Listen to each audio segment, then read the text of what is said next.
Hello, everybody. Welcome back to the cafe. I kind of screwed up my intro, so here we are. Either way, and thank you guys for joining us today at the cafe. Today we're looking into a cold case. Thank you to Miss Andy for refreshing my memory. It's something I had pulled up 2 weeks ago. Actually, I went back and looked that I was looking at bringing in, and I just didn't get a chance to put it together. So here we are. So thank you, Miss Andy. I appreciate that very much. It's the case of Maura Murray. Um, she disappeared on a very strange set of circumstances that it's just not comfortable with me at all. It's definitely a cold case, and it's time to heat it back up and put it back out there and see if we can figure out what happened to Miss Murray. It's very, it's a baffling is an understatement set of circumstances, guys. So maybe we can make a difference with it, or if nothing else, we can get it seen and heard again, and maybe it'll bring some people to the surface. Who knows? But thank you guys for joining me for it. Please make sure you hit that like button when you come through the door. Um, and share this out to anybody you think might be available or willing to want to sit and hear about this case, guys, because I would really appreciate it. It needs to be seen and heard. So come on in. I'll give you guys a few minutes for people to jump in here before we get rolling with anything. Take your time, but please make sure you hit that like button. I'll be right with you.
Come on in, everybody. It looks like we got 30 peeps in here. We got 24 likes. Let's try to see if we can get that matched to get this up into that algorithm, guys, so that it can be seen and heard by many, many people.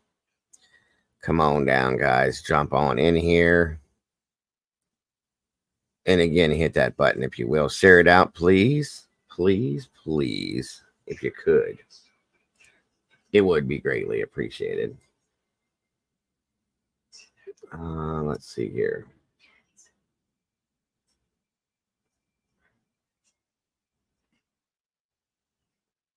Come on down. And just to give you an update while we're waiting, hold on a minute here.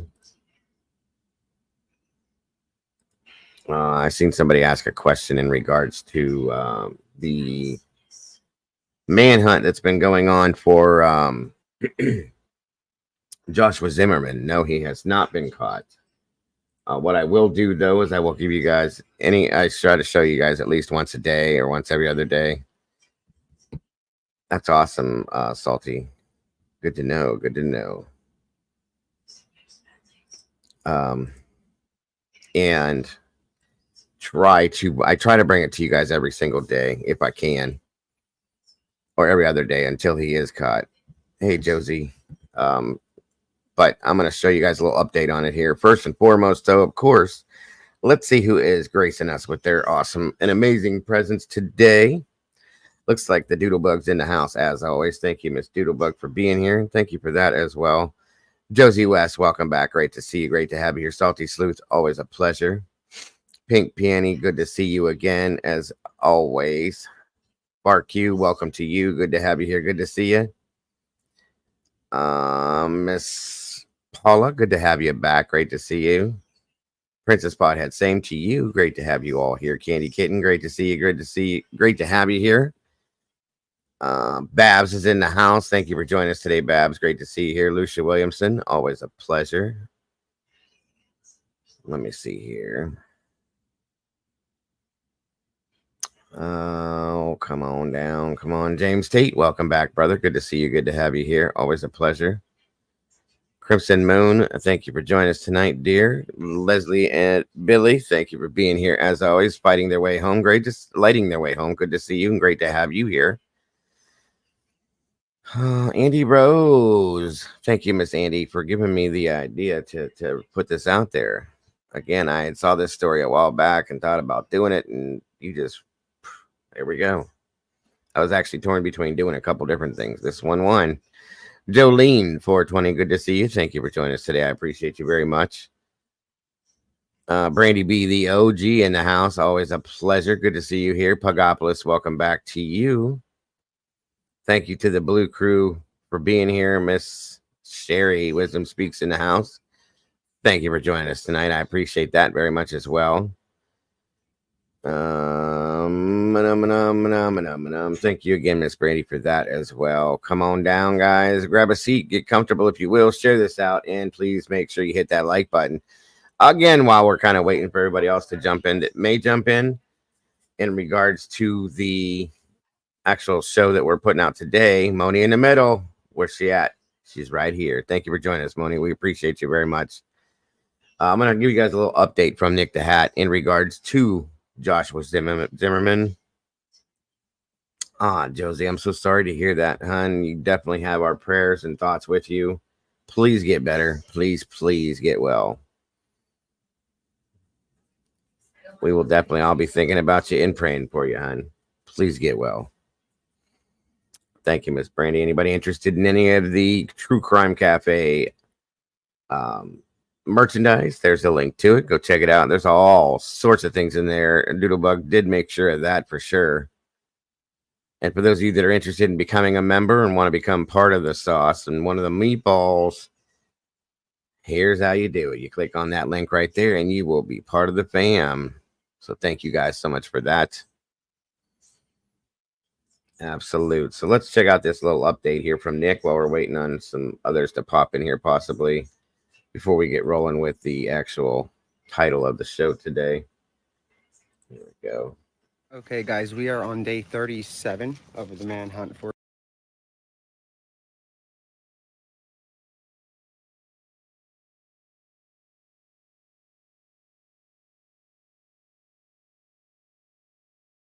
and of course, let me know how the audio is.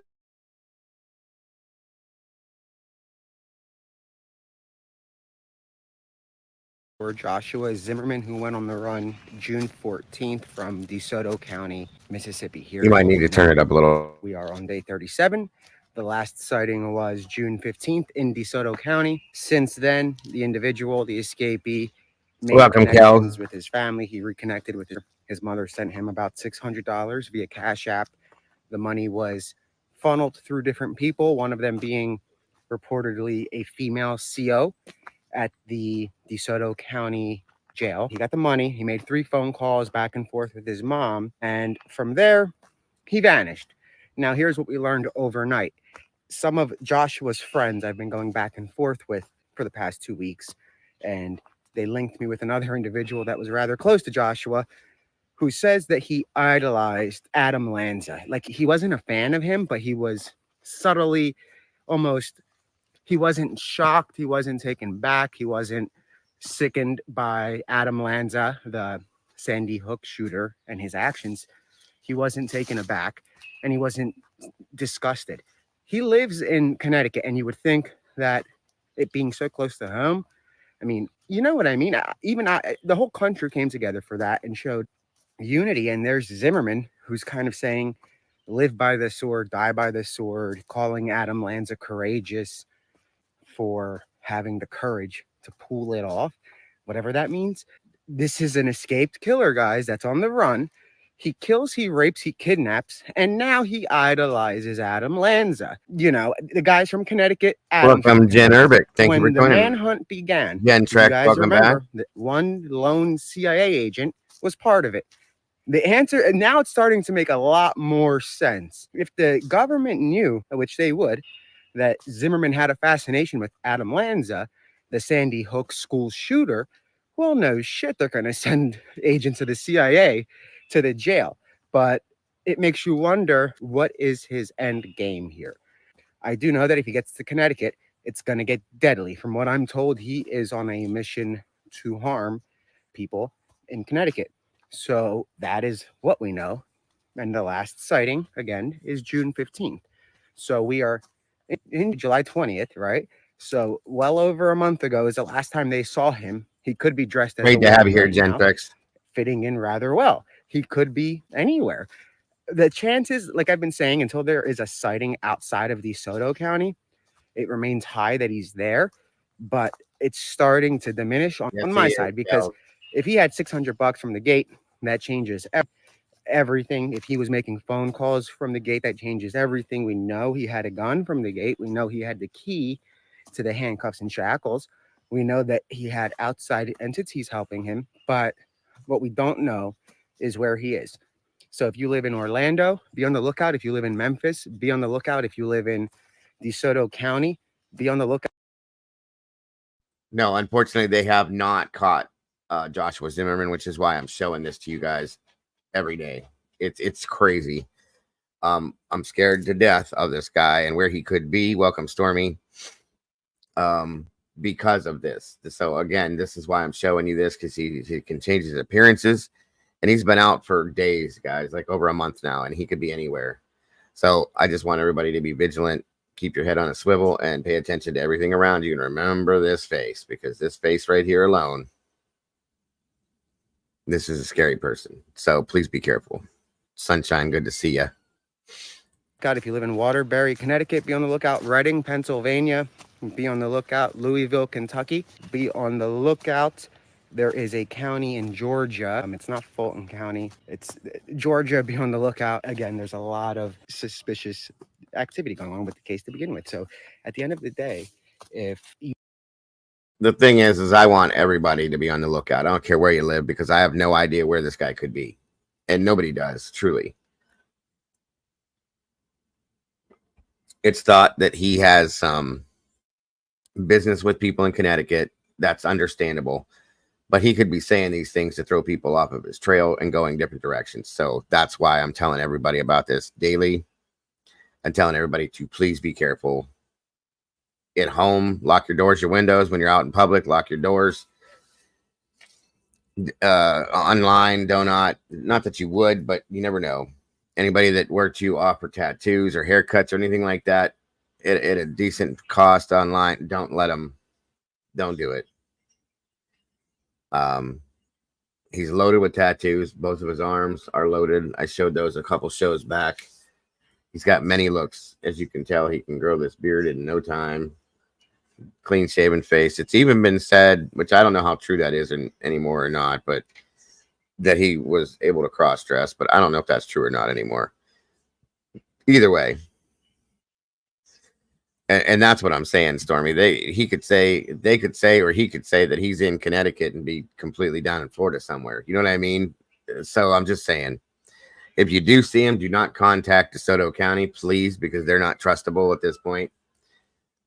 If the first thing you should do is contact the U.S. Marshals, which is 1-800-336-0102.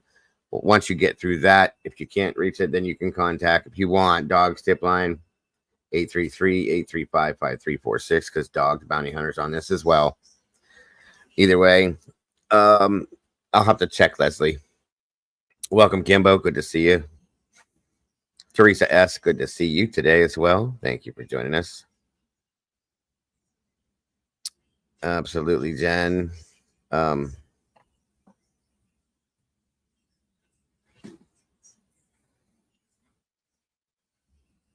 I don't know. Susbusters, welcome back. Good to see you 2 days in a row. I appreciate you jumping back in here with us. I hope you enjoyed the show last night. See what you're saying, Miss Jen. SRB, welcome to you. Good to see you tonight. I hope Miss Cassie's okay. But he could be anywhere. Honestly, you guys, he could be anywhere. Yes, absolutely, Sussbusters. Again, welcome. Welcome back. It's great to see the new faces in here. I appreciate you guys so very much. Welcome to all the meatballs. I appreciate you guys jumping in the sauce with us. So we spill a little bit of that today and tonight, as well as the Blue Crew. I appreciate you guys so very much for being here. I cannot, could not, would not, nor should not ever try to do this without you. Thank you to all my mods, my producers. Thank you for being here tonight. I appreciate you very much. Let me see something here. So that is Josh Zimmerman, still on the loose. Keep your eyes open, guys, please, if you will. Very, very dangerous individual. He's a thrill killer. Let's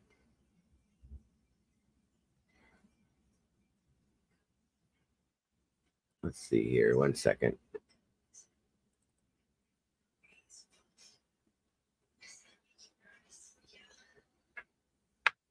One second, everybody. I'm just checking up on some things real quick.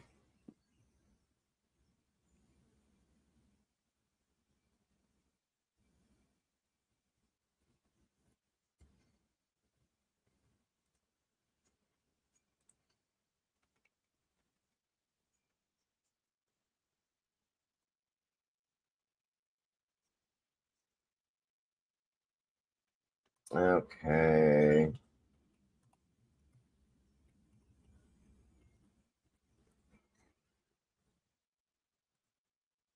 All right, Leslie, I'm checking right now.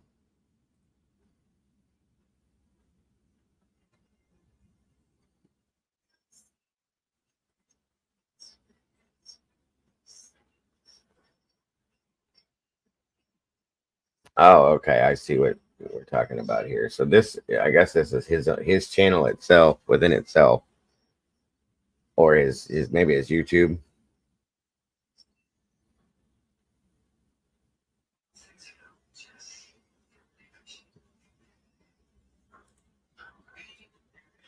Let's see here.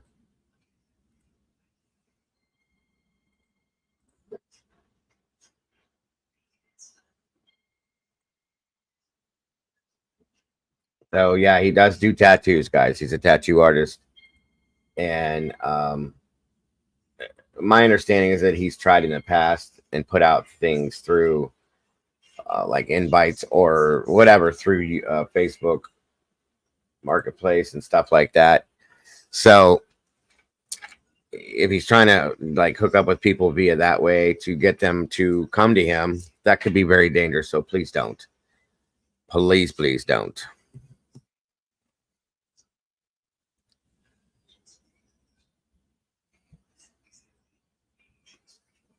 So come on in. Good to see you tonight, Jaded. Thank you for joining us. Steven's Adventure. All of you guys, thank you so much for joining us today. I appreciate you. I got your email, Sussbusters, and thank you. No worries. God bless. You are appreciated. And thank you again, Leslie. I appreciate that very much. So the main topic today, guys, like I said, is about a case from way back when in regards to Maura Murry. Oh, I did, Leslie. I and I'll look at it a little bit deeper, but yeah, it's very not normal. Thank you, Miss Sherry. I appreciate that very much as well. Guys, we do have a TikTok, by the way, for those of you that aren't familiar. Miss Brandy handles that and covers all of the everything. She takes care of it all. She puts it all together on her own. There is a link to it right there for anybody that would like to check it out. Please do. Welcome, Terry Martin. Good to see you tonight. Thank you for joining us. But we're going to learn about that, Sunshine, tonight. It's a cold case, unfortunately, and we're going to try to heat it back up and get some attention drawn to it to maybe get some new answers, possibly. You never know how that works. Please, no BS. Thank you for joining us. All right, so come on down. And I think I am going to do a late show tonight, folks, a late show, whatever it is. Yes, Miss Brandy is amazing. So this won't run too long. Then we'll do the later show later.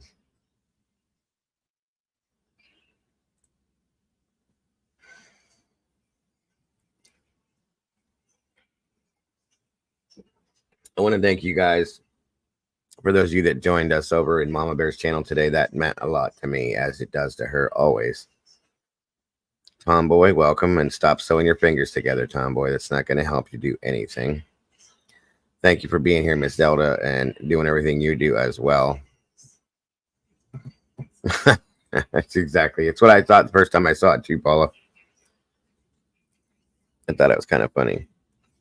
Well, thank you, Miss Zelda. I appreciate that. I don't think I am, but I try to be the best I can for you guys. That's true.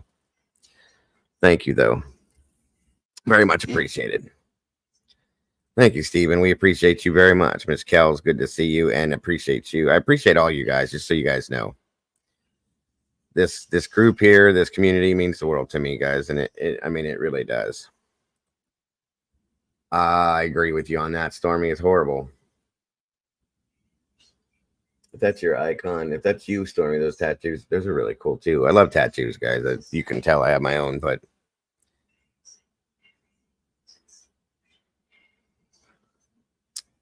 so probably Maura Tomboy is who you're talking about, I think. But we got 64 people in here, guys. Please make sure that you hit that like button so that we can at least match that and maybe get this in the algorithm. Because it is cold, I'd like for it to be seen by everybody. And that's the only way to do it. Doc, welcome. Good to you. I'd love to speak with Julia about this case if I could, which is Maura's sister. Just to get it all refreshed and out there again freshly so that everybody can see it. Newer people can see it. New eyes. Who knows? You know what I mean? You never know what's going to happen with that. So Mama Bear, there she is right there in the chat. Thank you for joining us. And Mama Bear, great to have you here.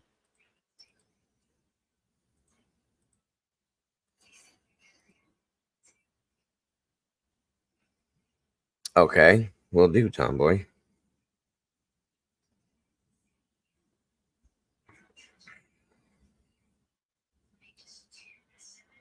Please get well, Josie.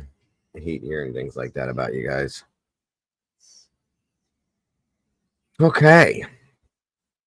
Let's get this show on the road, guys. Again, thank you for joining me tonight. I appreciate you very much for this. Again, we need to get this story heated up, back out in the public eye, seen and heard, so that maybe something can change on it. Something will happen out of it.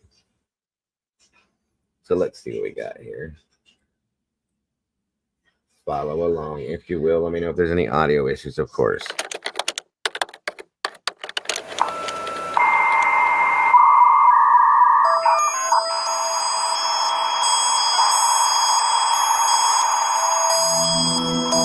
This was the first case that really took on a life of its own on the internet. It's a unique case because of the short window when she disappears. She's seen by people and she's gone. Police finish another day in the search for Maura Murray with more questions than answers. 2 days, 10 days, 1 year, 8 years, 10 years, 15 years. Almost 20 years later. Where is she?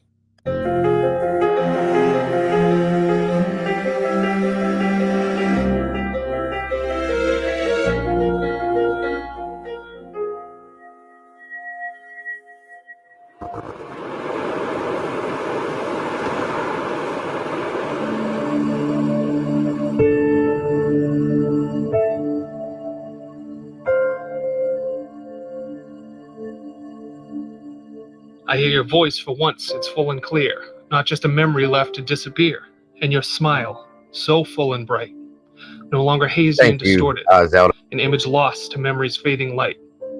So I ask, is this real? Could this be real? I know that time is short, it's just a dream, but in this moment you're so much more to me than just a distant, fading memory.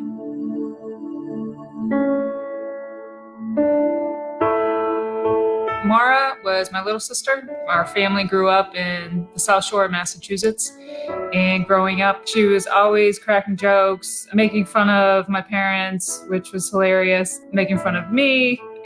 But she was really caring. So when I was stationed in Korea in the military, my first year right out of West Point, she would always send me care packages and write me little letters. Maura Murry was just someone who was really smart and athletic, gifted as a student and also gifted as an athlete. And she ran cross country and track and had set records at her school and in the state. Maura followed in my footsteps and she went to West Point. I would tell her and write letters saying, how much I thought she would enjoy it, mostly because of the physicality and as well as the academics. I knew she would excel. Once she got to West Point, she did not enjoy that part as much as I did. So she decided after 2 years that she was going to move on and pursue a nursing career or nursing program at the University of Massachusetts, which is quite a big pivot from being an Army officer.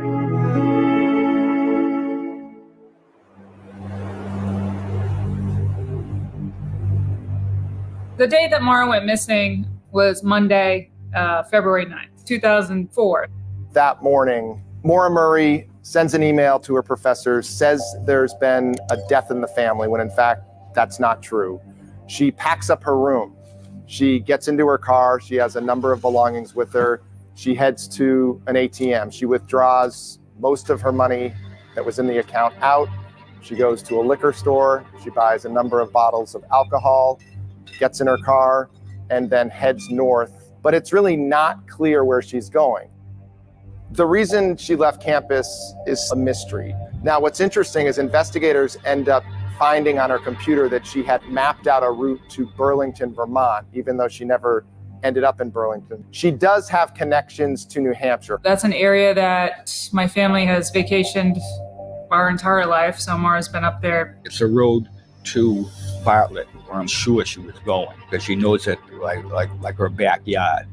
Because we were in New Hampshire so much, at least 4 times a year. About 4:30 is the last known phone call that Maura made, and it was a call to check her voicemail. From 4:30 to 7:30, there was no activity on her phone, and we're not really sure what happens during that time. She ends up in New Hampshire in a small town called Haverhill, and it's a really windy road. She ends up going off the road and crashing her car.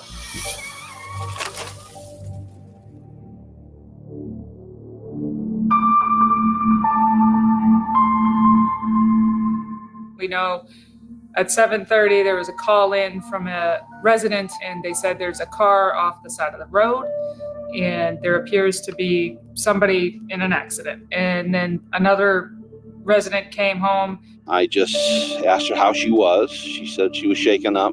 I couldn't see any blood on her face.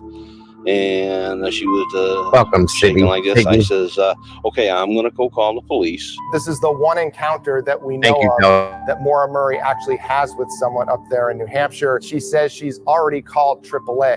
Well, this is a remarkably remote area of New Hampshire with limited cell service even back then. So there's no way that she had called AAA.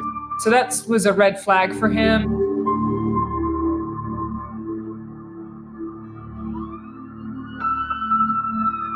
Within about 7 to 10 minutes, the first 911 call, the first police officer arrived on scene, and he arrived to a locked vehicle with nobody around. And that's where the nightmare started.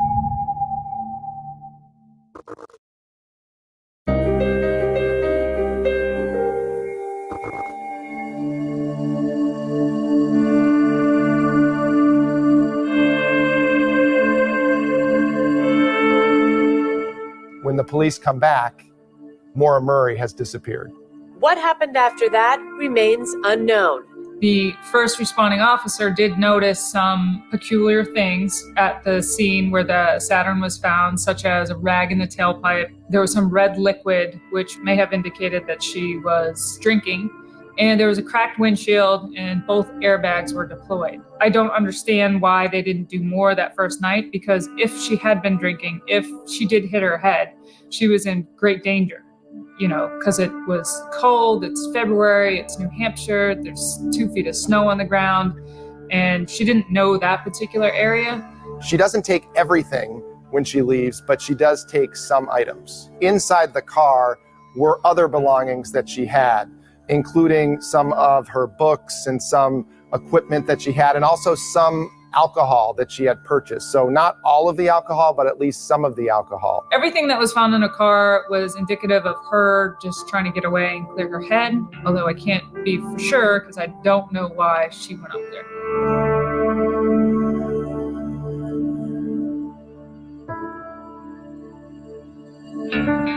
There was no sign of Maura the next day or even that night.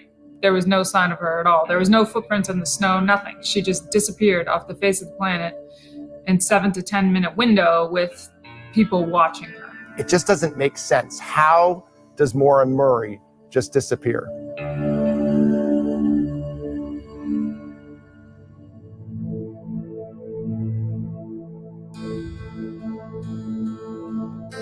Nobody in my family was notified that Monday. It wasn't until the next day, Tuesday, law enforcement got a hold of my older sister, Kathleen. Kathleen called my dad, my mom, everyone, me, asking, why is dad's car up there? Where's Maura? Why isn't she at school?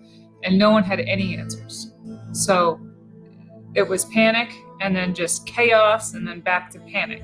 Those crucial hours from Monday night when the car was found until Tuesday, we consider those a missed opportunity because it was crucial. If she was around that area, that 24 hours was when, her trail was hot. I think the family was frustrated with the investigation right away. They just felt that the police were not taking it seriously, that they just assumed that Maura disappeared because she wanted to disappear, and that they weren't preserving this as a possible crime scene.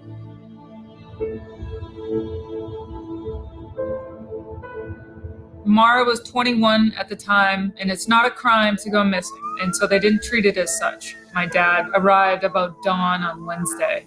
He wanted to join the search, so he went to the police station and said, where's the search? Where's my daughter? What's going on? What do we know?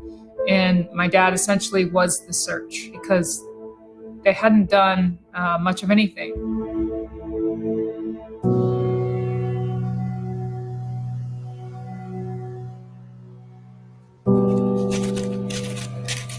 We've been going through the woods and we're just looking for somebody just to come out and say something. We're also asking the public who may have driven by the scene of the accident that night to please give us a call if someone saw her and gave her a ride, because it would give us a better last known area where she was. If anybody actually saw her on the road that night, did not see her, drove the whole road, did not see her, call us, because now we know that she did not go down there. And she most likely accepted a ride, and we're considering other locations. I say all the time that we have to keep everything on the table until we find Maura. So I'm not one to completely rule out any particular theory.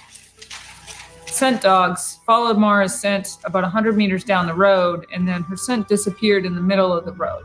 There are so many theories out there, but none of them have been proven. We don't know what happened to Maura Murry. Where is she? Did she disappear because she wanted to? Did someone commit foul play? Did she die in the woods? We just don't know. Everybody's here looking for you. Just call any one of us. We'll come right down and get you. Don't be afraid, please.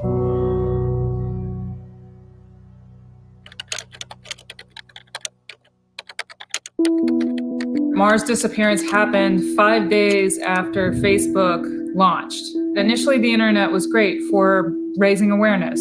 I don't know that we'd ever have the amount of coverage as early on as we did. So we're definitely thankful for that. That was the start of true crime when we had all the people talking in forums and you had this ability to actually make a difference in these cases. And there are armchair detectives that were able to piece things together and be a positive influence on cases and help investigators. When you have so many people like that sharing information, it also breeds a lot of different theories, a lot of different narratives, and a lot of misinformation for whatever reason it is, because it's such a mystery, because there are so many unknowns. It has attracted so much attention and so much interest from around the world. And it's created this atmosphere online where people have put out their own theories, where they've speculated, where they've wondered what really happened to her. People are able to hide behind fake accounts and anonymous trolling. It's been very difficult for my family to try to slow that down and correct all of this misinformation that's out online. We've got all this coverage, and my family is thankful for that, because the way that these cases are solved is through awareness and through engagement. However, that comes with a cost, and the cost is exploiting the tragedy and exploiting Maura herself and exploiting my family and anyone that tries to help. I think the frustration hit the boiling point for the family, and they decided, you know what, we're gonna try to grab hold of this narrative, and we're going to create this website where we can put information out there that we vet and that we believe is factual. And so it was a way for the family to sort of regain ownership of Maura's story. You won't find much clickbait or any clickbait on the website.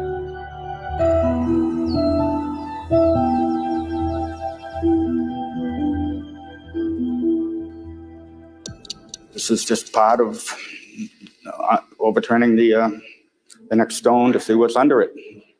But it's incredibly hard, and it's terribly frustrating. Fred Murry has been frustrated since the day his daughter disappeared with the response from police.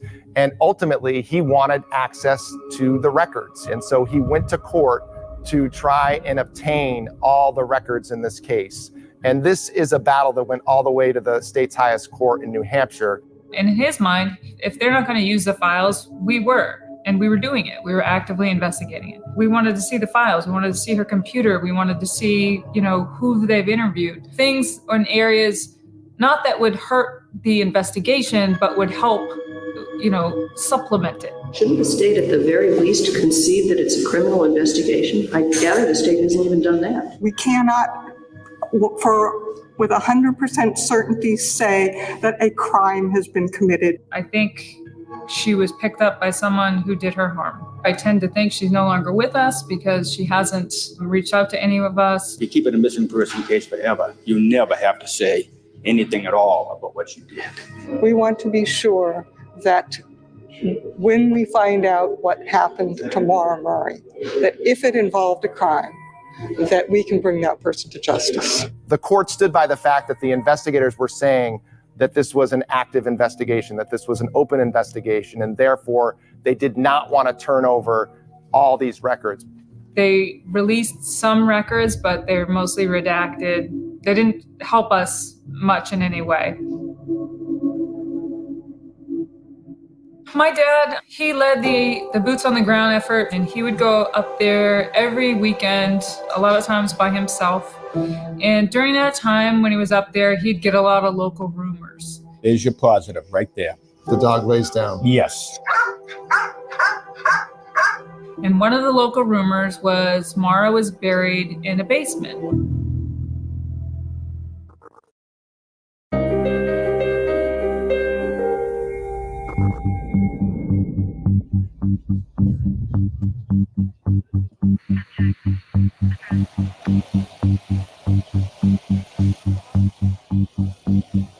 I remember talking to Fred Murry at his house here in Massachusetts, and just the agony he was going through, that he felt this is legitimate evidence that a cadaver sniffing dog is picking up on, yet the authorities are ignoring it. This was a house that the family said they had never had access to in the past, but now there were new owners and they were finally able to access this particular house that was in the area. The cadaver sniffing dogs go in there. 2 different dogs went in there and seemed to hit on this area, indicating that something might be buried in the basement. It tells me that my daughter is buried there most likely, and that I'm powerless to dig her up and bring her home and give her a proper burial. That was excruciating, waiting. I remember getting into screaming battles with my dad about him wanting to, pursue it one way and me wanting to pursue it another way, and what can we do and how can we force them to, see if this is Maura buried in this basement. We did a number of stories on this, and ultimately the authorities agreed that they would go in and excavate that area. There's always a level of uncertainty with something like this. I am optimistic that we may have finally found her.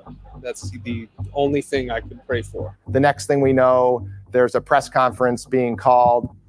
Here I am driving as fast as I can up to New Hampshire, heart beating, and they said, we're going to have a press conference at 2 p.m. And so I thought, this is it. Like, they found her. This is it. You know, because the dig couldn't have taken 4 hours. You know, they must have found her. A team of over a dozen agents and detectives went into that basement. They cut that area, removed the concrete, and then searched several feet down and covered the entire area and beyond where that disturbed ground had been. And they located absolutely nothing other than a small piece of what looks to be potentially pottery, maybe a piece of old piping. I was sitting next to my dad at the time, and you could just see his whole body just deflate. It was hard to watch because he thought that was it. I remember watching Fred Murry at that press conference, and he was so frustrated. This one hurts because I thought we finally had it. This one is worse than the other false alarms or dead ends. I was kind of relieved because I really didn't want to have to face the reality of Maura being buried in a cement basement so close to the accident scene. But at the same time, it's like another false hope. Like, no answers still.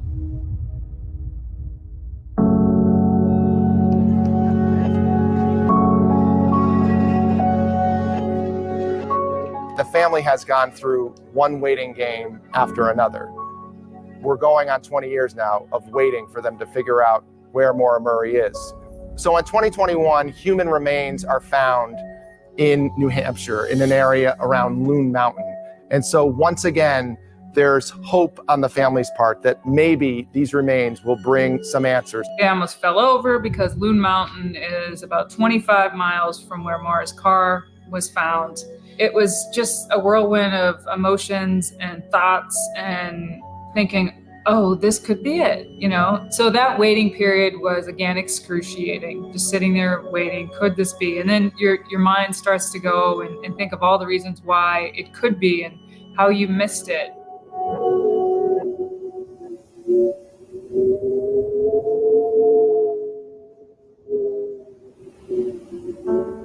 And then I got an email from the Assistant Attorney General saying the results were in and that the bones were in fact outside of the date range that could have been Maura. So again, you know, another gut punch for my family.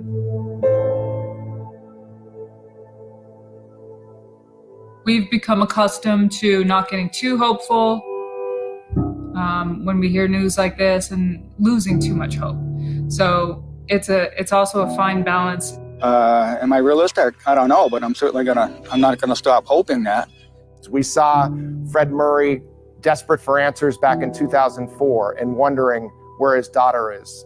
And then we see him 5 years later, 10 years later, 15 years later, and we see that pain, that anguish that he and his family have gone through, and still the not knowing what happened. It keeps slogging away, same as always. They're no quit, you know. The only way Maura's coming home to be buried is if I bring her.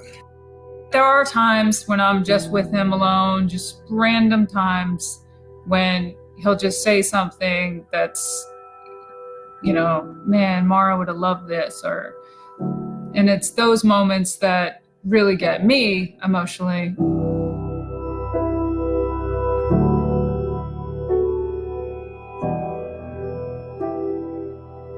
The number one thing that I want people to know is she's still missing. You know, after all these documentaries, after all this talk online, after all these years, we're still no closer. Maura is still missing. It's been 18 years.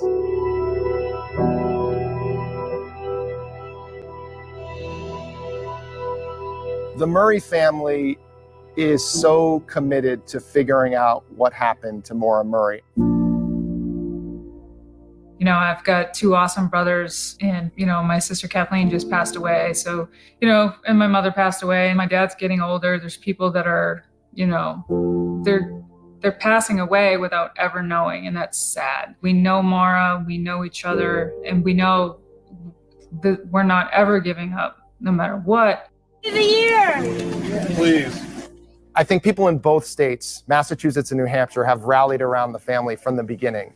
And when you look at some of that footage from back in 2004, where you see people from the community coming up and searching in the woods and continuing to go up there year after year, really just trying to offer support to the family and also to help try to figure out this mystery. What always strikes me is their willingness to talk about the case. But then as you listen to Julie Murray talk about her sister, you realize that she believes the only way that this case is going to be solved is to continue talking about Maura Murray.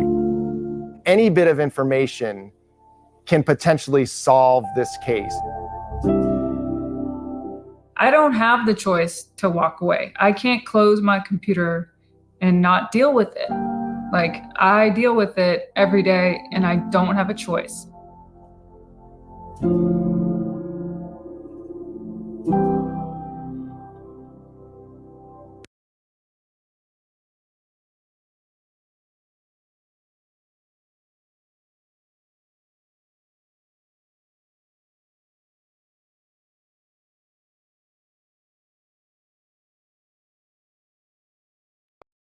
If anybody has any information on this, please contact the New Hampshire Cold Case Unit at 603-271-2663 or the Cold Case Unit at dos.nh.gov, please. I froze that in case anybody wanted to write that down.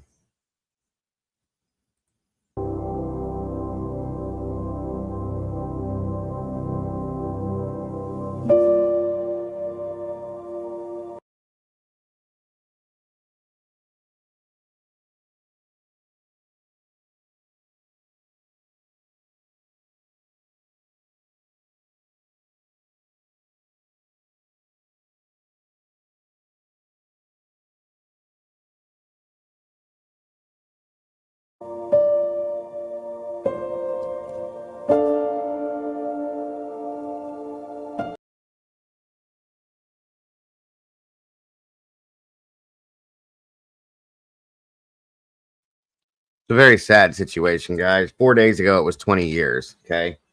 That's another reason why I was wanting to bring this out this month. It's 20 years with nothing. This family has nothing more than what they've had on this, guys.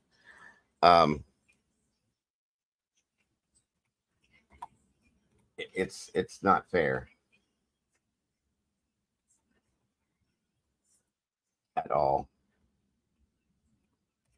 And it needs to be, it just needs, it needs attention. It needs to be, I just, these cases bug me in a bad way. Hold on a minute here.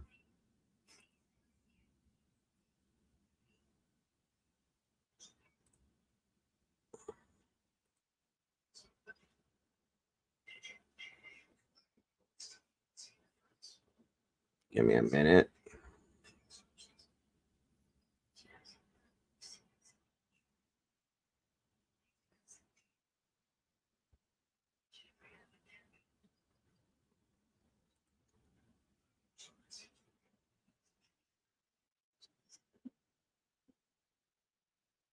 One second, folks.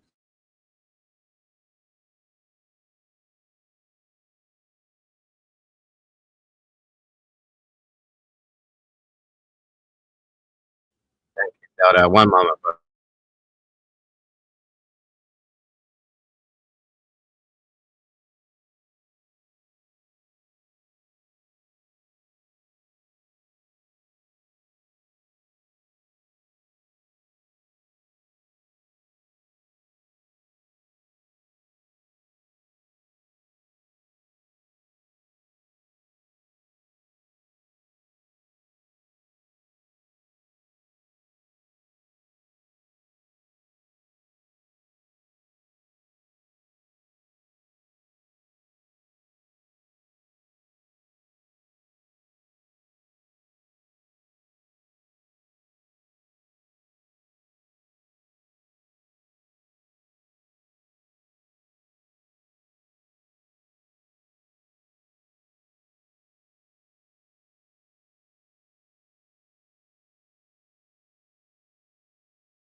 Now, what's strange about this, guys, that kind of bugs me a little bit. Why did she go there to begin with? Okay. That's what kind of bites me. What was the reason? She said, my understanding is that she informed the professors. She gets directions to head to New Hampshire. Then she informs her professors that there was a death in the family that she needed to leave for. But that wasn't true. So we're gonna listen to this, even though we watched the documentary. I want you guys to hear this as well. Okay. Not true. She hastily packs it. This episode is sponsored by MailChimp. Let's talk clustomers. A cluster is what happens when I know it's double coverage, folks, but this is 20 years, guys. This is really important to me that this is seen and heard for those of you that don't know it. And as maybe you're here, if you hear it without having to watch a whole visual thing, maybe something will stick. You see what I'm saying? So we're gonna go through this as well, and listen to this. marketers fail to personalize their marketing, grouping customers with very different behaviors into one tangled mess. But with MailChimp, marketers can use real-time behavior data to personalize every email for every customer. You guys hear this Turn very your good or customers no? into customers with Intuit MailChimp, the #1 AI-powered email marketing and automation platform, now with SMS, based on December 2023 publicly available data on competitors' numbers of customers. It's February 2004 in New England. Classes had just started at the University of Massachusetts. Can you guys hear okay?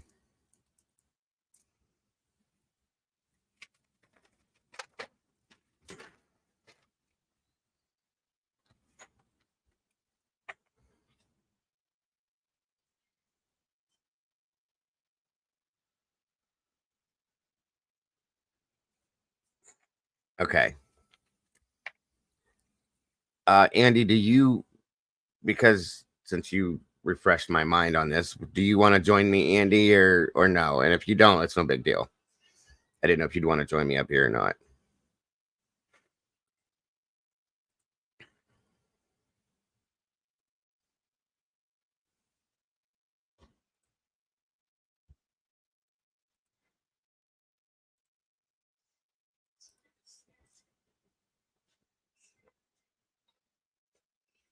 If you do, there's a link for you. If not, no worries.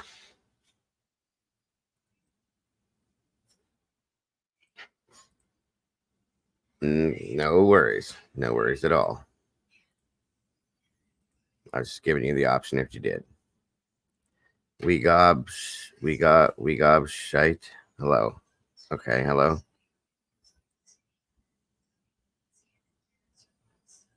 She had just wrecked her dad's new car, but before she left, she turned in her homework. Right. All right, here we go. Amherst. A talented Dean's List nursing student named Maura Murray is preparing for the semester ahead. On Monday, February 9th, she looks up directions to Vermont and New Hampshire and informs her professors of a death in the family. This is not true. She hastily packs a few things, picks up some alcohol, and with $280 on her person, heads north in her beat-up 1996 black Saturn sedan. She tells no one of her plans. Several hours later, at 7:30 p.m., witnesses in a small rural town of Haverhill, New Hampshire, report a vehicle off the road. A local bus driver speaks to the young woman who declines help. When police arrive minutes later, the black Saturn is locked and abandoned. Maura Murray vanishes without a trace. My name is Julie Murray, and this is the untold story of my sister Maura. For the first time ever, I'm going to tell her story in my own words, in the words of those who knew her best, those closest to the investigation, with exclusive interviews never heard before. For nearly 2 decades, her story has been co-opted by strangers, grifters, enthusiasts. It's time to set the record straight. what do you mean by lighting, Andy? I'm a little confused, hon. I'm sorry. And I'm replaying this with the podcast in support of Julie, her sister, first of all. But secondly, that way, because I'm taking extra notes on this, because I'm going to be looking into this. There was, I think, a new lead that may have popped up, because there was a recent search done on this. I'm going to look at that too. But I take notes on all these cases, but it's easier to take notes when somebody's talking rather than trying to watch the whole thing too. So that's why I'm doing this. So I have it for my file. It's time to give my missing little sister a voice in her own story. Join me as I ask the difficult questions and strive to get closer to resolution in one of the most mysterious missing person cases of our time. Media Pressure presents the... Oh yeah, PJ, you're welcome to join me if you would. You have a lot of insight into this as well. If you're still in here or lighting the way? I'm sorry. If you'd like to, you're more than welcome to join me up here as we stop and go through this. Welcome, Missy Moo. Thank you for joining us today. I would more than be happy to have you up here with me. It's up to you, dear. Or if you're still in here. I knew you were in here. There she is. Just let me know in chat. I'll keep going with this until then. Untold story of Maura Murray, like you've never heard before. Episode 1, The Call. Maura is missing. Welcome, Bonnie. This is not your average true crime podcast. It's a story of raw emotion, deep heartache, and looming unanswered questions that continue to haunt my family. Now, I'm not a podcaster or professional storyteller, but I'm on a mission to tell the real story and do right by my sister. Though it may not be perfect, I can promise you the story I tell looks nothing like the sensationalized versions you've heard in the past. I'll be honest, being vulnerable and sharing this is not the easiest thing for me, but it's what Maura deserves. And so I'm taking you on this very personal journey with me for one reason. Welcome, Virginia. Maura. My hope is that you walk away with a better understanding of the real people at the heart of the case and a desire to join my family in our search efforts. Because one listener could hold the key to unlocking this mystery and finally getting resolution for Maura. The pressure's on. Someone knows. It's Christmas 2003. I'm home after a year-long tour in South Korea as a young Army lieutenant. I arrive in Hansen, Massachusetts, my childhood home, surrounded by family and excited to start the next chapter of my life.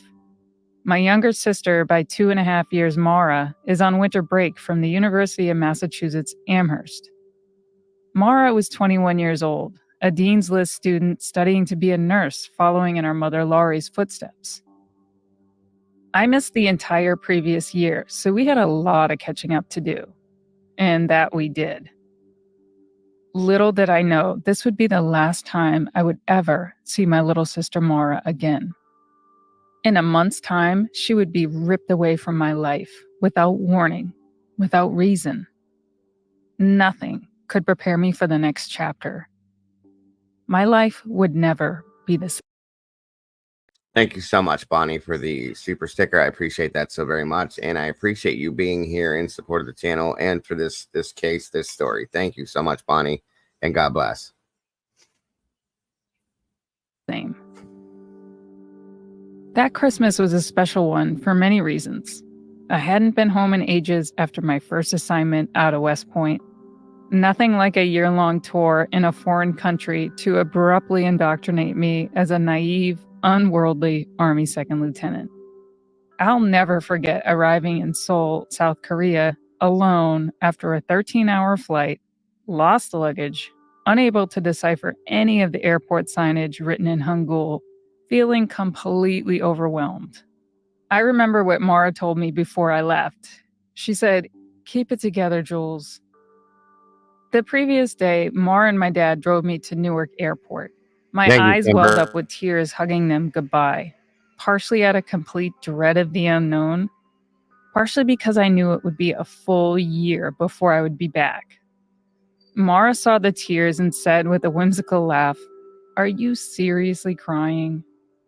My big sister instinct kicked in immediately as I regained my composure, saying emphatically, "Save it, Maza." Maza with the Z was a nickname my mother gave to Maura.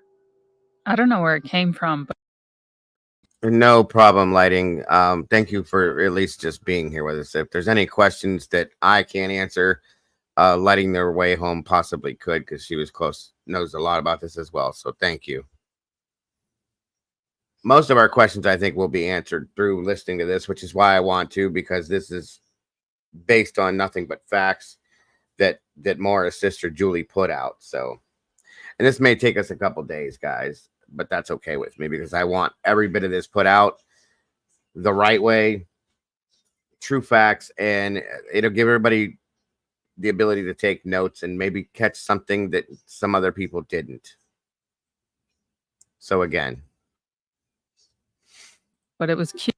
I'm sorry. Again, like I said, the reason why we're doing this, guys, it's 20 years, 4 days ago that this poor girl has been missing. Her family has no answers. They deserve answers. So cute, and I kind of liked it. She knew I was nervous, and this was her way of comforting me, talking shit. Our typical exchange, one that felt familiar and like home. I smiled as she continued to smirk, her signature dimples on full display, telling me to keep it together. And off I went. Here's the thing you need to know about Maura. She was quick-witted, always fast, with a clever quip. A standout athlete who rewrote the record book at our high school in track and cross country. A brilliant student graduating 4th in her class with astronomical SAT scores. You would never know it, though, because she was humble, unassuming, and kind. She wasn't perfect. She was human. In Korea, I lived on base and officer quarters, essentially a furnished studio in an old army barracks. It was exactly what you would expect. Linoleum floors, stiff furniture with a sterile smell. It felt like living in a hospital break room. I did have the internet, though, which is how I kept in contact with Maura, through AOL Instant Messenger. My screen name was X-File 2002. Maura's was X-File 59, showing our allegiance to our favorite show, The X-Files. Ironic would be an understatement, considering what happens next. Maura and I talked a lot about how excited I was to get my first real apartment on the outskirts of Fort Bragg, North Carolina. Now, I don't have a flair for interior design, but living in Army quarters gave me aspirations. I created an early 2000s version of a Pinterest board, but in hard copy magazine cutouts, imagining a minimalist black and white themed apartment. I shared my idea with Maura, who knew I had exactly 0 artistic ability. It really amused her, so she indulged me. I've never shared this part of the story. See, when you have a high-profile missing sister, everything seems to become public property, and there's only a few precious memories that I have, so I've kept those to myself. But in order to give you a full picture of who Maura really was, I'm going to share this part of the story. Now, I distinctly remember her asking me a number of probing questions about my ridiculous black and white theme. She gave me a lot of shit about it, but that was Maura. She would say things like, "You're so weird, but whatever. So everything is black and white?" When I returned that Christmas, I realized why she was being so inquisitive. She gave me a framed black and white photo of the Boston skyline. But in true Maura fashion, she added an extra touch and got it matted in black to make it stand out more. Sorry for the pause. Real quick, thank you, Miss Paula. Just gifted 5 memberships to the cafe. I cannot see who they are. Welcome, Noni McPoppins, by the way, and Virginia Wolf. Good to see you, brother. Thank you so much, Paula. That means a lot, and I appreciate it so very much. Whoever it is that received those, if one of the mods could let me know who it is, I'd like to welcome them to the sauce the way we do. And I hope you're all, I hope you're all comfortable here within the sauce and the channel. And I am super excited to have you here as part of the community. So thank you again very much, Paula. We appreciate that so much. God bless. Welcome back, Lucia. She didn't have the money as a broke college student working 2 jobs, and I knew it. And while most would have been satisfied with the picture as is, not Maura. She always went that extra mile for those she loved. I absolutely loved it. It was a perfect photo to fit my theme. I gave her a... Okay, it looks like Jujubee, April Wine, Damaris, Misty Day, and Wayne Kersey. Welcome to the sauce, you guys. We got some new meatballs in the house, you guys. Please welcome them with open arms as we do with everyone. And again, Paula, God bless, and thank you so much for that. It looks like Miss Maggie Marie became a member. Welcome to the sauce, Maggie. Congratulations. Good to see you, by the way, Jules. Another Vice, thank you for joining us. Appreciate you very much. Missy Moo became a member again. Welcome to the sauce, guys. So many new members. That's so awesome. I appreciate that so very much. Joey Agrella, welcome. Good to see you. And thank you, Kimber, for that. Moving on. heavily discounted corduroy jacket from the Ville in Osan, Korea. A little over a month later, I received the call that would flip my world upside down. Sitting in my perfectly appointed black and white apartment, this call colored my life a permanent stormy gray. Nothing could be further from black and white from that point forward. Maura is missing. In the early evening of February 10th, 2004, my family was frantically calling each other, asking if anyone had heard from Maura. I had not since Saturday afternoon, 3:21 p.m. to be exact. What do you mean? I asked. Panic started to surface. She's at school. Classes had just started. No, her car is abandoned in New Hampshire. What? Why is her car in New Hampshire? We don't know. She's gone. What do you mean she's gone? Where is she? We don't know. Nobody knows. My mind was swimming. I had no idea. What do you mean missing? Where is she? Nobody knows where Maura is.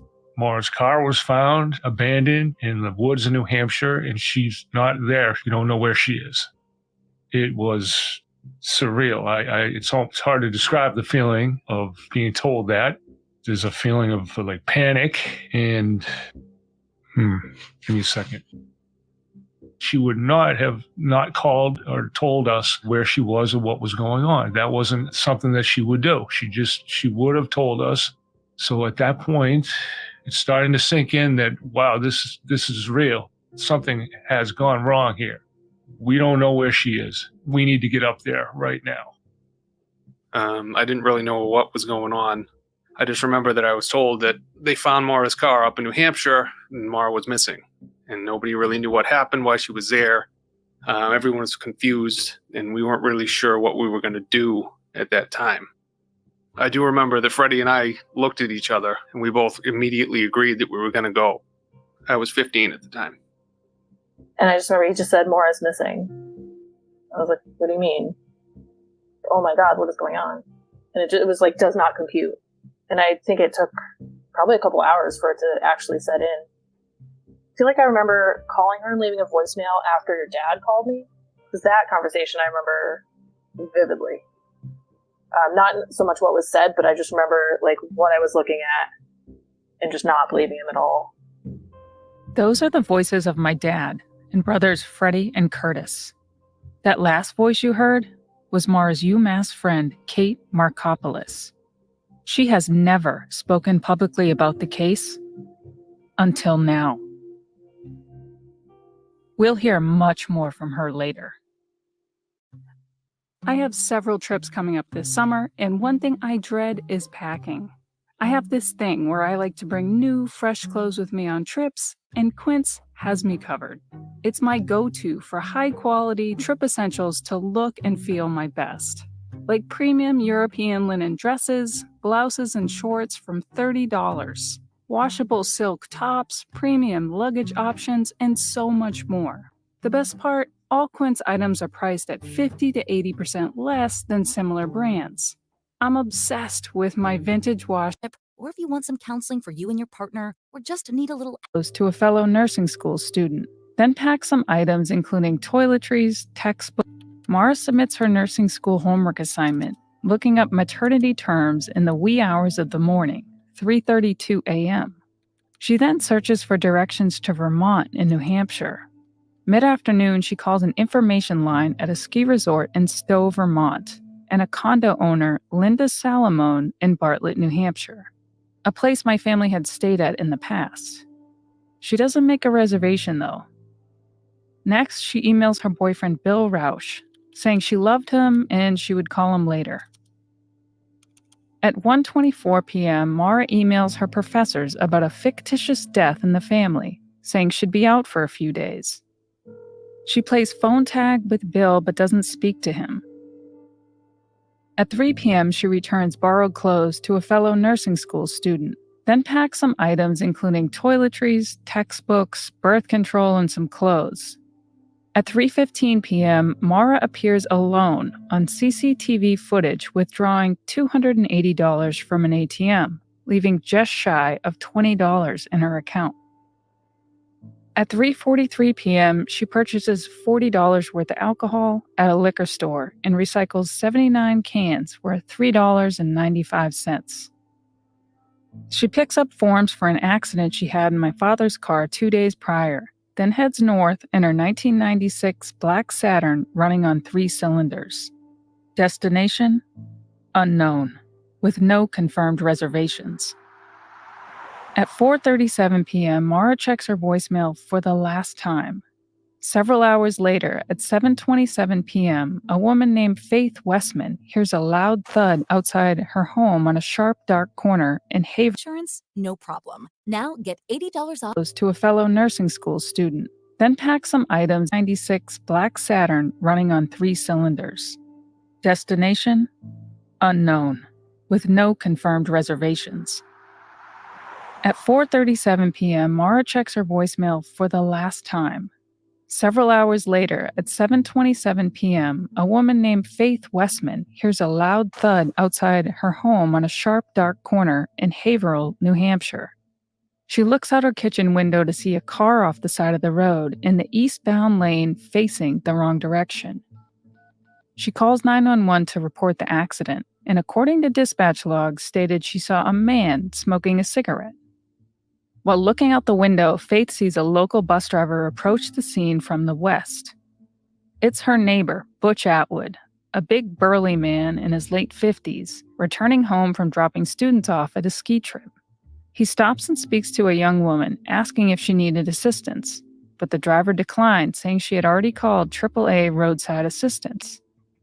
Here's the thing, though. There's no cell phone service there, and he knew it.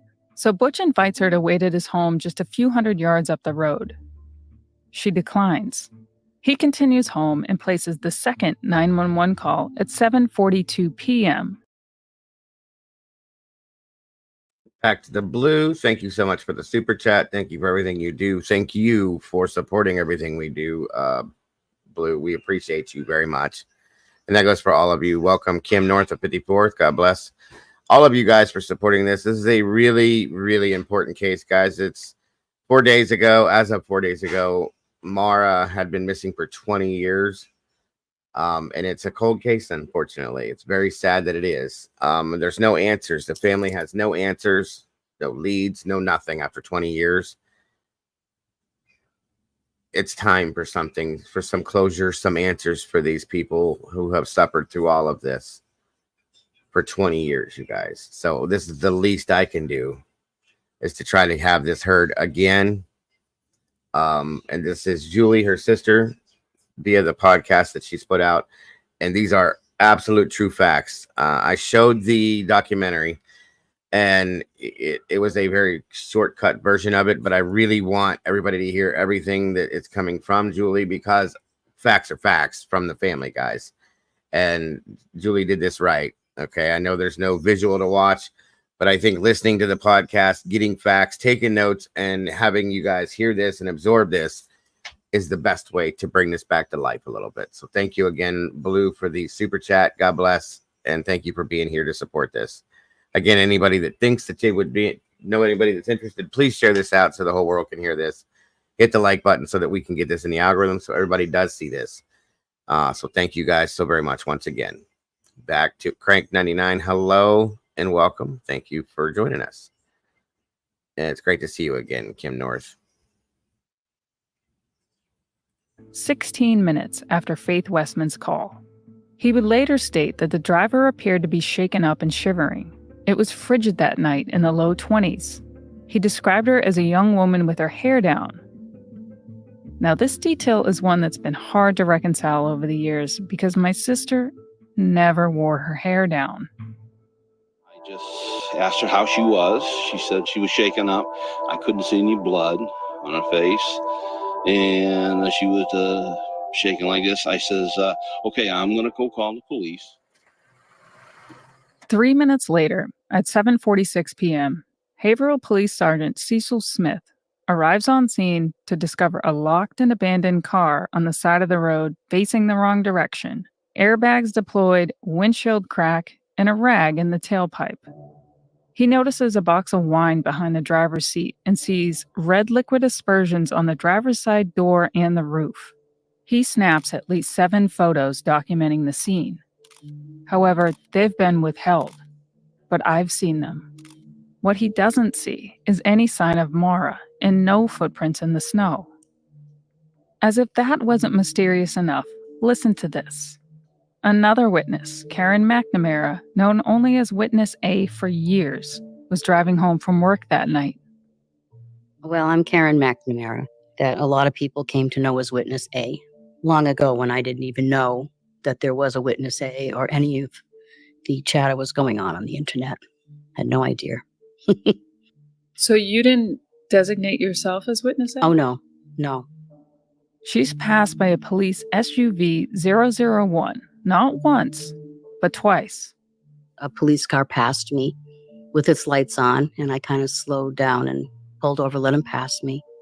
And then when I got out to Route 112, the same police car passed me a second time. I took a right onto Route 112 just as this police car was passing me. And I know it was the same police car because I noted on the back of the car it said 001. And when I say police car, I mean it was an SUV. I drive an SUV. I often refer to it as a car. And that's been some point that some people have disputed. But it was indeed an SUV. I followed in the same direction as that police car was going. Its lights were on. When I got to the weathered barn at the curve, the police car had stopped nose to another car, a dark sedan. This vehicle is typically driven by the chief of police, Jeff Williams. Karen typically called her family back in cell phone range near the Beaver Pond. Her cell phone records indicate this call happened at 7:52 p.m. But here's the deal. It takes a solid 15 minutes to get from the accident scene to Beaver Pond on a good day. I've driven it countless times, at all different times of day and in all different kinds of weather. That means Karen passed Maura's Saturn nearly 10 minutes before the first responding officer, Cecil Smith, arrived at 7:46.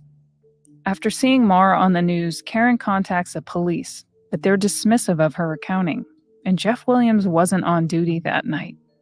Coincidentally, years later, Williams is arrested for DWI and evasion by none other than Cecil Smith.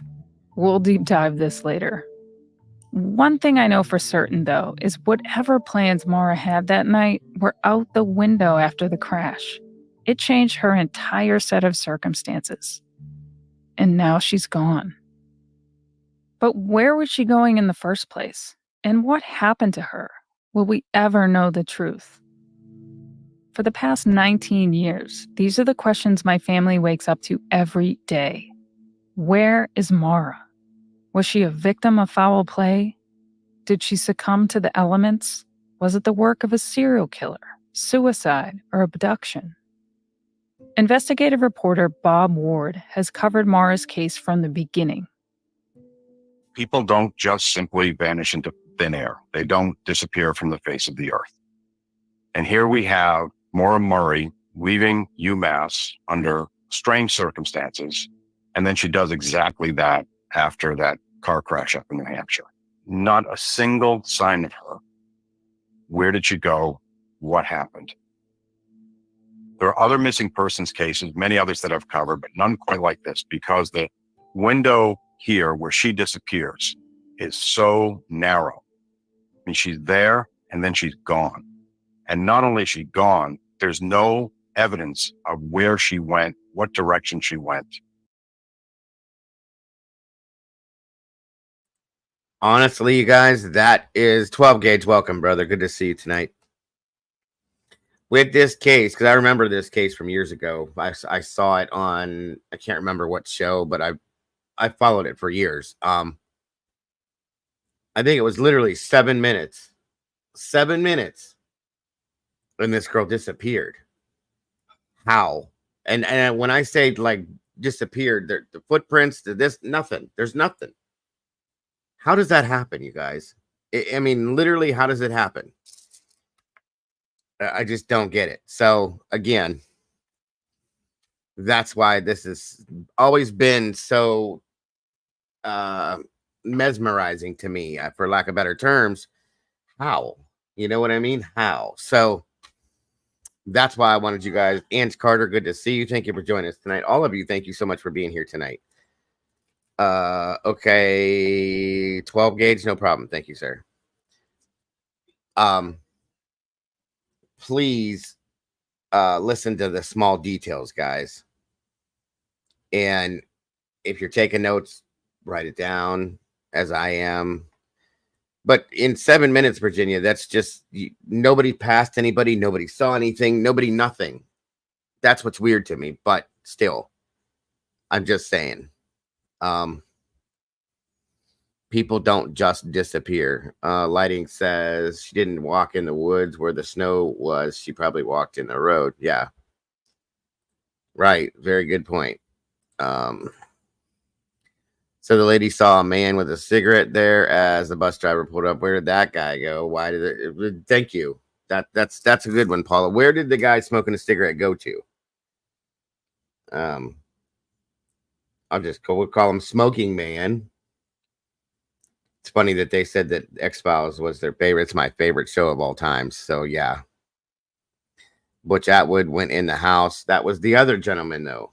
Not the one smoking the cigarette. That's the thing.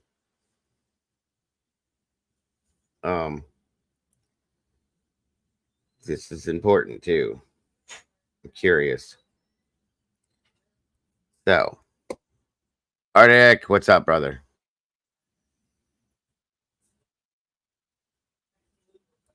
It's possible, but she refused any kind of help from everybody. I don't know why. I don't know if maybe she had been drinking and she was afraid of that. Who knows? I mean, it doesn't matter at this point, but I don't know. And I'm sure there was a ton of snow because it's north Massachusetts area, wintertime. They get real snow, unlike we get here in Ohio. So, AK, how you doing, sir?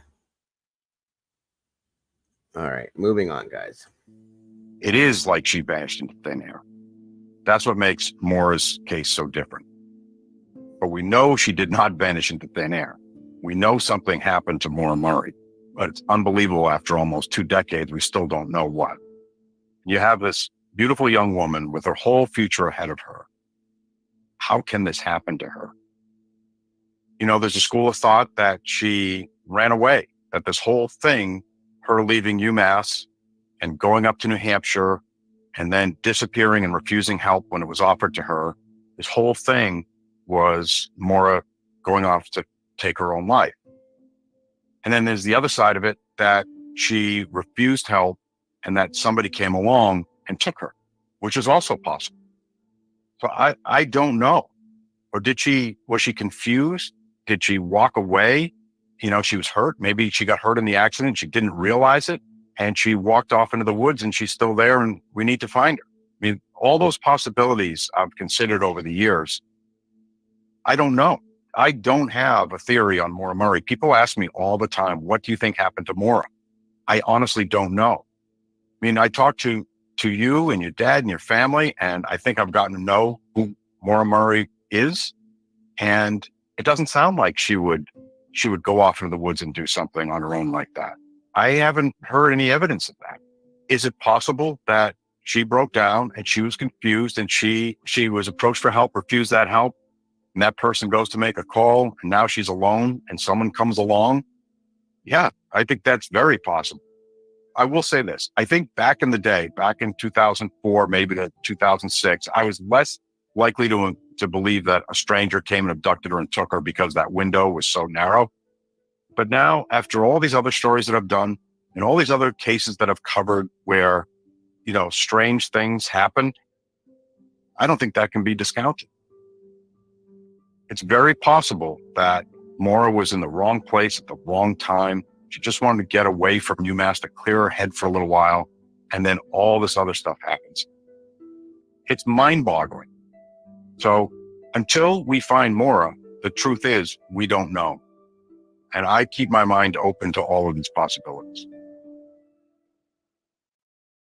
Let's go back to that Tuesday, some 15 hours after Maura's disappearance. At 10:20 a.m., a judge issues a search warrant for the vehicle to identify the driver. See, the night before, the car was towed to the personal garage of tow operator Mike Lavoie, where the warrant was executed. Months ago, I saw the search warrant for the first time, and what I learned shocked me. Not only did 7 items have Maura's name on it, indicating they knew Maura was the likely driver early on Tuesday, yet didn't contact my family until early evening. But police also recovered a handwritten name and phone number. They never mentioned these bits of information to my family. When I contacted the owner of the number, they claimed this was the first time in 19 plus years anyone had ever mentioned that their number was found inside a high-profile missing woman's car. What's more is the family owned a condo at Loon Mountain in Lincoln, New Hampshire, 25 miles from where Maura's car was found and in the direction she was traveling. They also had ties to our hometown of Hansen, Massachusetts, Burlington, Vermont, and law enforcement. Now, remember, Maura was looking at places to stay and directions to both New Hampshire and Burlington.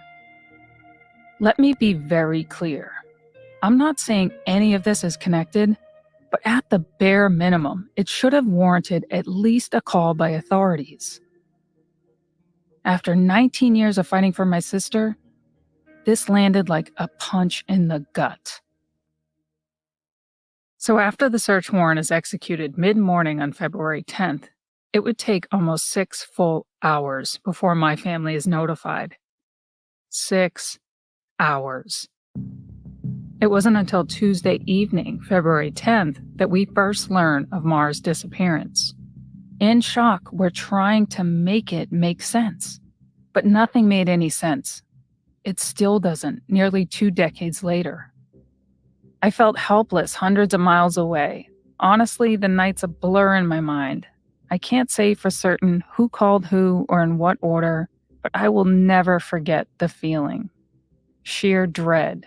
I knew something was terribly wrong. The human mind is an incredible thing, especially when it comes to trauma. The body has a way of protecting itself and shielding the effects of trauma, and everyone reacts differently. Looking back, I often question. Okay, I see a lot of people saying the rag and the tailpipe could have been planted if self-unaliving could have been. You can run, and the vehicle will run if the rag's in the tailpipe. It could have been to quiet down since it was a vehicle that had issues. Maybe a muffler type scenario or something like that so that she can pass emissions. That way it's filtering out any exhaust that's coming out that's not supposed to be. It could have been that's what it was. So, or the rag was so she didn't get pulled for emissions. Also, how many times did I do your case? Okay. It wasn't planted. So, okay. Thank you, Lighting. That's why I like having you in here for questions such as that, guys, because I didn't know that. But again, I've heard of that happening. If her exhaust is having issues, certain states have emissions rules, and they will take your car, tow your car, won't let you drive it if it doesn't pass emissions. PA is one of them that I know for a fact. We're not like that here, but either way, if there were exhaust issues, that the rag within the tailpipe will filter exhaust so it's not blowing black smoke. That's a way to get pulled over real quick. Or if it's loud, I'm going to say that it was to filter the black smoke so that she can not get pulled over for that and keep driving without being pulled over. That's my opinion. So, and again, Lighting says her dad. Thank you, Lighting. I appreciate it, hon. There you go, guys. There's the answers to your questions. And I know Lighting knows a lot about this. So, Noni even says it too. And that's where probably I was figuring black smoke. The rag was because she was burning oil. Her car would smoke really bad. So her dad told her to put it. Exactly. Bingo. And that does work, guys. I've seen that done here too. So not for that reasons, but the car was pretty beat down. It probably wasn't a great thing to be driving on the road. I'll say that much.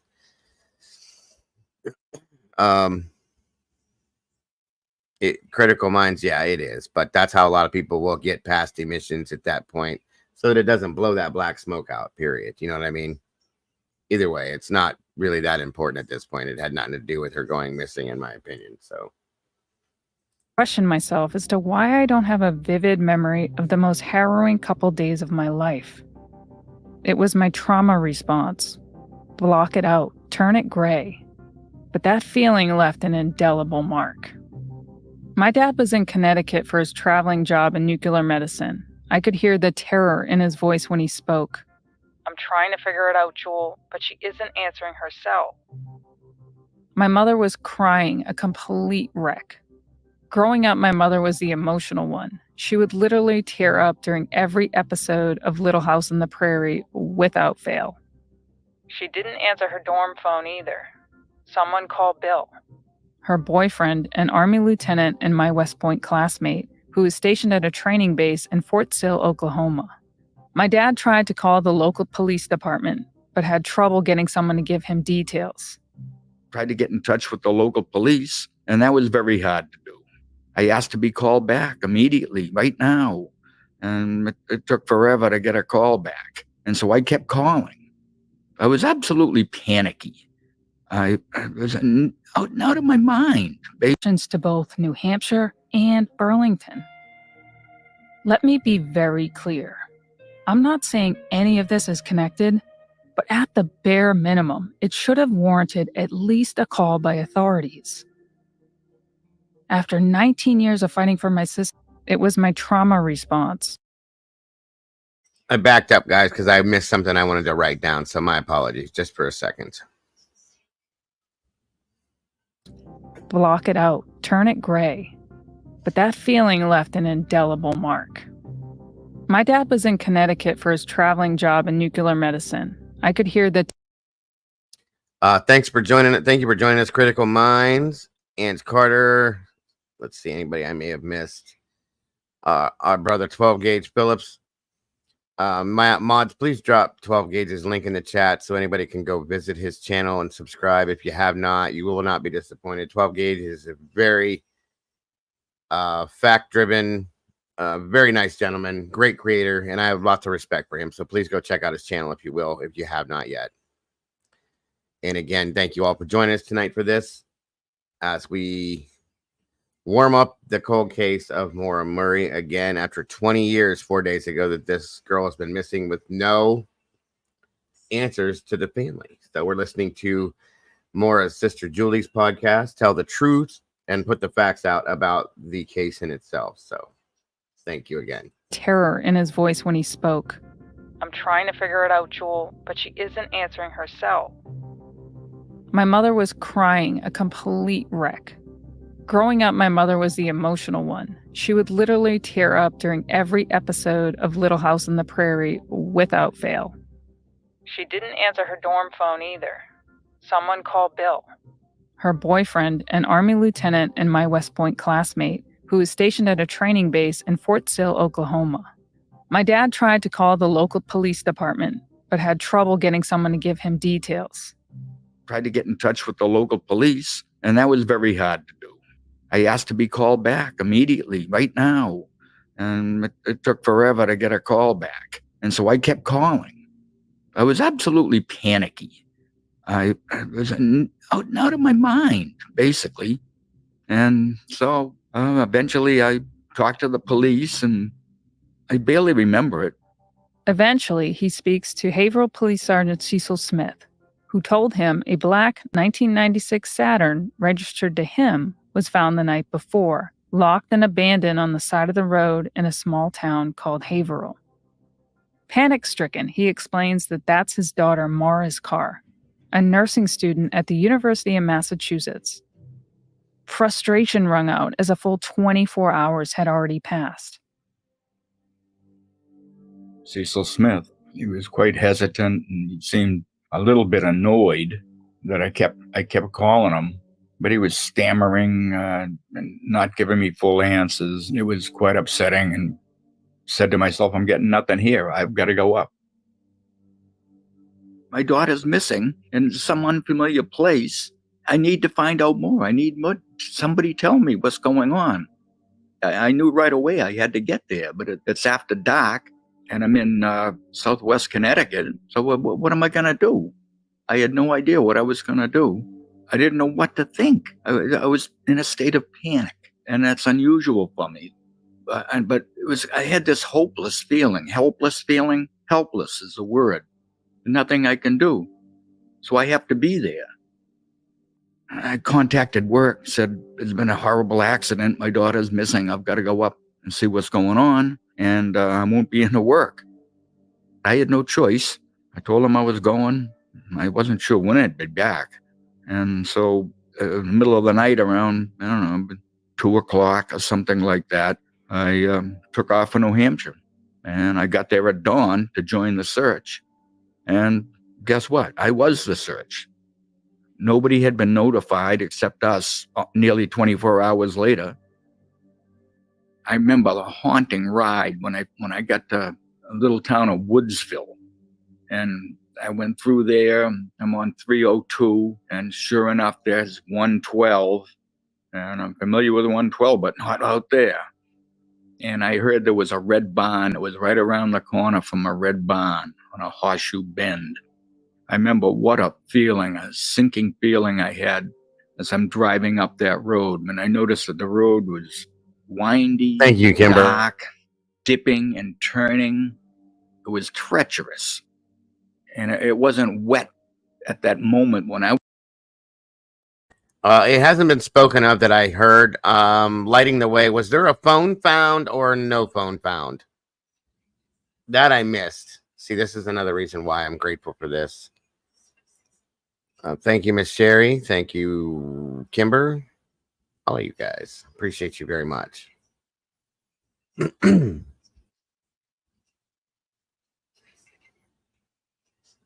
Critical's asking if there's a phone or no phone found.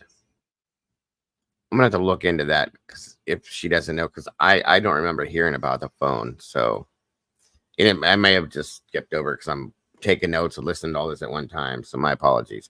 I will find out for you, Critical, as fast as I can, though. I was coming there, but I could see if it ever were wet, you're in big trouble there. And then I know they have records and heard the voicemails, but not sure if the physical phone. See, that's my thing, too. I'm not sure either. I'll have to look into that. That's a good question. Very good question, Critical. Thank you. We hit 102. We're in the algorithm. God bless you guys for that. Thank you so much. Now everybody can see this, which is what needs to happen. Thank you, Andy, for that. And I do appreciate everybody for being here for this. It's very important tonight, guys. Thank you. And all of a sudden, this feeling, this chill came over me. I came around a corner, look up ahead, and there's the red barn. I said, I'm here. Oh my God, what am I going to find? I was basically quaking. And then I saw where the tire tracks went off the road. The tire tracks went down, but then tire tracks were backed out. Tracks went in at an angle, 45 degrees, and then out at a 45-degree angle, back out onto 112. Headed east, it looked like. Okay, Smiling Sleuth, welcome. Hun, thank you for joining us. Says there was no phone found, so thank you for that. The father, Salty, had her put the rag in the tailpipe to help with the emissions so that it wouldn't be blowing black smoke because it was burning oil and that she wouldn't get pulled over for that. So that was why the rag was put in the tailpipe way ahead of the accident itself. To catch everybody up on those things. There you go, Critical. And thank you for being here. Her phone and credit cards were not found, which means, in my opinion, I would think she would take them would have taken them with her wherever she was going, and I gotta wonder that. So, which makes it sound like she had a plan to do something at some point, and it just didn't seem to work out the right way. Oh yeah, it's definitely illegal, Salty. I mean, everybody does stuff like that to try to get through a mission sometimes. But yeah, that's why they did it. It's probably a quick fix so that she didn't get pulled over during her trip or whatnot until it could be actually fixed for whatever reason. They have records, absolutely.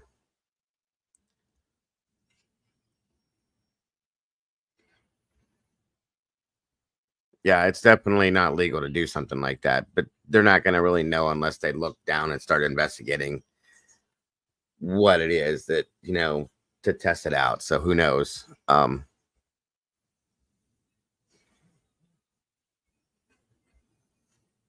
That's it right there. Yeah. Black smoke all over the place. So I guess that was best choice. That's what I'm thinking. So she could get through the trip without being pulled over, having any problems. That's my opinion, probably.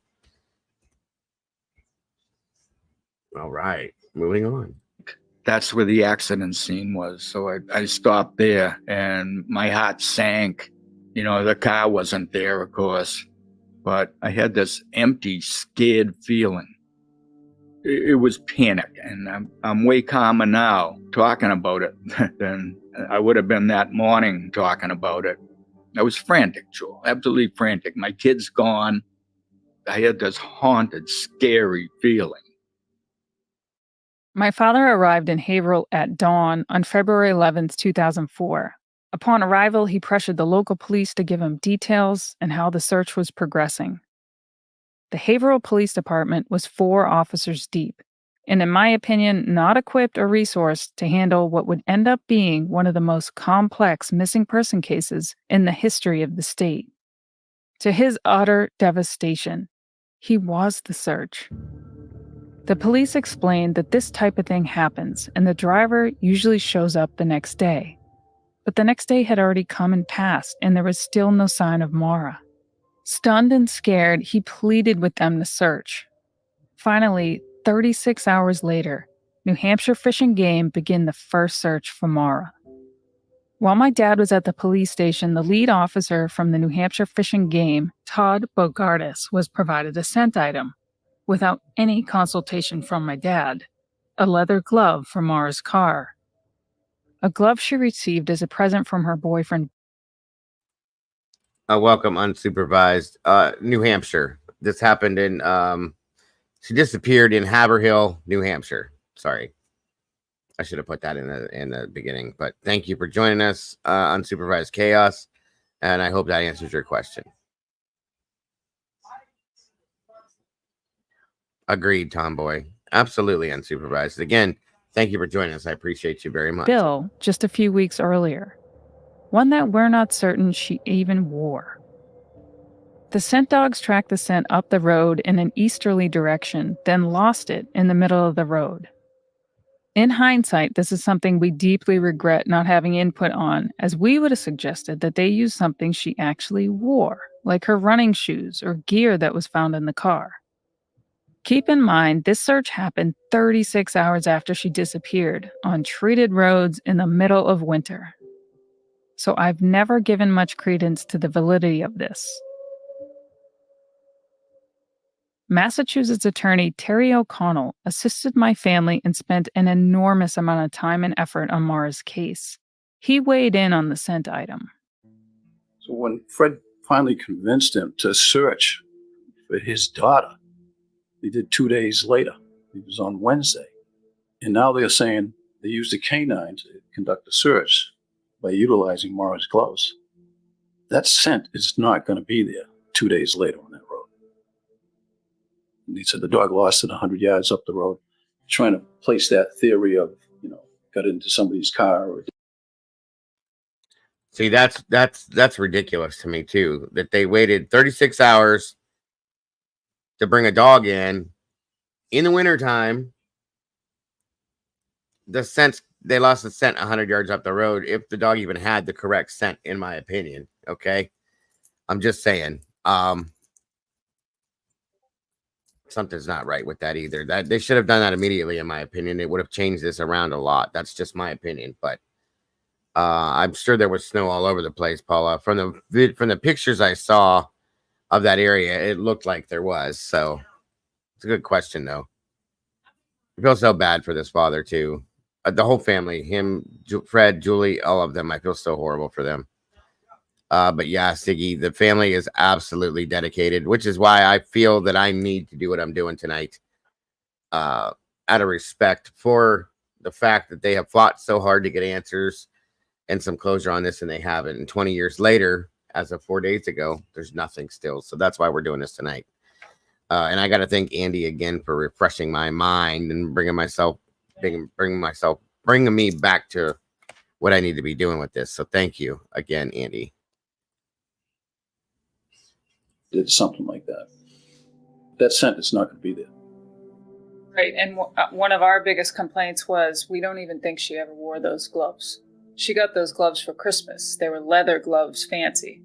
Mm-hmm. They didn't consult us and say, hey, family of this missing woman, what did she normally wear? Because we would have said, take any pair of running shoes, take any piece of running gear, because she wore it every day. Right. And so there was another missed opportunity there. Right. Meanwhile, the rest of my family mobilized and made their way up to New Hampshire. My poor mother was sick and had a broken ankle, and she wasn't mobile, so she remained at our childhood home in Hansen. I'm sorry. Yeah, in February, guys, it was 20 years. I was looking at a different date and a different the year's right, but I was looking at a different month. So my apologies. This past February it was. But again, my apologies. Thank you, Tomboy, for straightening me out. In case Maura showed up or called there. This was very hard on her, and she was devastated. Here's what my brothers had to say. She was totally devastated, obviously. She wanted to be up there herself. She was not physically able to. It's as simple as that. She knew that she would be better off staying here in order to answer the phone if Maura might call. Me and Curtis were able to cover a lot of ground because we were young and healthy, and that's what we did. And we'd call Mom every night and say, this is what we did. We searched up and down the Kankamagus Highway. We searched in North Conway. We searched here. We searched there. I'm so sorry, PJ. I know. I keep looking at, I don't know what the hell I'm looking at July for, and saying that. Thank you guys, though. And I seen it too. February, this past February was 20. I'm sorry, folks. In fact, I'm going to rewrite this down here just to make sure. I don't know why I keep looking at July for some reason. Either way, it needed done. That's what I was saying is I meant to do this months ago for that reason, and I just had it in my hold that of stuff that I'm going to do, my notebooks and stuff, and this and that. And I got rolled over it for whatever reason. I want to say, I think it was Sebastian. It definitely doesn't snow in July, right? Good stuff, PJ. So better late than never, but it should have been done months ago. And my apologies for that. So here we are. Anyway, made my head scrambled again. So much stuff going on. My apologies again, guys, for all that. We haven't found anything. And she was beside herself, just horrified. What do you say? It's a nightmare. Just thinking about it makes me feel terrible about her having to be here and not being able to be up there with us, helping in the search. But that's just how it had to be. That's not what she wanted. She was not physically able to be. Yes, Jaded. Completely different. Totally different, PJ. Lighting the way. So please don't ever, there's no way to confuse the two by any means, but I know what you were asking. Thank you. She's definitely not that, PJ. Moving on. Be there, so. Yeah, I mean, obviously, Mom, to her family, was everything. She sacrificed everything for us. I know that she wanted to be part of the searching. Her instinct was to go. She elected to give Freddie and I the car so that we could go up and cover some ground because she knew that she wouldn't be able to. But she was panicked. You don't want to hear that your daughter's up in a remote area in New Hampshire by herself and is now missing. Was in a car accident. I think the first night she was still in shock. It wasn't until later that you could really see the emotions and the dread set in. Especially, like, there was a lot of news media attention. It was very difficult for her to face all of that. People don't realize how hard Mom took the situation and how guilty she felt about not being able to search and be part of all of that. She had a picture of Maura above where she slept, and she used to stare at that nightly with tears in her eyes. She couldn't really do much other than be on the couch and be stationary because she was so sick. That ate her alive because her kids were everything. Very That's why we are the way we are, Thank you, hon. because a lot of our family values came from her. And to watch her be so sick and to have the added emotions and the guilt and the worry, because all she wanted to do was be better or to feel better. And it was very, very tough to watch. And just to see what it did to her, that was heartbreaking. It really was. I think not being able to join the search effort affected her to where she blamed herself and never fully recovered. We all went through episodes of blaming ourselves for one reason or another. Maura's boyfriend Bill got advance leave from his training base and flew up to join the search effort.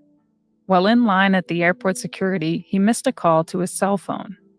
When he listens to the voicemail, he hears what he describes as whimpering, sobbing sounds. He's convinced it's Maura, but police say they trace the call back to a Red Cross calling card. We'll get into this later. Bill's parents, Bill Sr. and Sharon, drove from Ohio to pick Bill up at the airport in Connecticut and headed north. They were joined the next weekend by Bill's West Point sponsor family, Rob and Christine McDonald, who had grown to love Maura while she was dating Bill. My older sister Kathleen and her fiancé Tim drove up, along with my brothers Freddie Jr. and Curtis. I was slated to deploy to Iraq when I arrived at my unit at Fort Bragg. It was immense pressure to try to defer or get a replacement for my position. Fort Bragg was a line unit in the thick of the deployment cycle. I didn't have the same flexibility as, say, a training unit, so it took me quite some time to find someone to take my place. Now, this was back when deployments were 15 months long, and no one wanted to leave their loved ones for 15 months. At this point in my young Army career, I didn't want to show up to my unit and say, I can't go on this deployment. Someone go for me. But I had to be there for my family. So thankfully, I got someone to take my spot. I was sure that they would find Maura the next day. But the days kept ticking away, and we developed more questions than answers. It was torture. While my family pressed for answers that first week in New Hampshire, authorities were alerted of Maura's disappearance at UMass. It was then we began to learn a bit more about the events leading up to her disappearance.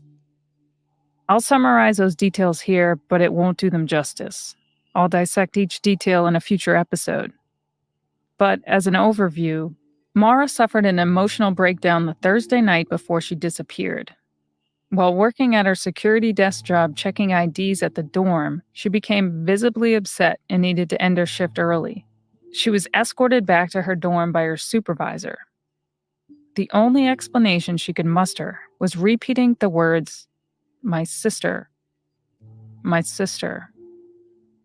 Our other sister Kathleen spoke to Maura much earlier in the night, talking about relapsing. See, Kathleen was struggling with addiction and went to a rehab clinic for help.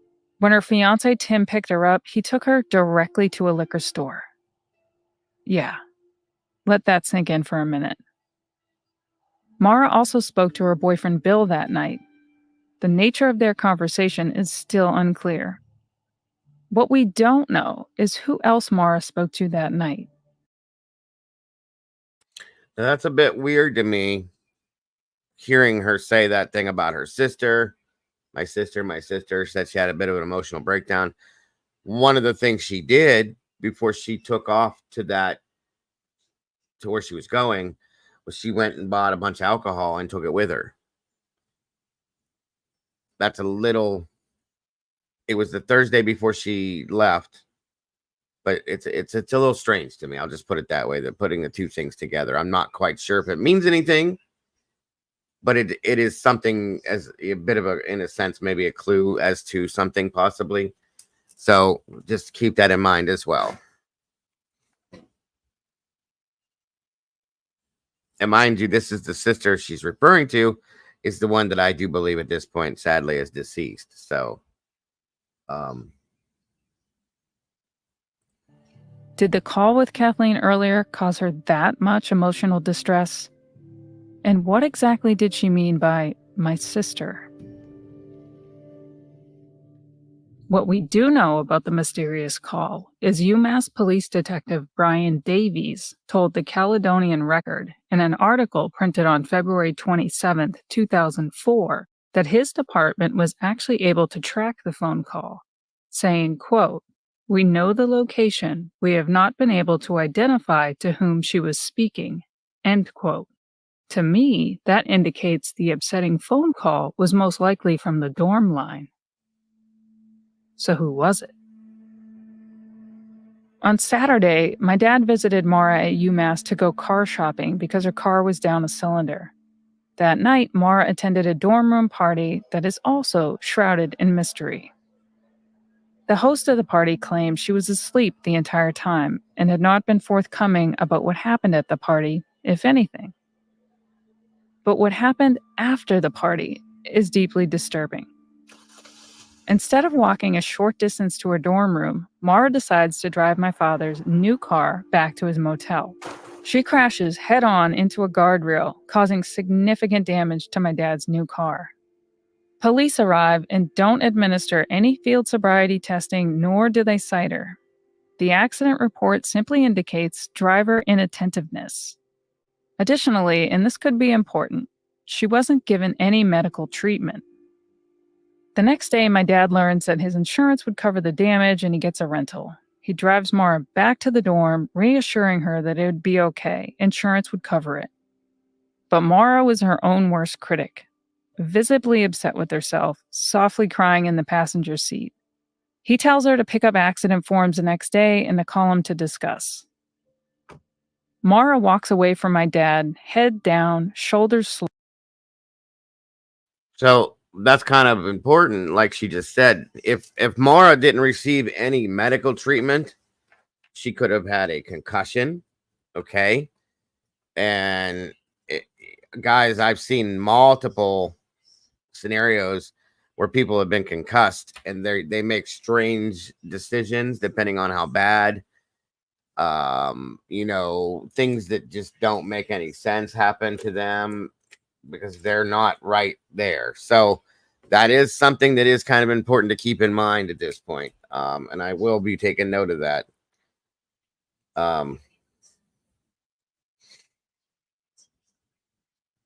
It's a big thing.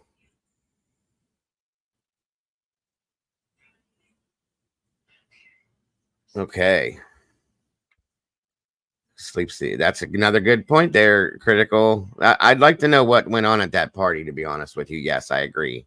Who sleeps through an entire right? Big question I have.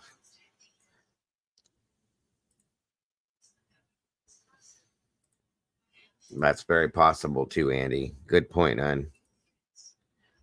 Miss Anonymous 617. I grew up near Maura. Welcome. Thank you for joining us. I appreciate you very much, especially knowing that you were a neighbor. Thank you, Kimber. All right, guys, on we go.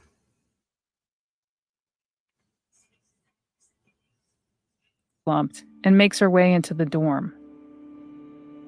This would be the last time my dad would ever see Maura again. It's got to be frustrating that the same possibilities that you were dealing with the Wednesday afterwards are still all in play. Exactly the same thing. 100% the same thing. Now, there's no question about whether I'm going to look for her. You know, this is my kid. My kid wants me to look for her. I'm going to look for my kid. You know, I don't know what happened to her. I mean, I don't have Maura. I don't have a body. You know, I have to think in these terms, but the case certainly isn't over. The case certainly isn't over. It was just the beginning of the longest marathon of our lives, one we didn't sign up or train for. Maura disappeared the same week Facebook launched, and her case was deemed the first missing person case of the digital age. This was a blessing and a curse. With the click of a button, social media gave us the ability to reach a widespread audience, to raise awareness and keep her case alive. But like all powerful tools, it has its downside. Online sleuths tore into the details of her case with a rabid obsession, undeterred by the residual harm caused by proliferating wild speculation and misinformation. Today, her case is shrouded in misinformation, but I'm here to change that. Over the next several episodes, I'll break down the details of the case.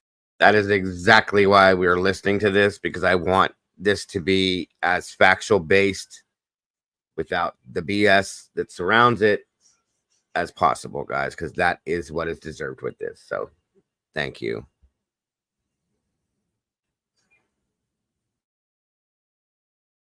In the efforts to find my sister. Join me next episode as I start from the beginning.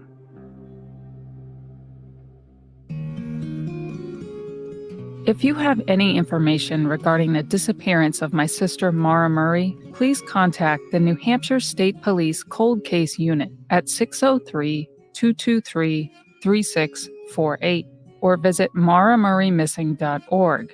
Special thanks to my friend Sarah Turney, whose trust and guidance made this project possible.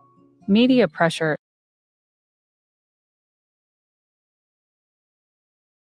All right, guys, jumping into episode 2 here. It's like beach bags, sandals, and more. Find your called Hansen, Massachusetts.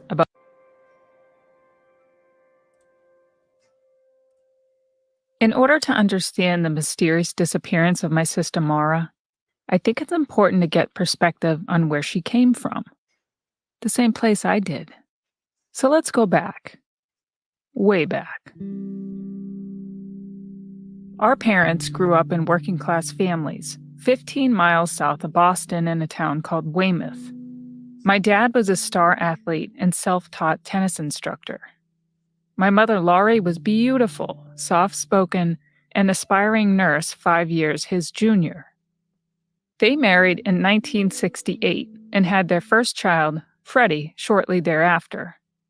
My dad worked in nuclear medicine, and my mother fulfilled her dream of becoming a nurse. They always wanted a lot of kids, but my mom wasn't able to get pregnant after Freddie for a number of years. Then, out of nowhere, she has 3 girls, back to back to back, in roughly 2-year increments: Kathleen, myself, and Maura. Curtis would come several years later. We grew up in a small, quiet town called Hansen, Massachusetts, about 25 miles south of Boston, where the biggest thing happening was a high school football game. We had a couple of stoplights and 1 Dunkin' Donuts. It was a good place for kids to grow up. There wasn't much to do other than to create our own entertainment, which we excelled at. We lived on a dead-end street in a modest split ranch home. I shared a room with Maura. On the wall hung a poster of one of our heroes, Joan Benoit Samuelson, winning the 1984 Olympic Marathon. Below that was a small bookshelf with a collection of America's Civil War books and some classics like Jack London's The Call of the Wild and Henry David Thoreau's Walden. We all loved history. Maura would sit on the floor next to the bookshelf and twirl her hair. She always did this when she was reading or really concentrating. It's one of the most adorable mental images that's seared into my mind about Maura. Money was tight, but we always had what we needed. Most importantly, we always had each other, and the bonds formed then is what ultimately enabled us to endure the unthinkable tragedy that laid in wait. Growing up, Maura quickly took to sports, as did everyone else in my family. We knew from an early age that she was gifted with the Murry athletic gene. It was also evident she was smart as could be. The quick, witty comeback started early and most certainly as a defense mechanism to fend off the typical older sibling torment. Freddie was so much older, and we were only graced with his presence. 2004. And sorry, guys, if I caused an echo, my apologies. Welcome, JC. Thank you for joining us, hon. And yeah, guys, this was the first case in from my understanding to hit Facebook because they came out at the same time. No problems at all, Miss Barbara. Yeah, very bad stuff. Which is, again, why we're listening to this rather than watching it from YouTube, because you know what happens. Other than that documentary, so much other stuff that's not right.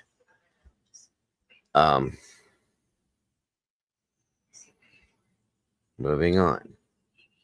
Again, thank you all for joining us. If literally nothing else was happening, but mostly when he needed someone to change the channels on TV. We were his glorified channel flippers. See, this was before the time of TV remotes, so we sat on the floor and clicked through the channels in exchange for candy or a ride to Heidi's Hollow for some ice cream. Kathleen was more like my mother, a gifted artist and animal lover. She enjoyed horseback riding and dance class.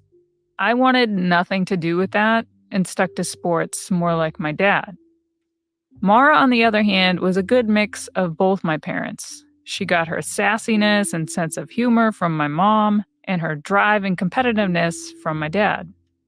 Despite being amazingly talented, Maura was humble, thoughtful, and kind. She was the type of person to write a thank you note for even the smallest gesture, or for no reason at all. Maura was always very humble. I mean, you know better than anybody. She couldn't take a compliment. She didn't like being brought to the center of attention for accomplishments. She was always humble and never let how gifted she was go to her head. Despite the differences in our individual personalities, the through line was always there, and you could tell we were siblings, with the most obvious commonality being our quiet, introverted nature. My parents grew apart and got divorced when Maura was 7, and then came Curtis, who has a different dad, but was a welcome addition to the family, as now we had our own channel flipper. Despite having different dads, my father made a point to include Curtis. Fred and I have always had a wonderful relationship. He's always stepped up and treated me like his own. Whether it be training me in baseball or making me camp boy when we went camping up in New Hampshire and including me in all of that. PJ, thank you so much for sending those pics and stuff. I will be able to show those here relatively soon to show you guys, to get a visual of the vehicle and stuff like that. So thanks again, PJ. I appreciate that so much, hon. Very, very much, actually. We've always had a very good, mutually respectful, healthy relationship. Welcome, He's TZ. never made me feel out of place in any way, and has always been nothing but supportive and welcoming and inviting throughout my life. Speaks a lot to his character, because that's not typical. No, that's sort of reception in a situation like that. It's not always a good thing, and that's very special that we've been able to have that good a relationship. Sports and the outdoors were our world. And after my parents divorced, it was a good way to spend time with my dad. The divorce was hard on us, understandably so, but having both parents engaged made it bearable. My mother usually worked the 3 to 11 shift as a nurse, so my dad became our chauffeur to and from practices and games. My grandmother Ruth was a big part of our lives and our main babysitter. When Maura got her license, she would make it a point to visit Nana as much as possible. Nana was kind of like the thread that sewed the whole family together. We were very, very lucky, and Maura loved that woman dearly. We also spent a lot of time with our Aunt Janice and cousins Tracy, Tammy, Jenny, Mason, and Matt. Holidays were always at her house in South Weymouth, split with my dad. Janice would always invite my dad, which was nice to have everyone together, even if it was for a short time. I sat down with my brothers to talk about Maura as a kid. All right, I'm here with Freddie, your first ever podcast. Yes, it is. First ever. Okay, Freddie, you are the oldest of 5, and you spent a lot of time dealing with your younger siblings. I wanted to ask you if you had any specific memory of Maura, what she was like, and what it was like growing up with all of us. Like you said, I'm a lot older than the 3 of you, the 3 sisters. So I was, I'm 12 years older than Maura, which is a big gap. I watched her grow up her whole life from, being 12 years older. You witness everything. I didn't so much hang out with you kids every day. And, when we did hang out, it was usually doing fun things. My memories of Maura as a young kid are going to watch her play sports and going to family functions and fun things, going camping, of course. Yeah, it was just mostly all good memories from back then. I talked a little bit about that, how we were only graced with your presence when you had absolutely nothing else to do. Yeah. And that's kind of how I remember it. How would you characterize us and our differences and how we were alike? Yeah, that's a good question. Well, Kathleen, as anyone who knew her would tell you, is very artistic, very creative, reserved and quiet in a way, in certain situations. But with us, Kathleen, she was outgoing and fun and great to be around. You were not as artistic, I should say, as Kathleen, but where she was, more creative and artistic, you were more like sort of focused and driven in certain areas, in sports and school. And not to say Kathleen wasn't, but, she was maybe less that way. And then when you get to Maura, she had a little bit of both of those qualities, the artistic side and the focus and drive and ambition to reach goals, which she was very good at. Throughout her younger years, she would set a goal and she would do the work that it took to get there. But she also had an artistic side, which later on became her love for music and going out and seeing concerts, which was something that we did together because that's something that I like as well. So you're all different a little bit, but you're sisters. You can tell you're sisters. Yeah, I would say whatever artistic gene that you and Maura and Kathleen and Curtis got, it skipped me. People that don't know Maura wouldn't know how amazingly talented she was. I can think back to numerous times where she amazed me with things she could do. Like when we went skiing and it was her first time ever on skis. And within 2 runs, she's going from top to bottom without falling down and just full speed like she's been skiing for years. She could jump on a mountain bike. Me and her would go mountain biking. I was training like all the time and it was my thing. And she would just jump on after like never riding and stay right up with me and no problem. Would ride up mountain roads that were straight up. She would be right there. I'd turn around and she's right behind me. Somehow she was like a math wizard. Where did she get this math skill?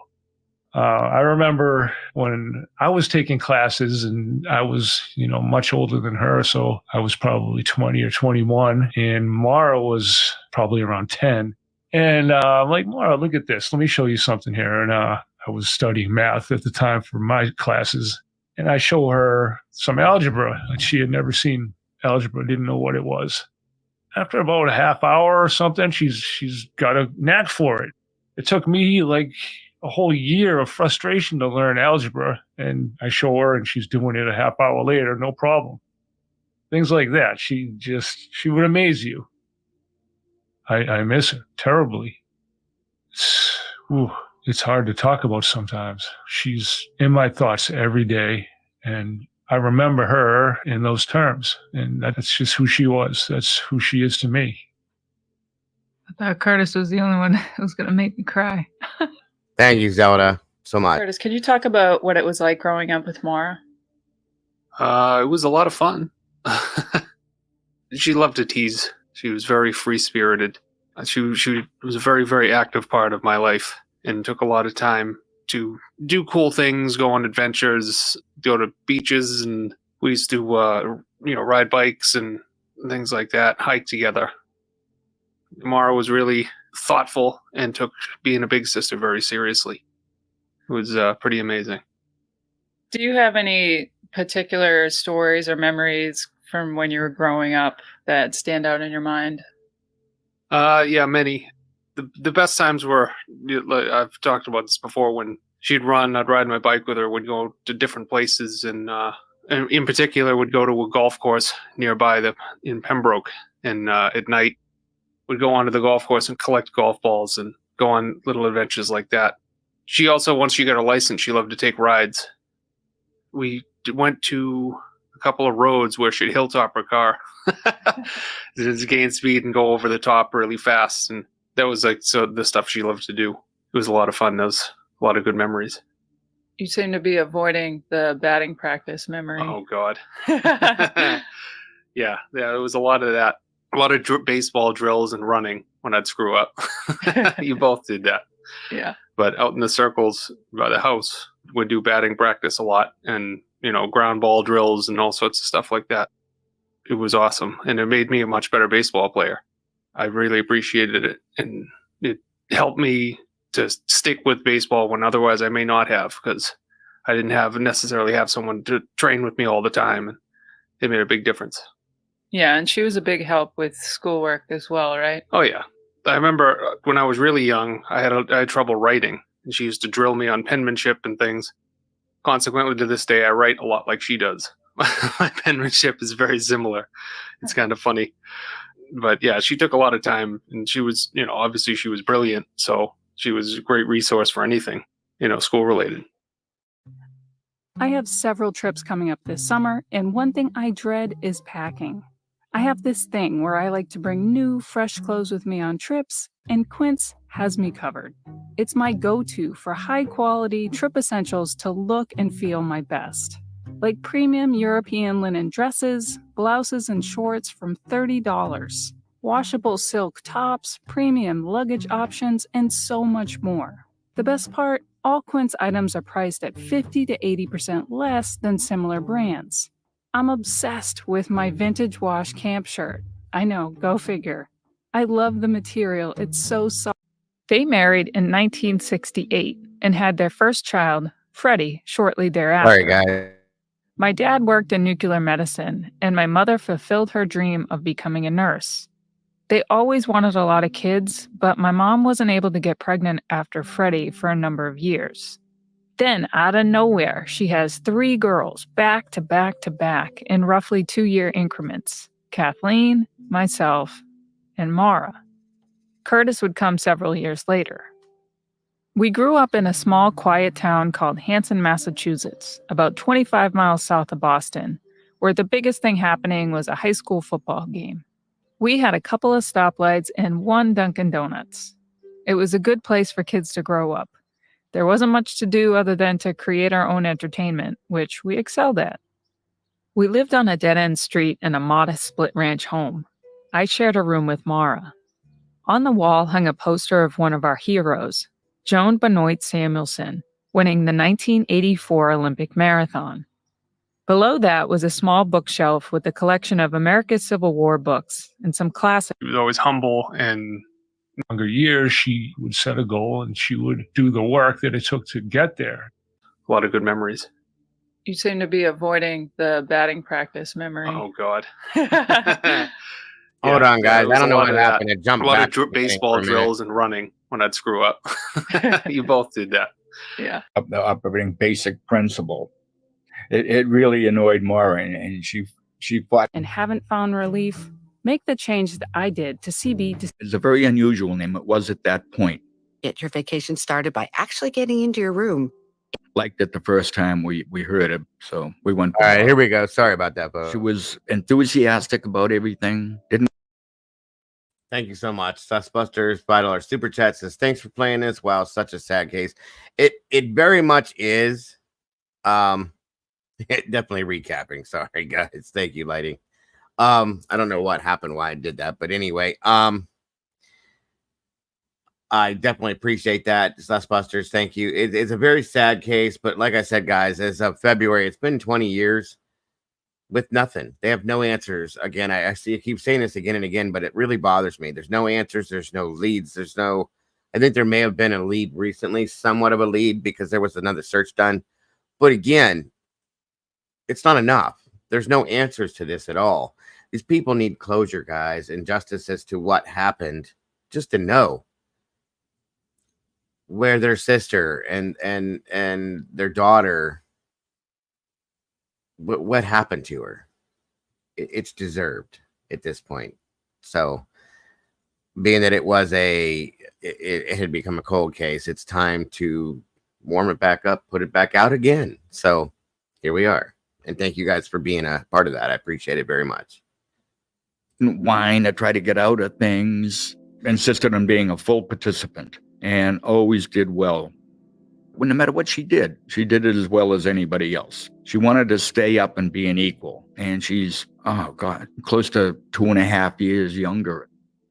And she reacted very excitedly to being teased. It annoyed the heck out of her. And she was complaining about it. And the more she complained, the more she'd get teased. And she was upset with me because I wouldn't take stronger action. But I told you kids, it never gets physical, because you kids were bigger than Maura. I wanted to make sure that was an operating rule, the operating basic principle. It really annoyed Maura, and she fought back. She didn't take a backward step. She stood up to you too. And it's a trait she kept forever. It was funny to watch, but of course I couldn't smirk or anything like that. I had to be stern and hold the line of justice, even though I was getting a kick out of it too. But I kept order within reason. In fact, I remember enforcing it. We were up in New Hampshire, had gone up for the weekend, but we were coming down from one of our hikes, and you two were the older two were bothering Maura, teasing the heck out of her, and she was getting madder and madder and red in the face, and demanding that I do something. And I told you kids. I gotta say thank you very much. And says I'd never even heard of this case, so this is all new to me. That's one of the reasons I love your channel, seriously, and I seriously appreciate that. I try to bring a wide range and a wide variety to the table for you guys, other than just sitting on what's brand new and spending 6 to 8 months on something, guys. That's not going to happen in here. And I know I've done it in the past, but we're here for true crime, for one, not drama, for two.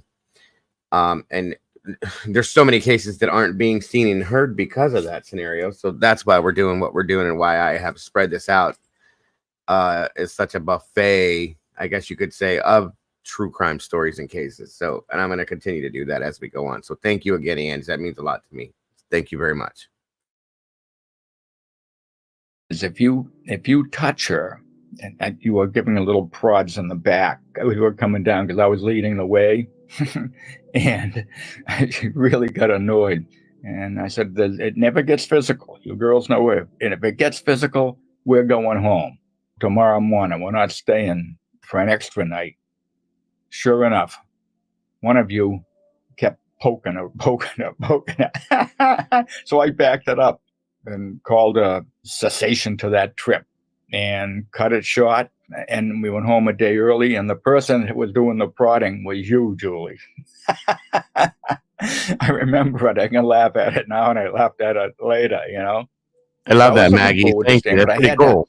Do something. As I told you older girls to cut it out, I could see the furor it was causing. So I hardly ever actually enforced what I said I was going to do, you know, carried through on a threat to do something. But that time I did. It shook everybody up, and Maura was satisfied. She didn't mind going home. Uh-oh, Doodle, there's another t-shirt, the True Crime Buffet at the True Crime Cafe. I actually love that, Maggie. That's a really, really, actually a very, very cool analogy. Honestly, I'd have never thought of that. That's pretty neat. Thanks, hon. Very cool. Home, because I had wreaked justice on her tormentors. It was funny. So it was one of those things that happened that stands out in my memory. Yeah, but you put it together. You did. Come enjoy the True Crime Buffet at the True Crime Cafe. Pretty neat. Pretty neat. Welcome back, SRB. Hey, Radar. Great to see you. I do. I love it, too. It's pretty cool. It'd be a great t-shirt, I think. Anyway, thanks again, Maggie. And Radar, great to see you. SRB, welcome back. And on we go. Murray. Basically, all you kids, you two younger ones, you, Julie, and Maura, never got anything but an A. Kathleen did pretty well, too, and Fred did decently. But Maura was chasing you, and she was a bright kid anyway, you know? So she certainly couldn't get anything less than an A. So she did her work. But I think it came a little bit easy to her, certain subjects. And she'd always point it out, you know, she'd open the report and stick it in my face. She matched the A for age or constantly every time. I had the sense that meant a lot to Maura. They had achievement awards, and she brought the house down. She nearly swept nearly everything. High honor roll and right up top in marks and all the athletic awards and even the best essay writing award.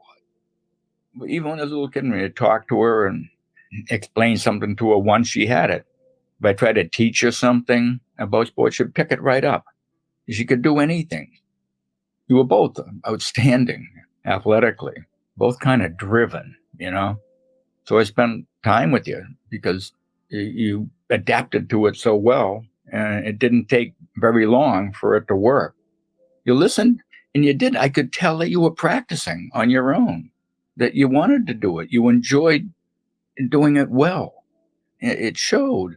And I could tell when you were in groups with other kids that you were doing it better, and you kids could tell that you were doing things better and faster and more effective, and you seemed to enjoy it. You probably worked even harder. I never had to encourage that or anything. We spent every summer camping and hiking in the White Mountains of New Hampshire. We looked forward to it all year. It was an affordable way for my parents to spend quality time with the kids, and we loved it. We camped at Jigger Johnson Campground off Route 112 in New Hampshire. Ironically, this is not far from where Maura's car was found abandoned in 2004. Hiking was a huge part of our upbringing. My father set a goal to climb all 48 New England's 4,000-foot peaks, and we joined him for most of those. The White Mountains became our second home, and we felt most at peace there. This is one of the reasons why I believe Maura was traveling to New Hampshire in the first place. Well, I wanted to take you kids on vacations, but I didn't have a ton of money, and I didn't want to waste a lot of money, what money I had. So it didn't cost much to go camping. The fee was $2 a night or something like that. But it was out in the woods, and I always liked that when growing up. And I thought the kids would love it because there are mountains to climb, there is a river to swim in, there are ponds to swim in. There's something to do every minute of every day. Animals to see, there are moose, there are bear, and you have a chance of seeing all this stuff. It was just great for kids. Since your earliest days, as tiny kids, I brought you up there every time. I remember changing Maura's diapers as a tiny little thing in the tent in the woods. She had been there since the very beginning, what all you kids did. Well, I'm climbing for me started with Maura, and it didn't start at Mount Chagora. The first time I hiked with her was actually at a trail called Boulder Loop, which is another fairly difficult, albeit short trail. And I remember on that particular trail, I was a brat. I didn't like it because it was really difficult. It was hot. There were bugs, and I was young. And I just remember Maura never let it get to her that I was being kind of a jerk about it, for lack of a better word. And she was always very encouraging. And that kind of broke me in. And by the end of it, we had so much fun because she made it fun for me. She went out of her way to come up with ways to make it more enjoyable, I guess. So on parts of the trail where it would be a downslope that was smooth, she'd just say to let yourself go loose, and let yourself go and just run down the slope and have fun with it, and made games out of it. And eventually, the first real mountain I ever climbed was Mount Chagora. And I climbed that with her. And I remember she was very good about bringing trail mix. And she taught me about the piles of rocks at the top, Elizabeth, and how they mark trails and things like that. And we had a lot of fun, and it was a great day. Hey, Walt Harris. That kind of got me hooked on hiking from there. So good, so good, so good. Get ready, because Clear the Rack is on at your North Shore. Every family has 2 kids accepted into West Point. Our dad was an avid runner and completed 9 marathons. Maura and I would beg him to take us on his marathon training runs. And to placate us, after finishing some of his longer ones, he would take us on a cool down around the block. It was about a quarter of a mile, and he would tell us it was a marathon. Maura and I would sprint the last part, pretending it was Boylston Street, the final stretch of the Boston course. We also played soccer, softball, basketball. Hell, we even made up our own competitions in the front yard. But we always gravitated back to running. It was in our blood. In middle school, we had this annual 1.5-mile race called the Turkey Trot. One year I won it, and I was instantly hooked. A couple years later, Maura ran it and shattered my middle school record, beating not only all the girls, but all the boys. She was incredible. Winning the Turkey Trot meant we got to take home the grand prize, an actual turkey. Some years we took home 2 turkeys for Thanksgiving. Maura developed a tight-knit group of friends, and they maintained their friendship through college.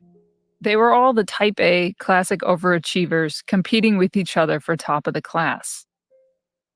Schoolwork came easy for Maura. She took advanced placement courses and tutored other kids who needed help, myself included.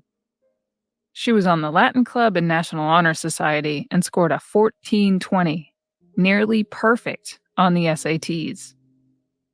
Maura was my best friend. We sat together on the bus to and from track meets, strategizing and talking shit. We did everything together. For a younger sister, she was so kind to me, even at times when I didn't deserve it. Maura was a multi-sport standout, making the varsity basketball team as a freshman.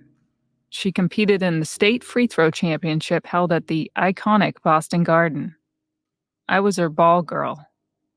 On the track, she was a phenom. As a sophomore, she qualified for U.S. Nationals and finished 33rd in the country. She was also a Boston Globe All-Scholastic, which is a huge honor in Massachusetts for any sport. Personally, I knew growing up that I needed to find a way to pay for college to take some of that stress off my parents. Running coupled with academics seemed like the ticket.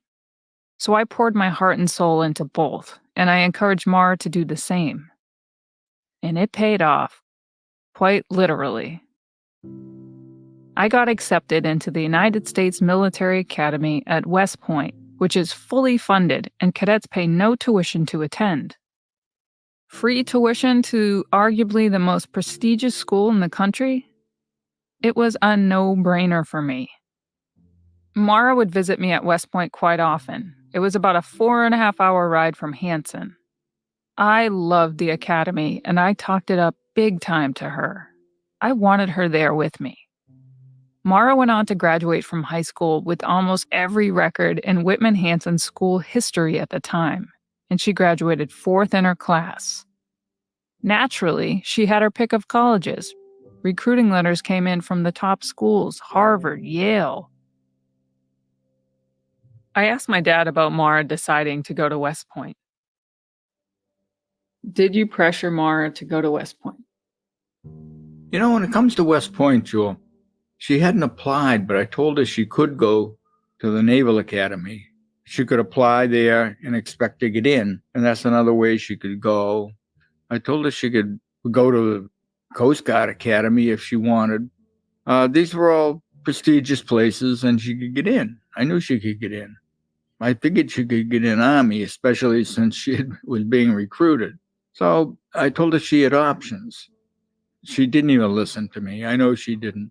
She applied to West Point, got into West Point, never applied to the other places. Like you could have gone to Navy. You had your choice. I thought Air Force was out of the question because it was way too far. She wouldn't want to be that far away. There was no second guessing. It was Army, the West Point Military Academy all the way from the start. There was no question. I could sense it. I knew it. And she said it. I'm going to West Point. She had her pick of schools, so she could have gone to, she was recruited by Harvard, Brown, Yale. Why do you think she chose West Point out of every option in the world? I had the same question. I was thinking Yale was in the same direction. It's an easy visit. It's a highly prestigious place. A local coach, not a local coach, but fairly local, that knew her and had followed her, whose daughter competed against Maura, who I knew was going to go to Yale, knew how good Maura was and was interested in recruiting her for Yale to be on the team with his daughter. And it would have been good for Maura. It would have been good. And I thought it was a good idea. I wouldn't have objected to that. I think it was a full ride, and she had the academics to go. So Maura pretty much had her pick. And I thought I would have encouraged Yale. I even suggested it. But it was West Point all the way. Boom. I think she wanted to go to school with you. You had always been together, and I could sense it. And I certainly didn't want to get in the way of that. So, West Point it was. Maura was awarded a congressional nomination from the late Senator Ted Kennedy, just as I had 2 years prior. I was psyched. My best friend was set to join me at the academy. Join me next episode as we do a deep dive into Maura's time at West Point. If you have any information regarding the disappearance of my sister Maura Murry, please contact. Okay, guys, we're going to run one more episode of the podcast. I'm going to skip episode 3. We're going to go back to that after the fact, and we're going to move into episode 4, which is called Days Before Disappearance. And it's bringing us up to the week before she disappeared, which I think is very important. We can go back to episode 3 and pick up on that stuff another time. I want to put this one more in tonight, and we'll pick this up tomorrow or Monday, probably to complete the rest of it. But I think at least this episode is a very important one to hear. So we're going to throw that in here tonight to catch everybody up to some of that stuff. Okay. And thank you guys again for joining us. Demon Dog, good to see you. Everybody that jumped in tonight, I really, really appreciate you guys supporting us as we cover this case and bring this case back to life a little bit to try to possibly help get some answers for the family. somebody could hear something and it could trigger something or anything, guys, at that very, at the very least. Welcome back, Arctic. We're having Coney Island hot dogs for dinner tonight. We thought about pizza though. Crank 99. Do I cover less well-known cases? I do cover very small ones as well. And I will continuously do that. I try to bring, like I said, a smorgasbord of stuff to you guys, different variety. And if you have a case that you're interested in that isn't very well known that you would like me to cover, Crank, send it some info to my email, and I definitely have no problems doing that. So just let me know. Pink Peony, good to see you. So again, that sounds great, CZ. We're moving on to episode 4 of the podcast. This podcast, for those of you that have jumped in, this is given by Julie, Maura's sister, and it's given, welcome Leandra again. It's also given factual information, not all the stuff you would get off YouTube. Everything in here is brought out by family. You hear all the family in the podcast speaking, and it's all, again, like I said, factual information, so that there's no clickbaity stuff. There's no BS that we're getting. We're getting all facts based on what the family has given us. So I think that's amazing. All right, moving forward.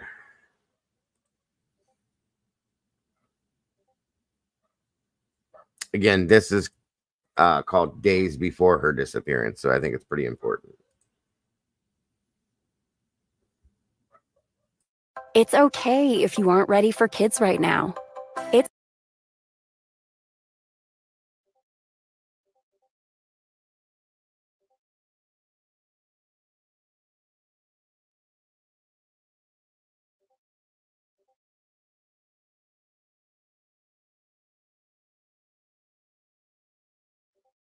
Maybe. Hang on a minute.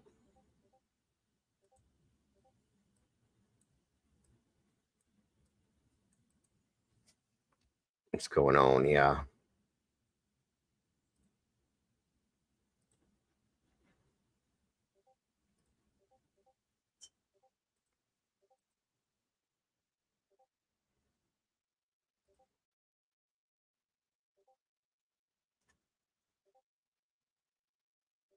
Hold on, everybody. We're having a little bit of a technical issue. Just give me a second here.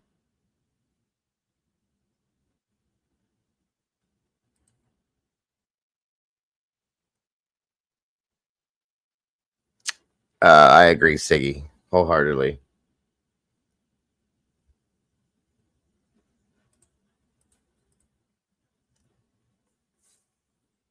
I don't know what the problem is. Give me a second, folks. I'm sorry.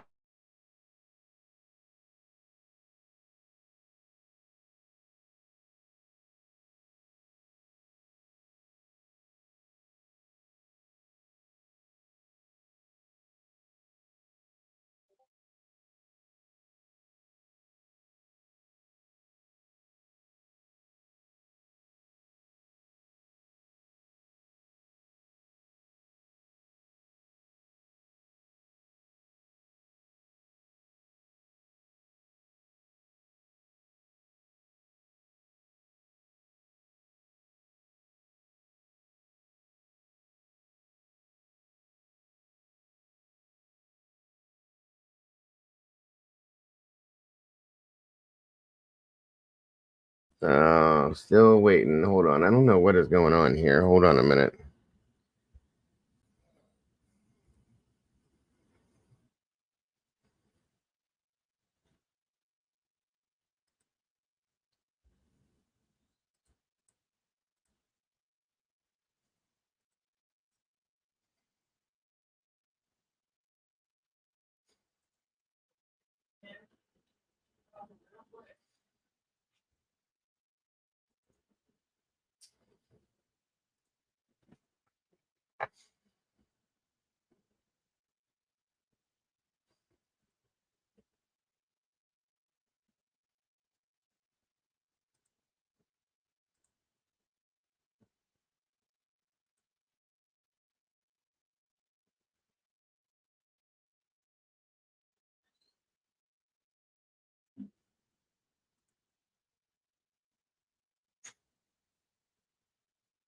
All right, let's see here.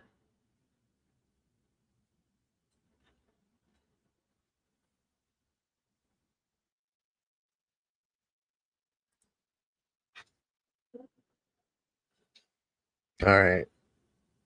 I don't know what went on there, but I think I got it. We're good. Sorry, guys, for the delay. My apologies.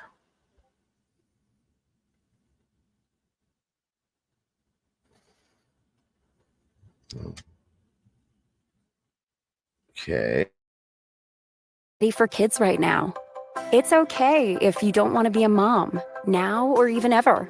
It's nobody's decision but yours. But you know what's not okay? Not knowing how effective your birth control is. Talk to your doctor about effective birth control options so you can make an informed decision. Earning your degree online doesn't mean you have to go about it alone. At Capella University, we're here to support you when you're ready. From enrollment counselors who get to know you and your goals, to academic coaches who can help you form a plan to stay on track. We care about your success. I'm so sorry to hear that, Anne. We're dedicated to helping you pursue your goals. Going back to school is a big step, but having support at every step of your academic journey can make a big difference. Imagine your future differently at capella.edu. Thank you, Vicky. I Tired of appreciate it. listening to the same old playlists or podcasts over and over? Maybe it's time to mix things up. Try something new. Hit explore. Before you've even put your buds in, grab a bowl of Pebble cereal and put some fun in the mix. You'll be listening to the good stuff soon enough. Fruity and Cocoa Pebble cereal. Less blah, more yabba dabba doo. Head to your nearest grocery store to buy Pebbles cereal now. Yabba dabba doo and the Flintstones and all related characters and elements. Copyright and trademark Hanna-Barbera. And I told her, Maura, that's the worst thing you'll ever do is Here we cause go. me $500 worth of damage for your lifetime total. I'll take it. I'm way ahead of the game. Don't worry about this. It's the last time I ever saw my daughter. I'm Julie Murray, and this is Media Pressure, the untold story of Maura Murray. The following podcast contains adult language and potentially triggering topics. Listener discretion is advised. The opinions presented by my guest are their own. Episode 4, Days Before Disappearance. Thank you for joining us again, guys. I appreciate it. The University of Massachusetts welcomed students back from winter break on January 28, 2004. 12 days later, Maura Murray seemingly vanishes into thin air. I think it's important to talk about the days leading up to her disappearance, so let's dive in.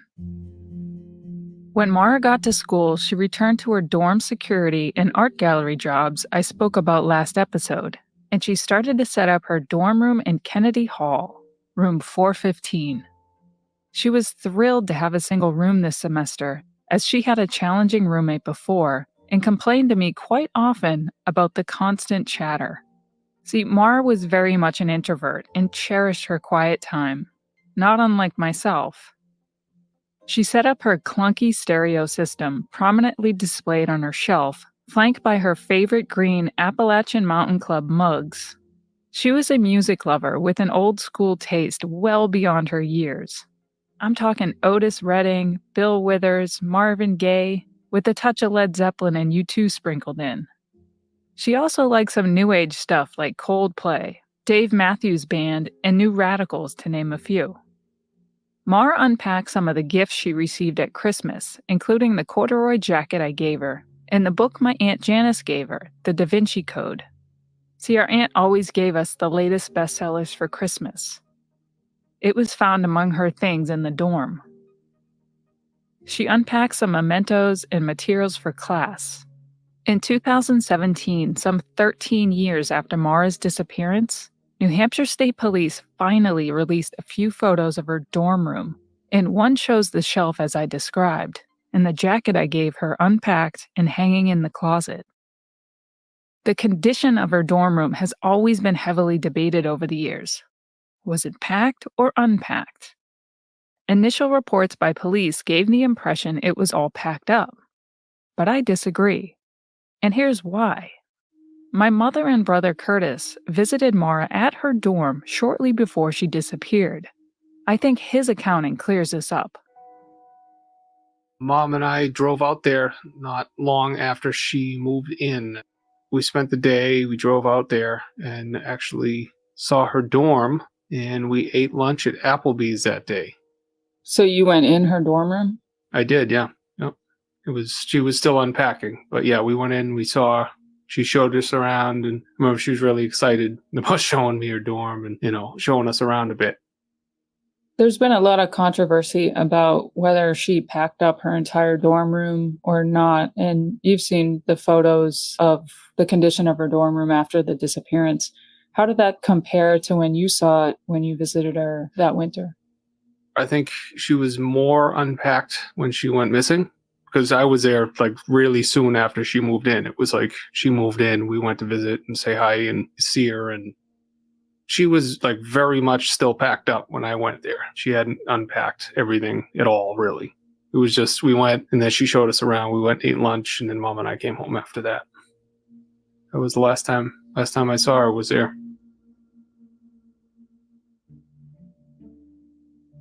Maura set up her computer and started communicating with several people online. Law enforcement shared their screen names with me. Of particular interest were two men she knew from West Point. We'll call them Dan and Tom for privacy purposes. I tracked them both down. Dan was Maura's classmate. They met the first year at West Point. When we spoke, he was very cooperative and forthcoming, stating law enforcement also reached out to him shortly after the disappearance. He didn't really have much else to add. My conversation with Tom was a bit more interesting. He was also Maura's classmate at school, and he communicated with Maura on Instant Messenger days before she disappeared. However, he told me law enforcement never reached out to him. Add that to the long list of frustration. Obviously, I don't have the same resources as law enforcement, yet I found him with very little effort. Anyways, Tom volunteered an interesting opinion, saying that he believed law enforcement prioritized other people who had communicated with Maura closer to her disappearance. I found this statement curious, considering he was one of those people.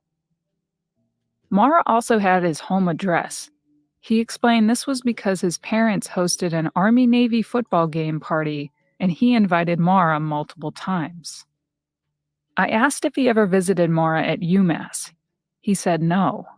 But get this, I have a photo of them together at UMass in 2003. I sent him the photo, and he stopped responding. Now, I'm not saying he had anything to do with it. Maybe he was just tired of my questions, but I found this odd.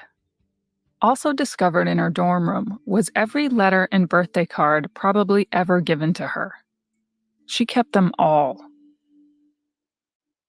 Now, this next part I like to describe as similar to a nesting set. Hear me out. So inside a box with all her letters, tucked inside a Duke basketball program, was a printed 2-year-old email from her boyfriend Bill, apologizing for infidelity early on in the relationship. I talked about that last episode. This was reported by police as a personal note left out on top of a box. Wholly inaccurate, but the implication is obvious, and an example of how language can either obscure or clarify.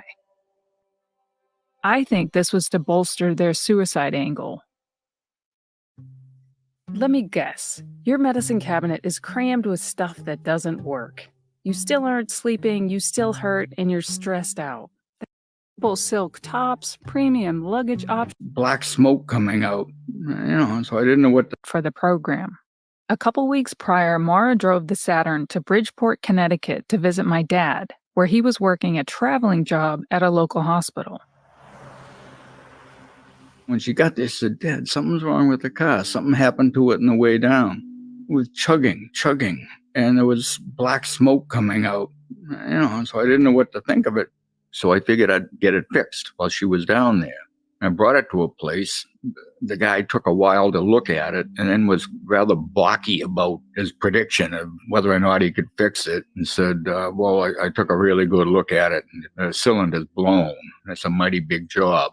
I had the impression it wasn't a very decent car anyway. I was sorry I had it. So it would have cost a lot of money to fix it, and I could use that money to get her another car. We're stuck with a bad car, and she's got to get back to school. So I didn't know quite what to do. So what I did do was have her drive my car back to school. I drove my old car that was smoking because I wanted to be in it if something even worse happened. And we drove back to UMass. I brought the car to the student parking lot, put it way down back. It wasn't going to be driven and it wouldn't be bothered. And I was going to dispose of it as soon as possible and get her a new car. And so within a couple of weekends, I was up there. Okay, so you put the car in the lot and you're just waiting to figure out a way to get rid of it. Do you remember what you told Maura? Told her to absolutely not drive that car. You do not drive that car. It's not safe. Thankfully, she was able to carpool 2 clinicals with classmates in the interim until they got another car. She started hunting for one on her own, calling several classified ads for used cars in the local newspaper. These calls are reflected on her cell phone records. My dad was set on helping her, though. He's old school and knew the bargaining power of cash, so he withdrew the maximum amount allowed on separate days the week before she disappeared. His bank was in eastern Massachusetts, so he wasn't able to make a single withdrawal. He planned a trip to UMass the weekend of February 7th, 2004 to start looking for a more reliable car. I decided to put some money together and get another car. My bank wasn't down there, and so I needed to get some kind of money to at least put a down payment on a car. I didn't know what we were going to be looking at. So I went to different ATMs, and the same one several days in a row because there's a limit to how much you can take out. I think it was $500. And so I made 8 different withdrawals and come up with $4,000. I had that in my pocket when I went up to UMass that Saturday to visit her. And that was the fateful weekend. Why not just write a check? I didn't have my checkbook with me, for one thing. I would have had to go back home. I wanted to get the car as soon as I could. As it turned out, I would have had to write a check, but at least we could get started with the $4,000. I didn't know what I could get for $4,000 at that time, but the car we decided on, there were a couple of them. And one was $6,000, one was $7,000, so I had to come up with more bucks.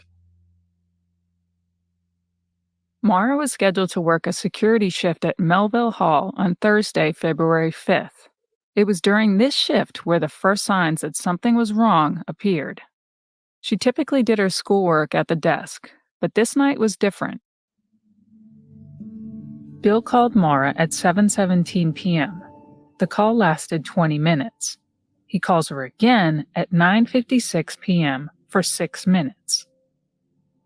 She took a cell phone call from my sister Kathleen at 10:10 p.m., lasting 28 minutes. Later, we learned that Kathleen confided in her about relapsing. Her despicable fiancé picked her up from the rehab center, and his first stop was the liquor store. Yeah, you heard me right. It was his way of controlling her, keep her drunk. Words cannot describe how reprehensible this man was. Who takes a struggling addict directly to the source of their addiction?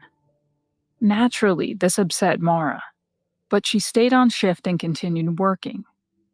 We know she also spoke to her boyfriend Bill at 12:07 a.m. for 7 minutes. Bill states it was an average conversation and nothing stood out.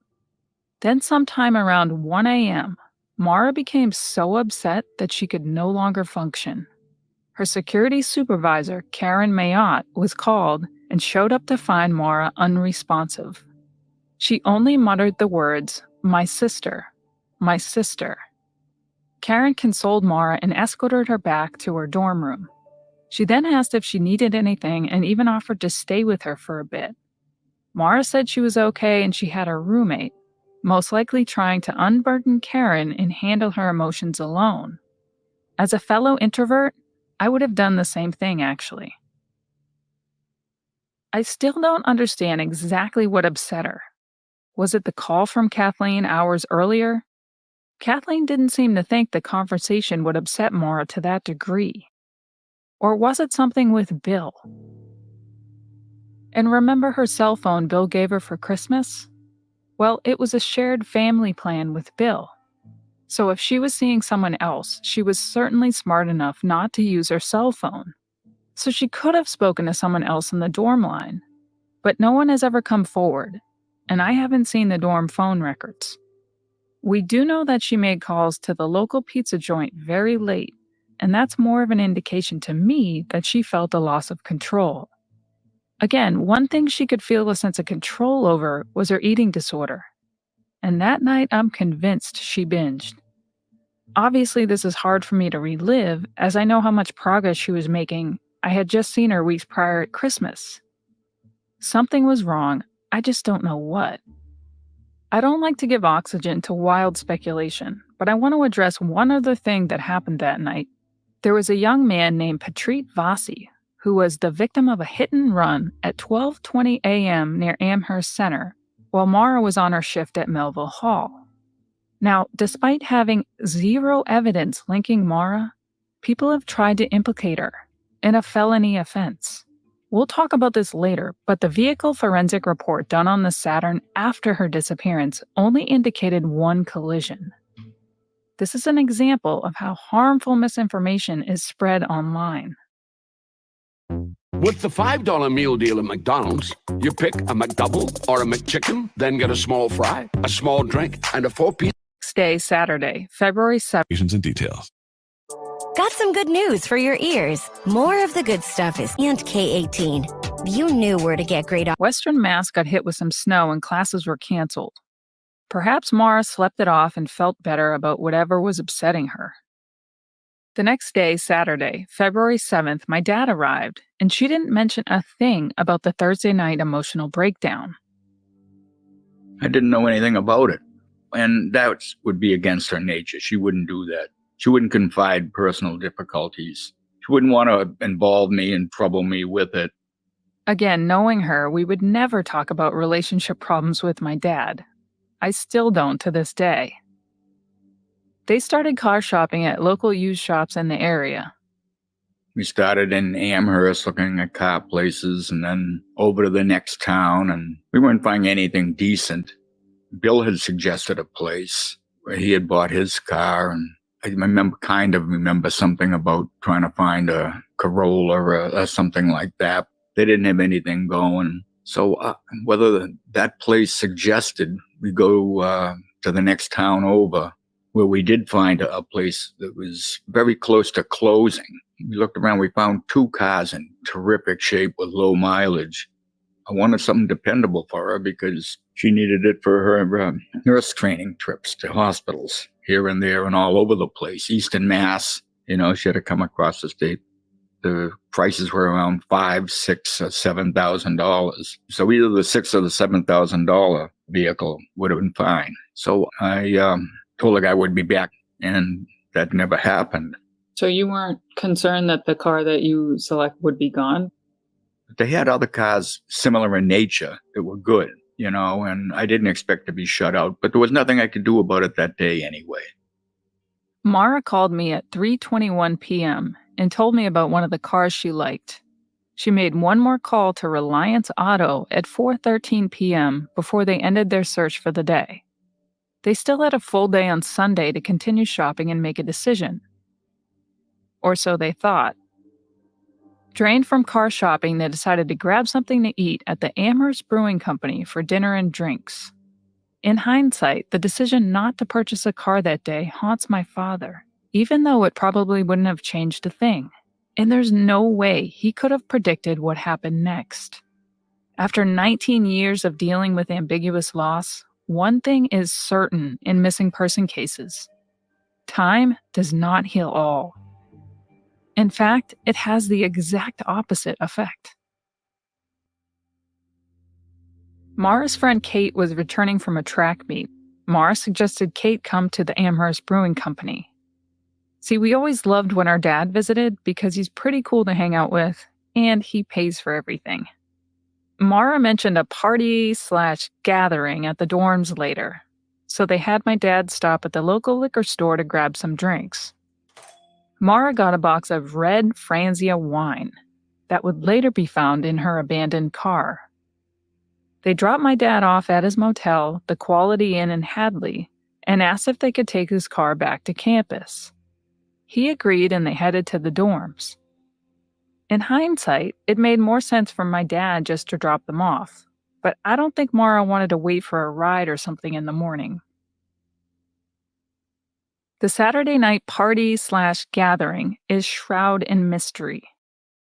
It was hosted by Maura's other friend, Sarah Alfieri. I mentioned her last episode. They met while working at the art gallery. The dorm rooms were small, so it's unclear exactly how many people were there, and again, Sarah won't talk. Was it packed hallways or just a few people sitting around drinking? I knew just who to ask. Kate herself. What do you remember about the party? Not much. I remember it. I probably went to her room first, and then it was like one of those. Thank you, I don't know Kimber. these people, but I don't remember feeling uncomfortable in any way. It was just, okay, these are strangers. We'll kind of get to know each other as 20, 21-year-olds do, however old we were. And it was like, I don't remember even how long we hung out. I do remember it was late enough when I went home that one of the guys was like, I'll walk you back to your dorm. I was like, no, I'll be fine. It's right there. And he's like, no, there's been like, no, it's late. Forget it. I was trying to think about it, and I don't even remember him being like, I remember it being a positive experience of like when him and I parted ways. I was like, thanks so much. I appreciate it. And he's like, great. Have a good night. I don't have any negative feelings from that, but it's, as far as what I remember, is next to nothing. I kind of remember the room setup, but it was a small room. There's been a lot of differing accounts, whether it was a small gathering or like this blowout party. It was in a dorm room in Southwest. They're not big rooms. Max, maybe 7 or 8 people, but that's like all you could fit in there. And did you know any of the other people there? I don't think so. I think there's people that lived on Sarah's floor or were like girlfriends of people or boyfriends of people. But I don't remember actually knowing somebody. If I had met them, it had been maybe once. So I was there. I've heard for so many years it was Welcome this back, big Paula. blowout party, and I'm thinking, how is that even freaking possible? It's not. We were drinking those stupid Sky Mall beverages and sitting in somebody's room, and probably like Milwaukee's Best or something. It was very low key. Oh, I mean, maybe they went to a party after. I don't like that. I don't know, because I think it was probably early enough. Because if I had to guess, I'm going to say that I think I went home between 1 and 2. But I don't know. That's just a guess. Sarah was allegedly asleep the entire time and didn't offer much more than that. We know her cousin and a few other guys who didn't go to UMass were there. Sarah spoke to my father once and was not forthcoming with information pertaining to the party, simply saying she was asleep. Now, I gotta say, I've heard this before, and I remember that this Sarah says she slept through the whole party. That doesn't make any sense. She threw the party. Why would you sleep? I mean, that's my opinion. She was the host, initial host. Why would you sleep through the party and then refuse to talk to anybody about anything that you remember at all about the party? That is suspicious to me. If you have nothing to hide or want to help, this obviously Maura was a friend of hers. Why would you not come forth with some kind of information? This girl won't give anything. She won't talk about anything. It doesn't make any sense to me. So something is weird about that. I don't know if it has anything to do with Maura's case, with what could have happened to her, but it sure as hell makes it seem right, Paula. Sorry. I think a couple of people misunderstood that, but it does. I don't know. It's very suspicious to me for it, at the very minimum. I'll just put it that way. You know, that's all I'm saying at this point, at least. Big red flag, CZ. I agree. SWAT is incredibly frustrating. After all these years, she has yet to say anything else, even to my family, and I have no idea why. But here's where it gets interesting. Maura and Kate leave the gathering at about 2 a.m., but instead of making the short walk back to the dorm, Maura instead decides to get into my dad's car. This decision makes no sense, as it was already so late and they had been drinking. So when you left the party, from what I understand, Maura was also leaving, and she said she was going back to my dad's motel, or did she tell you she was going back to her dorm? I don't remember, because I think she looked the floor below. So I kind of remember her saying something about going to a hotel. If she did, she probably went to her room first anyways. It's like, all right, cool, see you next time. It wasn't well, let me follow you. Let me make sure if I were the person then that I was today, I would have been like, let me know as soon as you get there. I'm so much more protective of people now just because of how many creeps there are. And my younger friends make fun of me, the ones that are in their early 20s. That's a very good point, sir. I just have to say, that's a very good point. And you're okay, Debbie. No worries at all. Welcome, Mimi. Are there any other witnesses that noticed that Sarah slept through the party? That's a good question, JC. You have to look into that.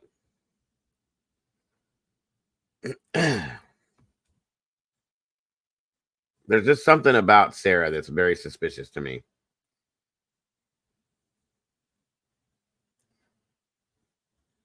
Note that. It's a good point. Thank you, JC. Well, sleep through fire alarm. But why would you throw a party, though? Here's my thing. Why would you throw a party and then go to sleep and sleep through it? That's what I'm questioning. You know, see what I'm saying? And not offer any info up to the family of a friend of yours that is missing. That's kind of my thought. That's all. It's just strange. That's all I'm saying. That was a great question, JC. Does anybody else notice or know that Sarah slept through the party? That's a good point. Okay. Maybe we'll get an answer that we don't know about yet. Who knows? We'll see. Valid. Thank you, Arctic. Thank you. A lot of info Julie's telling is what can be revealed that Ellie has stated. Gotcha. Good point there, PJ. Thank you for that, hon. Good evening, Renee. Thank you for joining us as well. On we go. So I'm like, no, please let me know when you get home. Like, just give me a call, give me a text. If I don't hear from you in 20 minutes, I'm going to call you until you answer. So did you notice Maura hanging out with any guy that night or leaving with a guy or anything like that? No. But I don't even know. I feel like I left before her. Because I feel like maybe the 5 of us left or 6, but not, I don't remember it being a pairing situation. It's not like people were pairing off to go home together.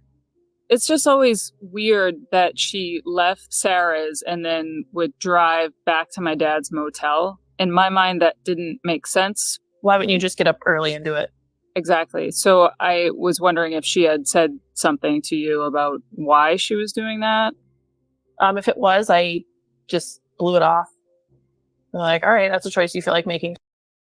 It makes me wonder if something happened at that party that made her not want to be there anymore. And I've always thought that. You know what I mean? You're welcome, Renee. Thank you for being here. Just saying. Have a great night, Miss Barbara. We love you and sleep tight. It is very weird. Yes, Vicky, yes.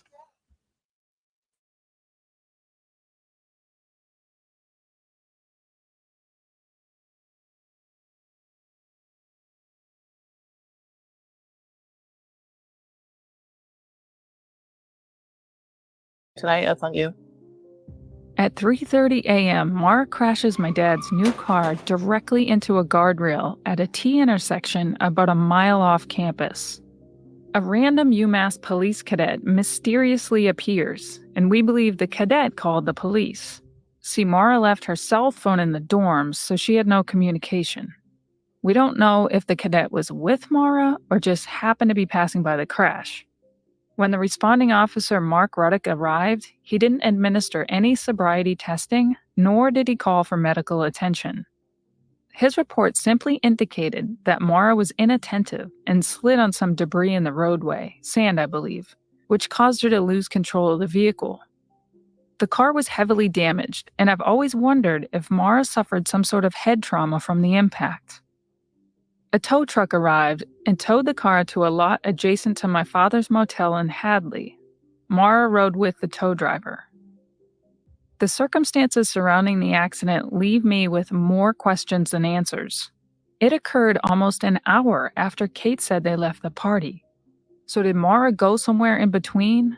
Was she actually planning to return to the motel, or did she have another destination in mind? The intersection was in the direction of the motel. Did she purposely leave her cell phone? I've always wondered if something happened at the party that caused her to want to leave. Did she feel unsafe? There was a rumor that you called Maura and left a voicemail on Sunday and said, what happened with that guy? It's funny. I went through some old emails and I read about that. I don't remember that. I feel like I remember calling her and leaving a voicemail after your dad called me. Because that conversation I remember vividly. Not so much what was said, but I just remember like what I was looking at and just not believing him at all. But I feel like my reaction would have been to call me like, where are you? What's going on? But I would love to hear this because I'm like, I don't remember saying something like that. Of course, the question is, well, who's the guy? I mean, I'm trying, like, I just don't know why I would ask unless like I thought one of them was cute and be like, so what's his deal? When you left the party and said goodbye to Maura, was that the last time you ever saw her? And the last time you ever spoke to her? Yeah. So you didn't talk to her on Sunday? No, because she usually was kind of quiet on Sunday. Like she would turn off Instant Messenger. And then I think she worked at the gallery on Sunday nights. So she was usually just like incommunicado. Whether you're a freshman or a senior who's seen it all, IKEA has everything you need to make your college space truly yours. Whatever your style, bring your dream dorm or apartment to life with the damage for you. With IKEA's smart and stylish. Then she used my dad's cell phone to call her boyfriend Bill around 5:30. Sheets, pillows, mattress protectors, rugs, and more. Plus, you can make the most out of any living space with IKEA's smart and stylish storage options. The best part? It's all affordable. Shop now at IKEA. See, this is where I start to have questions about things. I'm questioning Kate. I'm questioning Sarah. I'm not very trustworthy of Kate either. I'm sorry. Just the way she answers these questions is just, I don't know. So I don't trust Kate or Sarah at this point. And I'd like to know what went on at that party. I'd like to know what made Maura, who seems to make good decisions typically, what would make her, after being at a party and drinking, jump into her father's new car, brand new car, and go drive it to the point where she wrecks it. That's a bad decision. That doesn't make sense, okay? Yeah, that's what I'm saying, SRB. The way she's answering questions is just, it's kind of off to me. That's all I'm saying, you guys. And this Kate doesn't seem to remember anything, okay? Sarah doesn't want to talk about anything. Kate doesn't remember anything. That's very convenient in a way. And I just don't trust it. That's all. 20 years ago, yes, I understand that lighting, but I don't know. I just have some questions. All I'm saying. I'm not accusing anybody of anything. I just have some questions. That is all. Truly. On we go. IKEA-USA.com or visit your local IKEA store to shop today. When Maura arrived at the Quality Inn, she didn't have a key to get into the room, so she ended up waiting in the lobby for the office manager to give her access. Then she used my dad's cell phone to call her boyfriend Bill around 5:30 a.m. He said she was devastated and crying. He told her not to worry and it would be sorted out in the morning. She got some sleep, and later that morning she told my dad what happened. He told her she should not have been driving and she was lucky she didn't get cited for DUI. Maura claimed that she had stopped drinking hours before and she was okay to drive. Obviously, this thwarted any plans to continue car shopping that day. Instead, my dad made several calls to his insurance and local rental car locations. At first, he didn't think his insurance would cover the damages because Maura wasn't a declared driver. However, he learned that the insurance would cover the damage and he would only be out his deductible of $500. Maura was super upset and he tried to reassure her that it would be okay. She was upset, visibly, and I told her, Maura, that's the worst thing you'll ever do is cause me $500 worth of damage for your lifetime total. I'll take it. I'm way ahead of the game. Don't worry about this. But Maura wasn't hurt. There's not a scratch on her, nothing at all. I mean, she was distraught, quite distraught. Naturally, he was disappointed, but there was nothing he could do or say that would be harsher than what Maura told herself. She hated to disappoint my dad, and she was her own worst critic. And here's another thing. My dad was never the type to yell at his kids. In fact, I can't recall a single time that he ever yelled at me for anything. Sometimes that was worse for Maura and I as we deeply internalized our mistakes. He knew he didn't have to. When you saw the damage to the car, what was your reaction to her? Because it's been said online multiple times that you really yelled at her and were very, very upset. How did that go down? I was kind of shocked. I didn't yell at her at all. I said, "What? How could this much damage happen, Maura?" My primary thought was, Maura's all right. How am I going to get back to my job? I had to get back to Connecticut. I have no way to do it. I have to be at work in the morning. It's a contract job that they're paying me a lot for. Most I ever made in my life, actually. I had to be there. How am I going to get there? What do I do with my car? I don't have much time left. And what's my next move? I was overwhelmed by the new set of circumstances, but I knew Maura was okay, other than being quite distraught. She was upset enough at having put me in this position that I didn't need to bark at her or anything like that. And I wouldn't really do that anyway. I never have, and it doesn't help. I was trying to rack my brain to think of a time where you yelled at me, and I can't think of a single time. I wish you would yell at us, because getting that look of disappointment on your face was far worse than being just yelled at. But that was your typical reaction. I can't remember a single time where you... I wonder that too, Arctic. Is it possible that Bill, the boyfriend, made contact with her while she was at the party, said something to upset her, and then off she goes? That's very possible too. Very possible. Yelled at us. You don't need to. The kid realizes, it's like the time you took my bike and it got stolen. My gut reaction in the back of my mind was the worst thing that ever happened. She didn't fall off the bike, get hit by a car, or somebody swiped my bike. It might turn up, it might not, but I don't ride it anymore anyway. I would have given it to her. Anyhow. I remember that time I took it to Shaw's, and I had a lock for it, but for whatever reason I didn't lock it up, and I came out, and I kind of felt like Maura would have felt in that same situation with the car, where I just felt so bad. And I really wish you would have just yelled at me. Well, I knew I didn't have to. Welcome. Scylla says, I was friends with Kathleen Maura's oldest sister. Wonderful family. I can see that. And I wish they could find her, especially for her father, Fred. I agree, Scylla. Thank you for coming in here, first of all, and supporting this. Second of all, thank you for stating that. We appreciate that very much. It's great to have you here. Yeah. I've heard that too, that Bill was a kind of an odd guy, so I'm curious, It's a good point, Arctic. A good point. And again, still, thank you so much for joining us tonight. I appreciate you very much.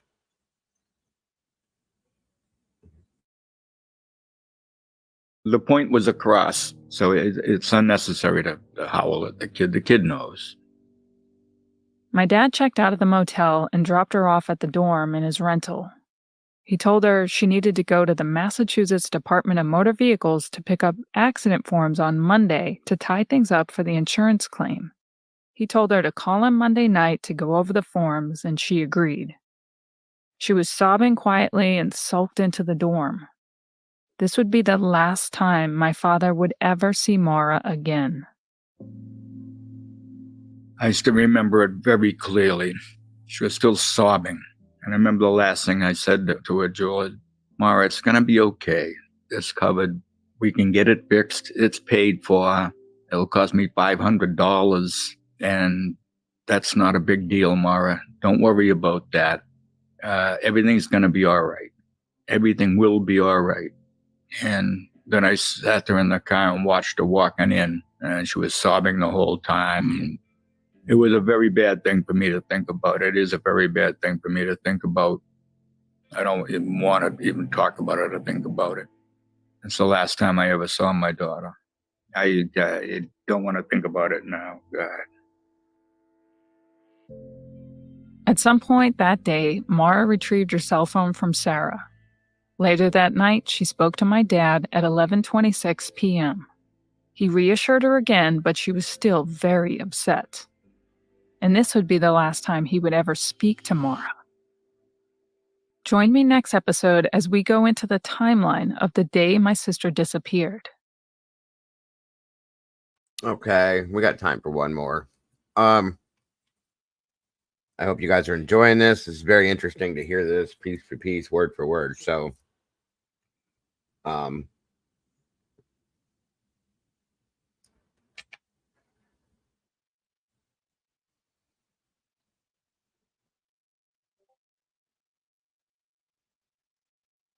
sorry, guys. I'm just finishing up my notations here. Okay, so next one is episode 5. This is the day of, okay? Probably the most important one. So off we go.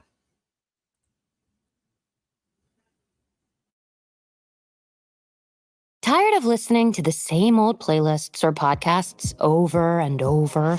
Maybe it's time to mix things up. Try something new. Hit explore. Before you've even put your buds in, grab a bowl of Pebble cereal and put some fun in the mix. You'll be listening to the good stuff soon enough. Fruity and Cocoa Pebble cereal. Less blah, more yabba dabba doo. Head to your nearest grocery store to buy Pebble cereal now. Yabba dabba doo and the Flintstones and all related characters and elements. Copyright and trademark Hanna-Barbera. Got some good Thank you news so for much, your Peter. ears. More of the good stuff is coming up. And even better news for your hair. The best hair care is at Sephora. They've got all kinds of products for every kind of hair, from brands like Amika, Kerastase, Moroccan Oil, and K18. You knew where to get great audio. Now you know where to get great hair care, too. Sephora, good news for great hair. Shop hair care now at Sephora.com. This episode is brought to you by Mug Root Beer. It's 3 p.m. on a Thursday. Too late for a coffee, too early for a beer. So you walk around aimlessly in search of a mysterious third beverage. That's when you hear it. The sound of the dog. The sound of Mug Root Beer. So drink Mug Root Beer if you got that dog in you.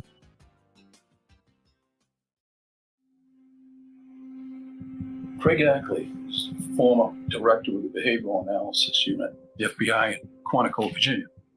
He profiled Maura, and she didn't meet the profile at all. Someone who would run away or someone who would commit suicide. He was adamant about it. I'm Julie Murray, and this is Media Pressure, the untold story of Maura Murray. The following podcast contains adult language and potentially triggering topics. Listener discretion is advised. The opinions presented by my guest are their own. Episode 5, The Fateful Day, February 9th, 2004. My entire life changed in an instant. Welcome, Draw. Thank you for joining us. I'm glad that you're enjoying it. That goes for all of you. Thank you again for being with us. I mean, who knows, green-eyed, but I definitely have my suspicions about Sarah. I'll just put it that way. On February 9th, 2004, my little sister Maura disappeared without warning, without reason. Nothing would ever be the same for my family. Now, despite having to live alongside of this horrible tragedy, one silver lining was a newfound appreciation for the present. Your world can change with each passing moment. Nothing can prepare you for it, and you won't see it coming. In this episode, I'm going to walk through the timeline of this fateful day. Let me warn you up front, though. It's a lot. So buckle up. At 3:32 a.m. on Monday, February 9th, 2004, my sister submitted her nursing school homework assignment, which was to provide definitions for common maternity terms. Among Maura's portion included the terms Braxton Hicks, Duramorph, and epidural anesthesia. For years, people have speculated that this indicated she was pregnant, when in fact, that was the actual assignment.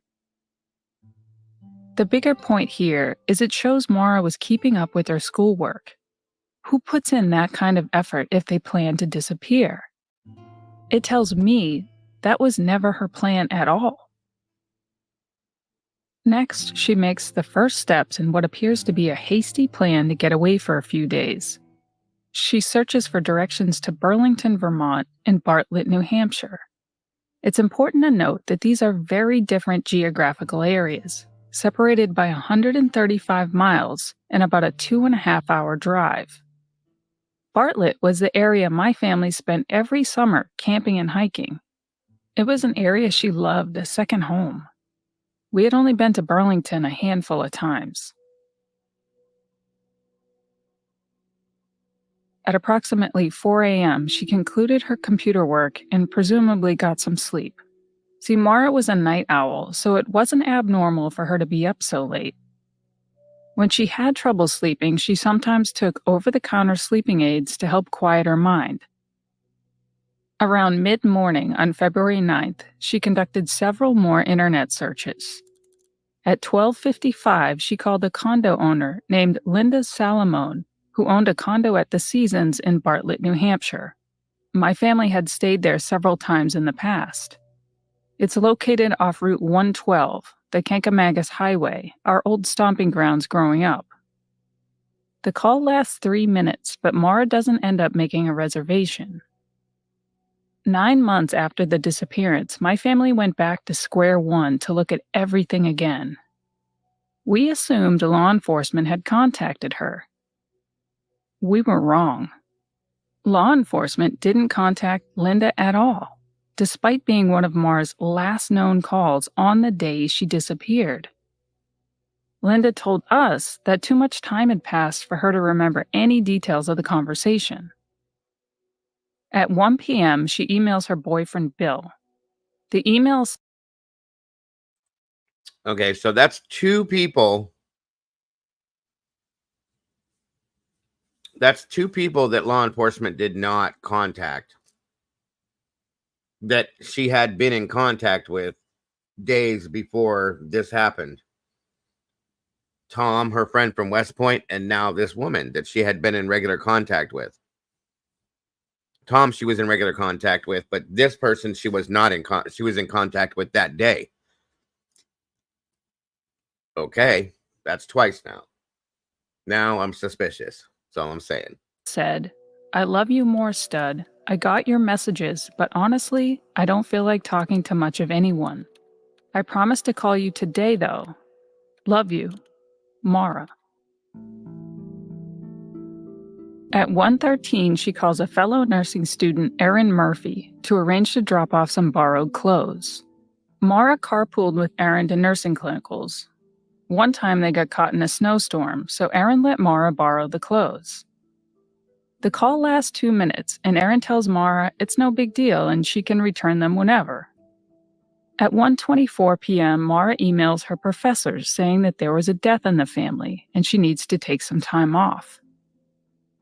There was no death in our family. I think in her mind, this was a surefire way to buy some time away from school without having to explain or be subject to additional questions.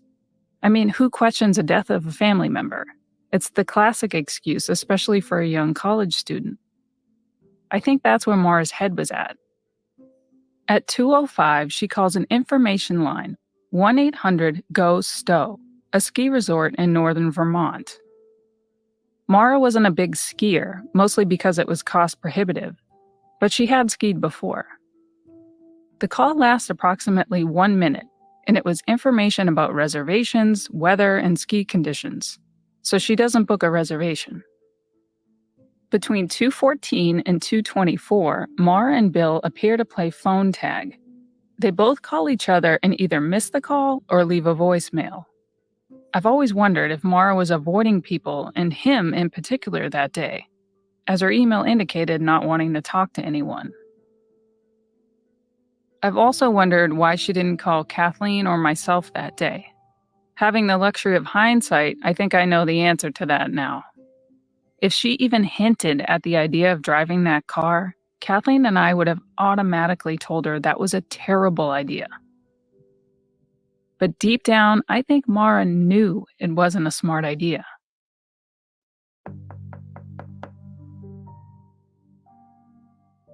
At approximately 3 p.m., she returns the borrowed clothes to Erin.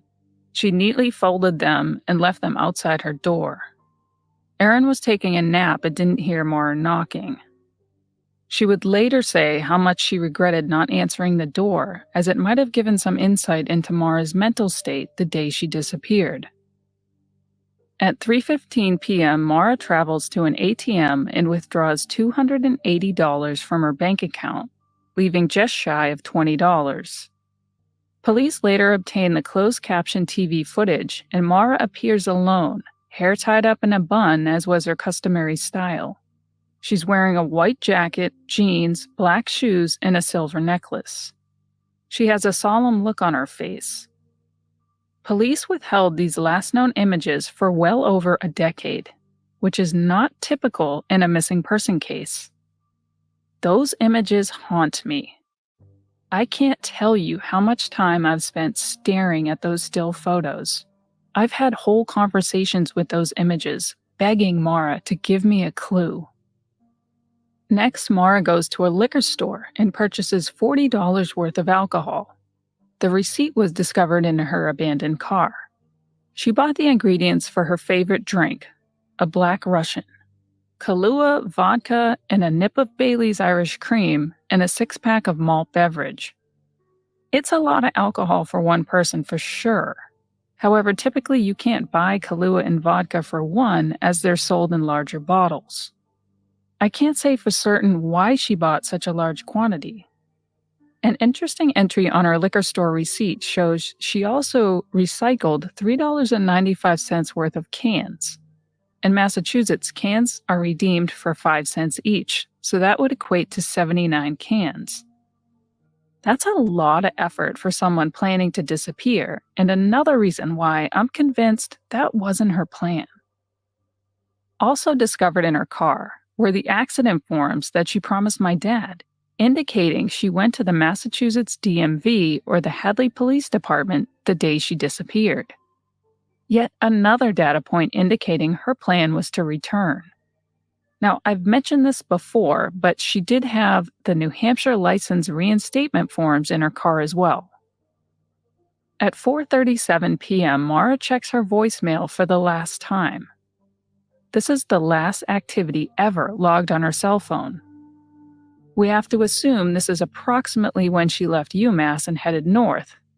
Destination unknown. Woodsville, New Hampshire is a small rural town, close to the Vermont border, right across the Connecticut River. It's 145 miles north and about 2.5 hours away from Amherst, Massachusetts, up Route 91. At 7:27 p.m., a Woodsville native, Faith Westman, heard a loud thud, looked out her kitchen window and saw a dark sedan off the side of the road in the eastbound lane facing westbound on Route 112. Known as Wild Amanuzik Road. It was a particularly dark night with frigid temps in the low 20s. A couple days prior, Woodsville was hit with a heavy storm and snow accumulations were over a foot. However, this night, the roads were dry. The Westmans lived on a sharp corner across from their big red weathered barn, which housed antiques. It didn't come as a huge surprise as they witnessed other motorists have trouble navigating that corner in the past. This accident was very, very different though, and the car's final resting place was odd. Mrs. Westman called 911 to report the accident. She tells the operator that she can see a man smoking a cigarette, but can't discern if there's any personal injury. Dispatch asks, "Is anyone hurt?" Faith responds with, "I have not gone out to investigate." Her and her husband Tim were doing some work in an adjacent room and toggled between the two rooms. A few minutes later, their neighbor, a local bus driver named Arthur Butch Atwood, 58 years old, is returning home from dropping students off at a ski trip at Wildcat Mountain. He stops at the vehicle on the side of the road, positioning his bus between the Westmans' window and the dark sedan, blocking the Westmans' view. Atwood opens a door and speaks to the driver, a young woman. He describes her as having dark hair down to about her shoulders, stating that she was shook up, shivering, but he couldn't see any blood on her face. He offers for her to wait at his house less than 150 meters east down the road to warm up. She declined, saying that she had already called AAA roadside assistance. But he knows this cannot be true, as there's no cell phone service in that area, even today. He says okay, and he's going to go call the police. He advises her to turn her hazard lights on for safety. Atwood drives a short distance to his residence and backs his bus into the driveway. At this point, he has limited visibility of the vehicle. At 7:42, he calls 911. The call is routed to Hanover Dispatch. See, there was an issue with the circuits that night, and the Grafton County phone lines were busy when Atwood called. He tells dispatch, "A single-car motor vehicle accident. He hit a pine tree. Airbag is deployed." Then switches pronouns and says, "She's shaken up. No blood that I could see, but the airbag deployed, heavy damage. It's right on the bad corner, right at the weathered barn there. It's a single female." Atwood tells his wife Barbara about the accident, then goes out to his bus to complete paperwork. Grafton County Dispatch calls the Atwood residence back at 7:43. The dispatch reads, "One female, no personal injury, but shook up. No idea where the female is." Fire and EMS are toned out at 7:42, arriving at 7:57 and 7:56, respectively. Let me guess, your medicine cabinet is crammed with stuff that doesn't work. You still aren't sleeping, you still hurt, and you're stressed out. That's how it was for me. So I cleaned out my cabinet and reset my health with CBD from CB Distillery and restless sleep. But CBD has helped me tremendously with both. It's my go-to for high quality. In search of a mysterious third beverage. That's 20 feet away. He said he hit a pine tree. But I can't help root beer. So drink Mug root beer if you got that dog in you. On the surface, it appears Butch misspoke when he said he hit a pine tree. But I can't help but wonder, considering Mrs. Westman's account of a man smoking a cigarette. Later, Atwood gives a couple different variations of the interaction. One version is he remains on the bus. One where he gets off the bus and shines a flashlight into the vehicle. Atwood told Gary Lindsay from the Caledonian Record, published on February 20th, 2004, "I shined the light in her car. I saw no blood. She was cold and she was shivering." One where he says she's sitting in the vehicle, telling Lindsay she was still in the car. And another version where she is standing up outside the vehicle between the car and the snowbank, telling my family she got out of the car and they spoke over the hood of the Saturn 15 to 20 feet away. Butch told me he saw the car on the side of the road. He came to the foot of the stairs of the bus, stopped the bus. The driver, Maura, was on the driver's side, and that was up against the snowbank, or angled in towards the snowbank. And she opened the door, was kind of tight against the snowbank, and spoke over the roof of the car and said she would be all right because AAA would take care of it, that she didn't need help. In a follow-up article by Lindsay published February 27th, 2004 Thanks, in the Caledonian Record, Atwood said Murray didn't appear to be intoxicated, despite police having said a witness indicated she appeared to be impaired due to alcohol. Now, Atwood is the only witness we're aware of that interacted with Maura. Police Chief Jeff Williams repeatedly told the press Maura was intoxicated, but when pressed, he couldn't produce a witness to corroborate his statement. Another neighbor, John Marat, was home that night and saw reverse lights from his window, which was across the street and a bit further east than the Westman's vantage point. He invited my dad into his home and described what he saw. And I remember he said that he looked out, he saw the car, and he says he thinks the car moved. He saw backup lights and he thinks the car moved. But he was looking from behind snow-covered trees. He was a nice guy. He was really trying to help. He would have done anything to help. He pointed out, looking out the window and seeing the snow-covered trees, and it gives you an impaired view of the scene. But you would see lights, movement of lights. Atwood notes that a number of vehicles passed by the scene, but couldn't give an exact number or description. We know one of those people driving by was Karen McNamara, aka Witness A. I mentioned her in episode 1. As a refresher, Karen was driving home from work the night Maura disappeared, and she was passed twice by police SUV 001. She drove by the scene between 7:33 and 7:37, according to her phone records, and saw the same police SUV parked nose to nose with the Saturn. As I passed it, I kind of pulled over to the side and stopped and looked back and thought if I should try to help. And as I look back, I remember thinking I wanted to help, but the fact was that my cell phone didn't work there. No cell phone would work there. The police were already there. And in fact, it did not even look like an accident. It looked as if the sedan just parked on the wrong side of the road, up against a snowbank. That's what I saw. At this point, I was conflicted because I had a gut feeling like I should help, but it didn't make sense in my head. So I continued on. So when you passed the Saturn and the police SUV 001, you stated that you didn't see anybody out walking around. Did you see anybody in their vehicles, the police officer or the driver of the Saturn? No. Did you see anybody out at Butch's house? No. To my recollection at this point in time, I don't remember seeing a person. I remember looking over my right shoulder and being able to see the vehicle and the police lights. And when you passed the Saturn, did you notice lights on, the hazard lights on? I did not. Okay.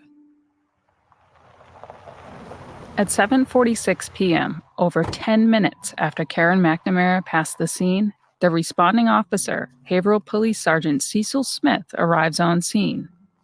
He finds the Saturn locked and abandoned, and Maura is nowhere in sight. The driver's side windshield was cracked, both airbags deployed, and the driver's side bumper and hood were damaged. Smith notices red liquid aspersions on the driver's side door and ceiling, and a box of red wine behind the driver's seat. Smith does a cursory search around the vehicle, then walks over to the Westmans and asks, "Where's the girl?" The Westmans state they didn't go out to investigate. My family has always wondered about Smith's question to the Westmans. See, the Saturn was registered to my dad, and running the plate would trace back to a 62-year-old Massachusetts man. Maybe he heard the dispatch activity when en route, but he would have heard Mrs. Westman state a man smoking a cigarette. The only person to state it was a girl were the Atwoods, whose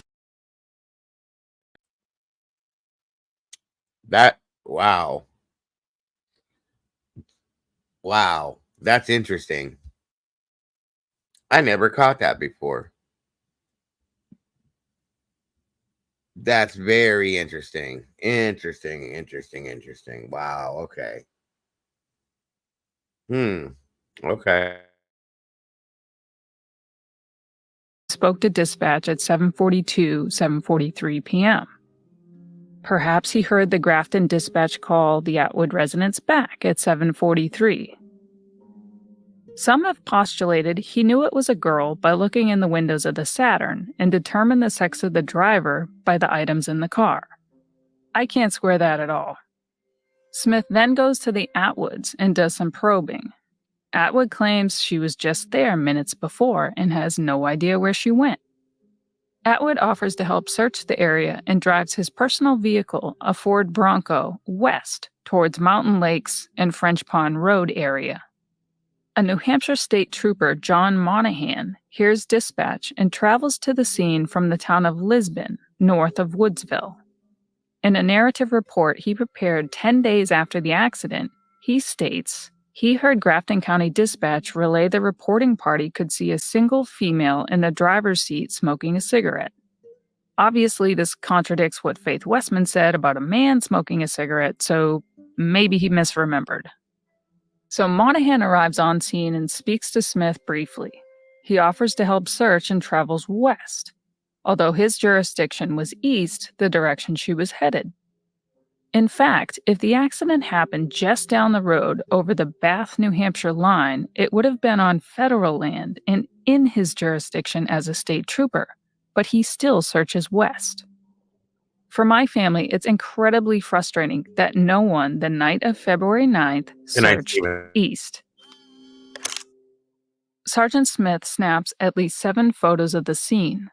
Now, after repeated requests to see the photos, law enforcement finally showed them to me over 15 years after the disappearance. Not the actual photos, but color printouts on regular 8x11 paper. What I saw seemed innocuous, other than some appeared to be taken within the car. It didn't seem like enough of a reason to withhold them, so I'm still unsure why they haven't been released publicly. Less than a mile west of the crash site is a small general store called the Swiftwater Stage Shop. It's a small rustic building adorned with a pink pig on the refuel station. The owner, Winnie, was working that night. Another local, Winnie's friend Welma, typically walked to the stage shop in the early evening to chat with Winnie as they closed up. Welma noticed something odd on her walk to the shop that night. As she crested the hill, a red truck with wood paneling passed her and slowed down, almost as if to see who it was. The red truck then stopped in the middle of the road in front of her. As she got closer, the red truck sped off. She took note and remembered seeing an out-of-state license plate. She continued on and made her way to the stage shop small parking lot. There was the same red truck idling. She enters the shop and asks Winnie, "Hey, has someone been in the store recently?" Winnie responded no, and they went on about their business. A short while later, Trooper Monahan passes Welma, recognizes her, and asked if she had seen anyone on foot. Welma replied no and continues home. This red truck sighting sparked interest and will become part of the mystery going forward. At 7:54, the first Be on the Lookout is issued for a 5'7" female. This was Maura's exact height, and it's still unclear how Smith determined her exact height. It would have been a very lucky guess for Atwood, who only had a brief interaction with her while she was seated. Even in his other version, where she's standing on the other side of the car with limited visibility, it's hard to wrap your head around. I posed this question to law enforcement, and they couldn't give me an answer. Dick Guy and another EMS worker arrived at 7:50. So they gave a description for a bolo of her exact height, 5'7".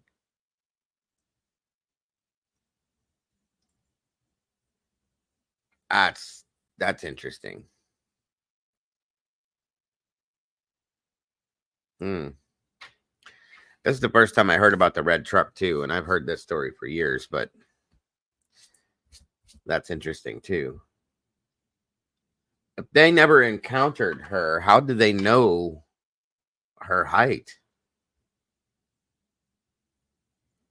Was her case ever connected to the Connecticut River Valley murder? I don't know, Mittens. I've never. That's interesting, though.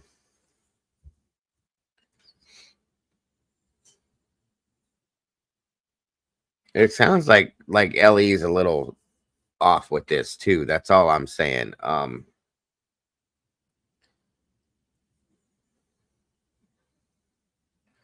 Connecticut River Valley killer.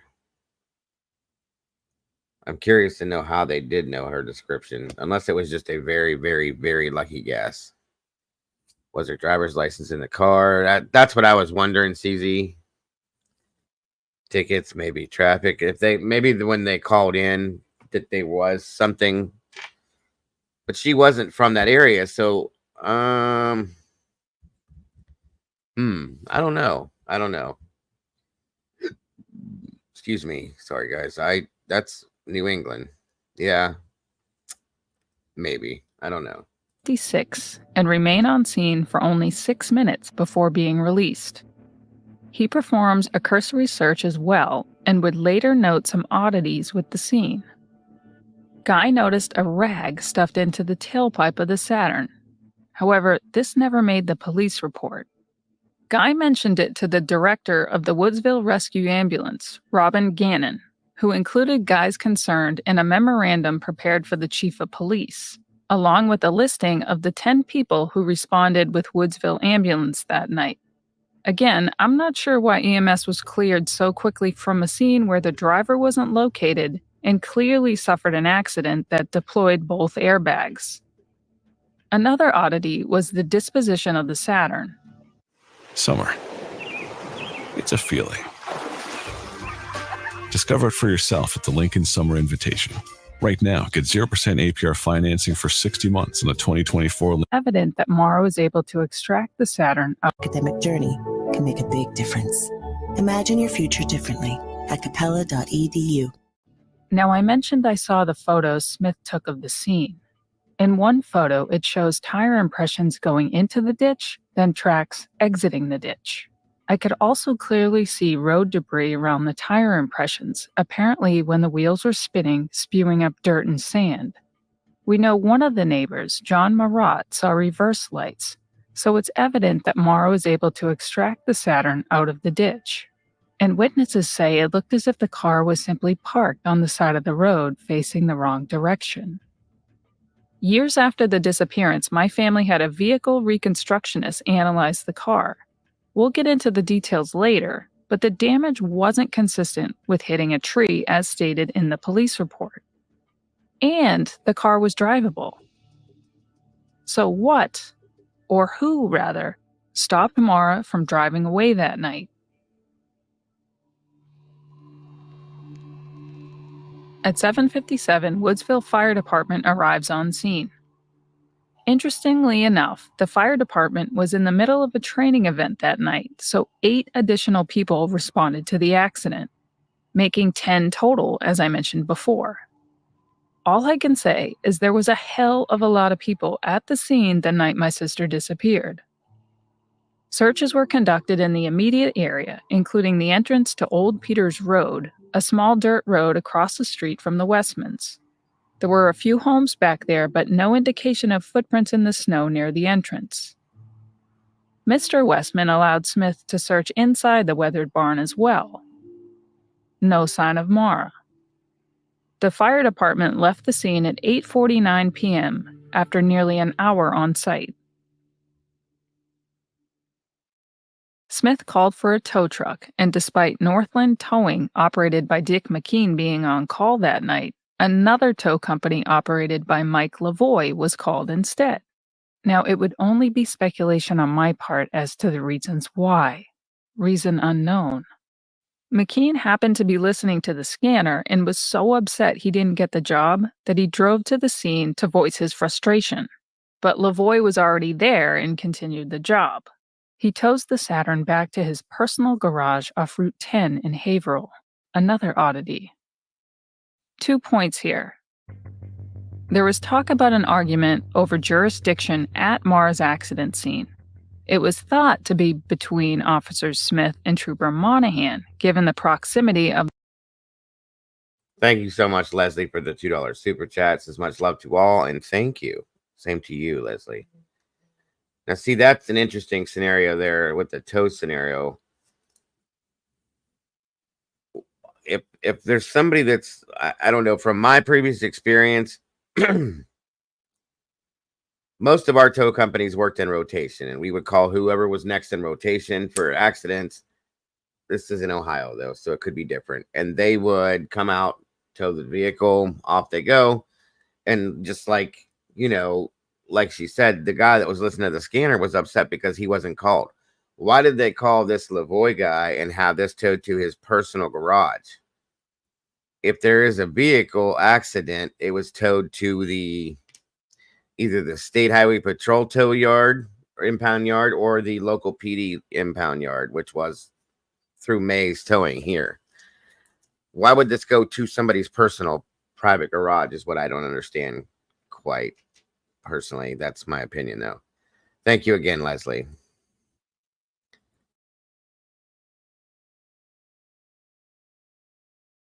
The line of demarcation just over the Bath, New Hampshire line, which is part of the White Mountains National Forest and Monahan's jurisdiction.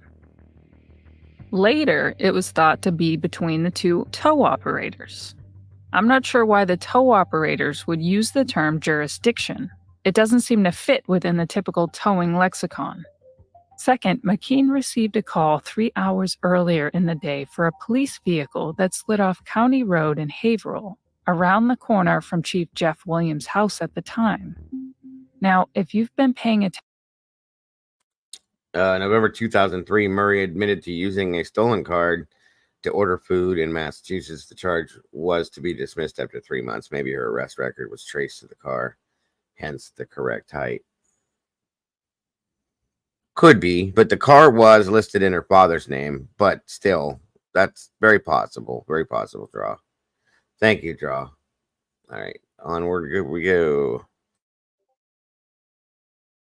you will know nothing is straightforward about the day Maura disappeared. Neither is what I'm about to tell you. See, McKean showed my family his logbook from that day. It showed he pulled the black and white police SUV Explorer out of a snowbank from 4:30 p.m. to 5:10 p.m. Remember this time frame because it'll be important later. In 2005, an independent group of retired law enforcement officers and investigators called the New Hampshire League of Investigators started looking into Maura's case. They investigated a report that it was the chief driving impaired who slid off the road. Smith shows up and they temporarily switch vehicles since the chief lived 1 minute away. You might be thinking, okay, who cares? Well, this data point alone could be benign. This is until we consider Karen McNamara's accounting of the police SUV passing her twice before the first responding officer arrived. So let's take a minute to discuss the logistics of how the SUV passed Karen twice. In the 2017 Oxygen series on Maura, Smith claims he was en route to Maura's call driving the SUV and decides to take a faster, albeit indirect route. He says he passes Karen on Goose Lane, then diverts off onto Sawyer Hill Road to avoid frost heaves. Now, Sawyer Hill Road is a steep dirt road that heads in the opposite direction. For some reason, he believes this is a better way to go. Karen continues on Goose Lane and connects onto Route 112, the road Maura's car was found. Smith's route is actually slower, and he passes Karen again once on Route 112. Coincidentally, Smith would have passed his parents' home at the time on Bunga Road, so it's safe to assume he was familiar with the area.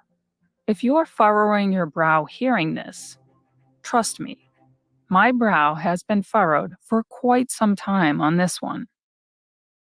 Sergeant Smith states in his police report that once the Saturn was towed, he discovered a Coke bottle on the road that had an alcoholic odor. Now, this makes the police report, but not the rag in the tailpipe. Sergeant Smith clears the scene at 9:26, 2 hours after the initial call, without locating Maura. He was dispatched to Pike, New Hampshire at 9:27 for a suicide near Lime Kiln Road. At approximately 11 p.m., Smith obtained my late grandfather's phone number, who's also named Fred Murry, in Weymouth, Massachusetts. My father had lived there after my parents divorced, but was living in Connecticut at the time. So no contact with my family was made that night. Another strange incident from the night Maura disappeared was a suspicious person call about 7 miles west of where Maura's car was found. A little after midnight, a person driving a white Jeep Grand Cherokee with New Hampshire tags fled the scene when police arrived. Sergeant Smith responded to this call as well. Later, we would learn that a random Chrysler car part was found inside Maura's car. Now, Chrysler manufactures Jeep, and there was also a white scuff mark on the Saturn's rear bumper. I did my best to summarize the events of the day my sister disappeared. It's a whirlwind and leaves more questions than answers. In a missing persons case, the most crucial time for reaching a resolution are those minutes and hours immediately. Diggo, you can stop now, please. What's the matter, Siggy?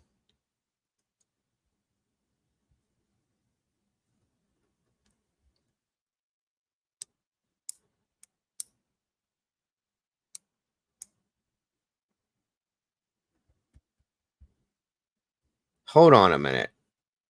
So, me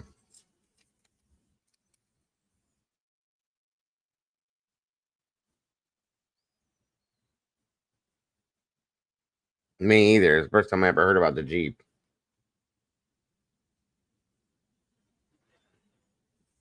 I wonder who owned a Jeep Cherokee in that area at that time.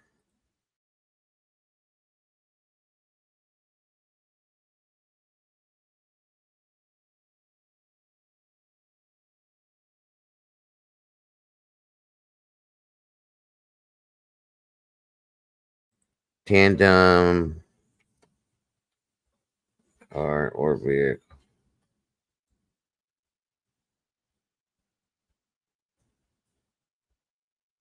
Maneuver to turn the car. Hey, no con. Oh, this is interesting.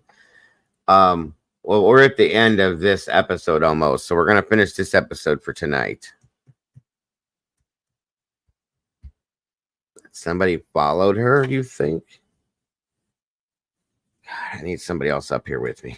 I wish you could have joined me tonight, Lighting, but maybe the next when we finish this up. This episode here is very interesting to me.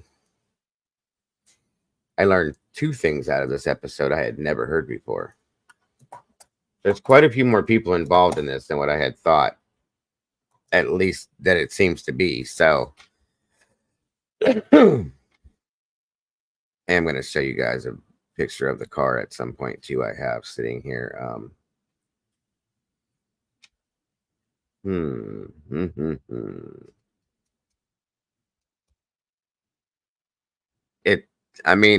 Paula, that could be. But it sounds like there may have been other people. Good to see you, Sarah. Involved. Let's finish this one up tonight. For tonight, I should say, this one here, and then there's more to come, guys. I promise you. We have 6, 7, 8, 9. Yeah. So very interesting.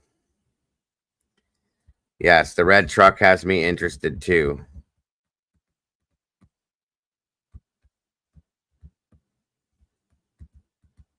Yeah, absolutely, Lighting. Absolutely. Absolutely. Okay, guys, let's move on.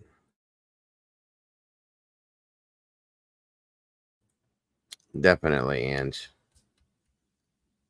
Very much so.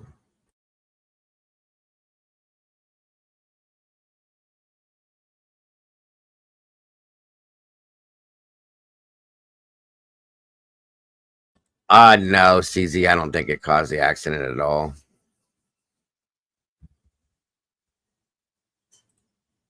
DWI hit and run, car swap, movement of body.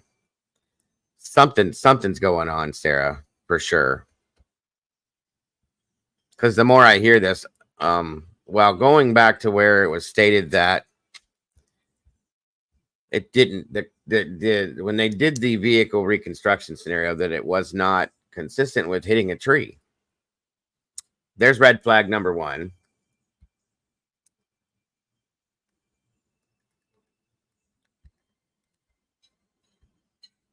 Interesting. Now, be careful, Siggy, with the YouTube stuff.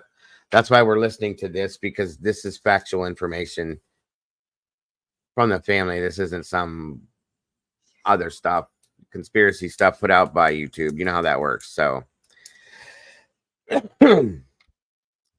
interesting stuff, guys. All right.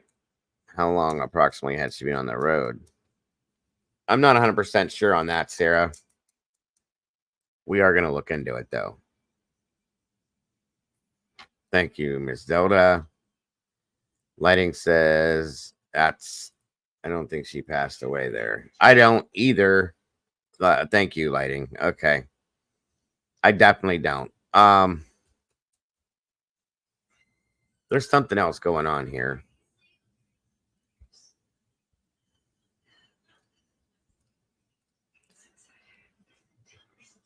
Interesting. Very, very interesting. Okay. On we go. Following the loss when the trail is hot. Attorney Terry O'Connell weighed in on this. You need to eliminate a rule that you wait 24 hours before reporting somebody missing. Granted, a lot of people have been reported missing and they're found shortly after that, thank God. But there's been so many who've never been found because there was never an investigation.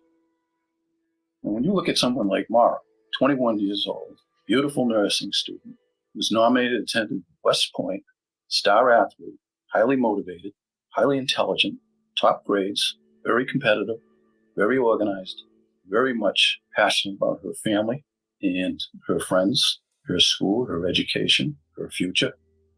She doesn't fit the profile of anyone that's going to run away, or as Lieutenant Scarinza said at the time, commit suicide.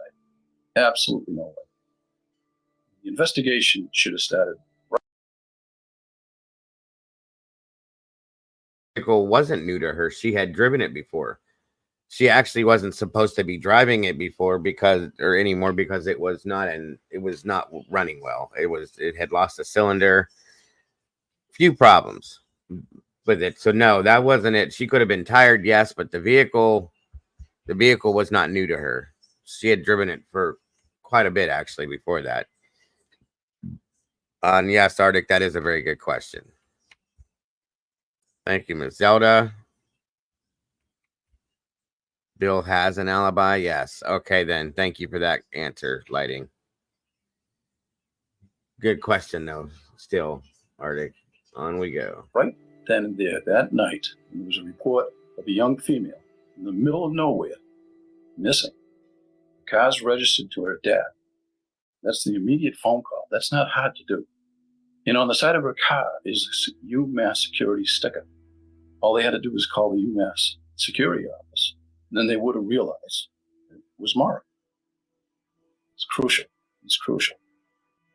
All the evidence and all the inconsistent statements from Butch Atwood and other people out there. This is clearly foul play. Now, Craig Ackley is the former director of the Behavioral Analysis Unit, the FBI in Quantico, Virginia. And he profiled Maura in this case. But more importantly, he profiled Maura. And she didn't meet the profile at all of someone who would run away or of someone who would commit suicide. He was adamant about it. He talked about the malfeasance and the pushback and the incompetency of New Hampshire State Police, specifically Troop. In my sister's case, we lost that crucial time, and now some 19 years later, the trail is cold, frozen almost, and we are still desperate for answers and that time back. Our grieving process is frozen as well. I spoke to clinical psychologist and best-selling author Dr. Seth Gillihan about frozen grief. When we work with trauma survivors as therapists, we often will ask them to tell the story of their trauma memory. And most of the time with a story, there's a beginning, a middle, and an end. But with ambiguous loss, what's the end? It's unclear. The analogy that I think of at times is like a storm system that just parks over an area. It's swirling, but it's not moving, and so it just keeps dumping rain on that area. That's what unresolved trauma can feel like, when there isn't a sense of being able to move. We feel stuck, we feel frozen, as you said, and we can just continue to experience the fallout from that trauma reaction. And so this can lead to all kinds of suffering. Join me next episode where we dig deeper into the search efforts to find Maura. But he can hear gears grinding. All right, guys. So, next episode, I might actually jump in here tomorrow, guys, and just pick up an extra day, and we might finish this up tomorrow. We're gonna pick up with episode 6, where it leads up from this and goes into the search. And again, I'm very grateful to all of you that have joined me for this tonight. Putting the information out as we should.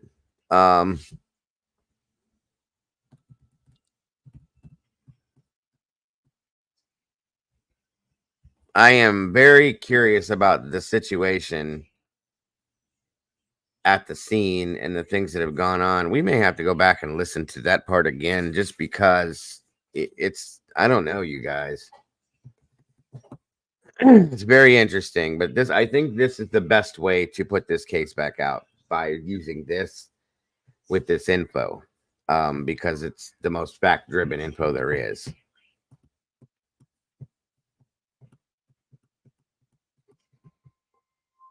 Now I'm going to be in my head all night now. Absolutely, Miss Paula, absolutely. And again, in February, it was 20 years that this girl's been missing, and their family has no answers, guys. There's nothing. There's absolutely nothing. This is so sad to me for the family. There are bonus content within these episodes that we can go back. I think. Let me see something. Okay, so this was the little gas station type place that was where the red truck was seen. Okay. Let's see, what else do we have here? This is the police SUV that was seen passing that woman twice, McNamara.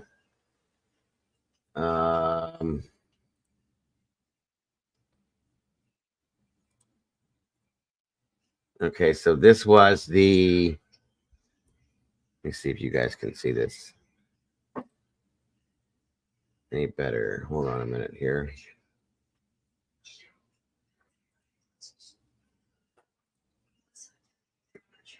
Block you, huh? Nah. Hold on. Sorry.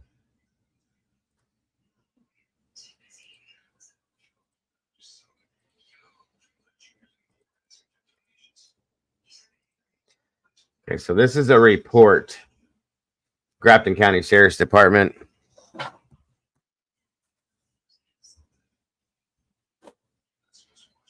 A link for what, Miss Leandra?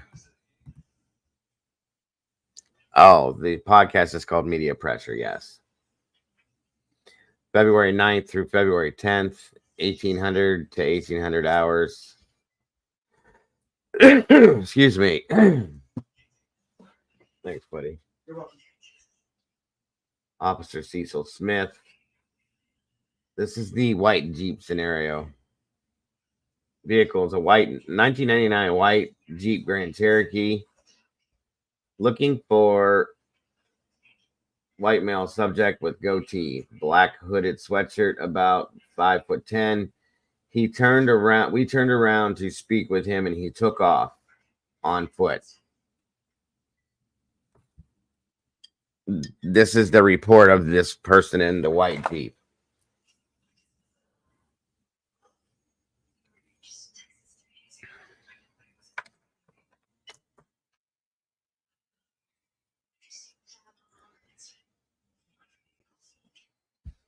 Yeah, I can, Paula. No problem once I'm done.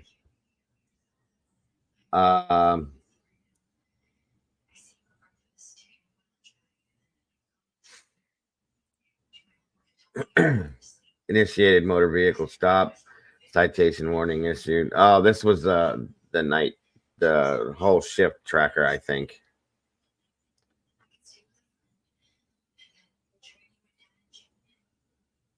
Yeah, this was the log from that night, and this was the actual, that one right there. That's kind of interesting. There's the link right there. Arctic put it in. Thank you, buddy. Right here.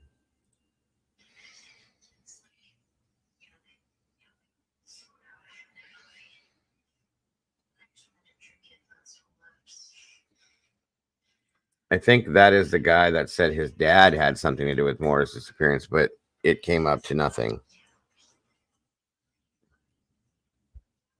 What do you think of that, Lighting?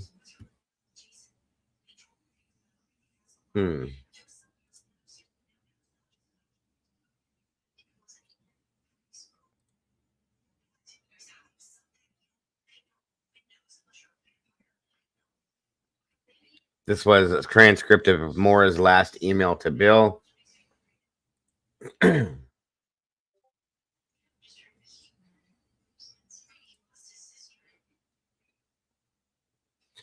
So this was the Caledonian Record. This was the statement put in by Gary Lindsley.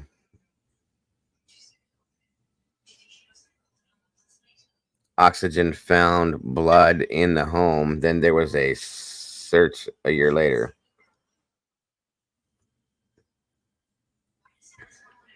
Gotcha. Yeah. Okay. The guy that owned the house in the woods. Understand. Okay. So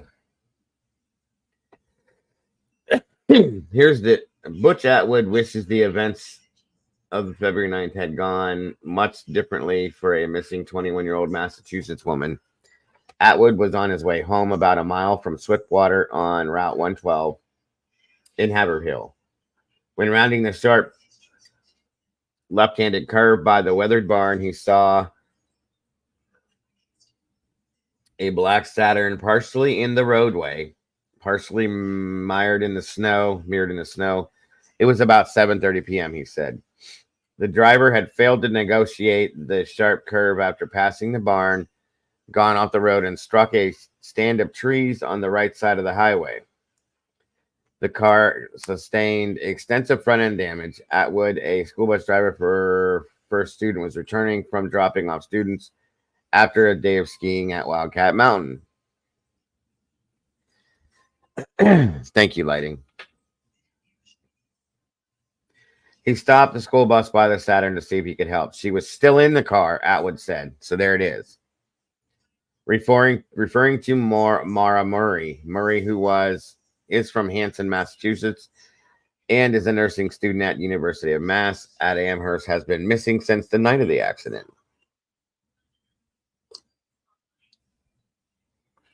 Atwood said that the Saturn's lights were not on.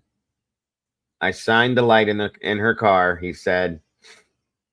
I said, "Are you okay?" She said she was. Atwood said he got a good look at her. She looked to be about 20, had dark hair. As a matter of safety, he told her to turn her car lights on so no one would strike her vehicle coming around the curve.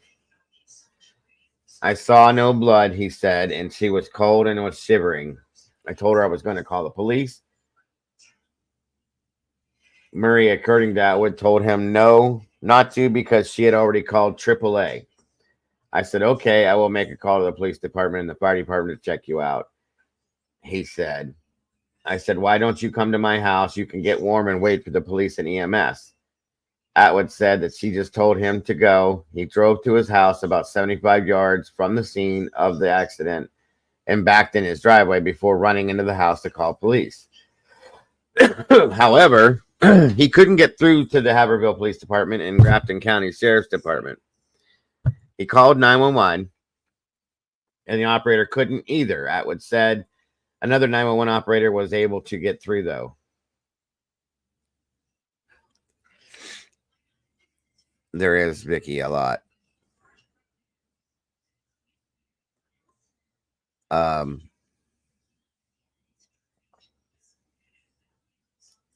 That is very true too. My ex creature had one. But I'll show you something here after I read this. While he was talking on his phone in his front porch, Atwood could see the road, but not Murray's disabled car. He saw several vehicles drive by, but couldn't tell any makes or models because it was so dark. After about 7 to 9 minutes, he looked out and saw the Haverhill police. Atwood believed the situation was under control and went to the school bus to attend to his paperwork. The next thing he knew, Haverhill Police Department Sergeant Cecil Smith was banging on his bus window. Smith asked him if he had called in the accident and seen anyone at the scene. Atwood told Smith he had seen a girl about 20 with dark hair. Smith said when he arrived, Murray was no longer with her car. In the 7 to 9 minutes between the time Atwood had left Murray to call for help and the time Smith arrived, Murray had vanished. Something's wrong with this. I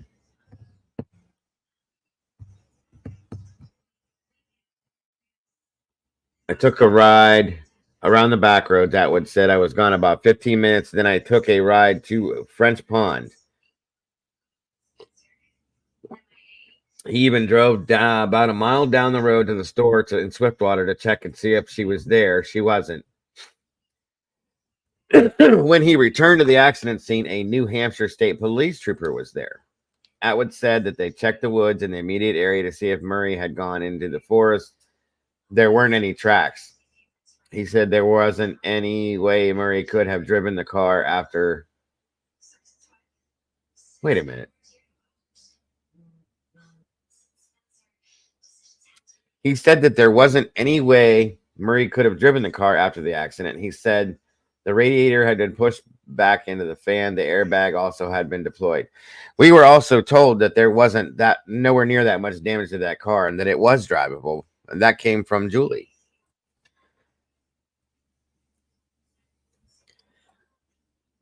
Did he ever explain why he went and called 911 after she told him not to? Not really.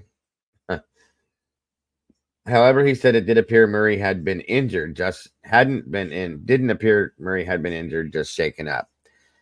I just wish I could have gotten her to come with me, he lamented, but I am a big man over 350. She may have gotten in the car with someone who was clean cut. Atwood believes that one of the vehicles which had passed his house could have stopped and picked her up. She could be anywhere, absolutely, Atwood said. He said whoever may have picked her up could have driven toward the area of Lincoln or back to Route 302 over to Vermont. It's kind of interesting. Yeah, hold on, Kimber. Right, you know. So now, just to show you guys,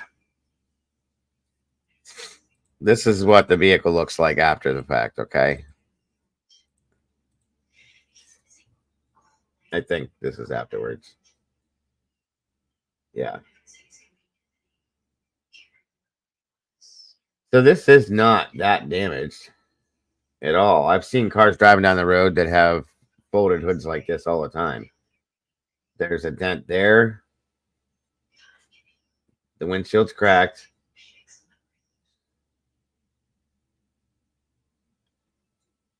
The hood's buckled is really all it is. And the airbag was deployed. Okay, the car's still drivable. That's the damage right there. The most damage, guys, that we're looking at. That's really not that big. It is completely drivable. In fact, I've driven vehicles that have been wrecked. When my truck was wrecked, it looked like an accordion folded up, and I still drove it. It was fine.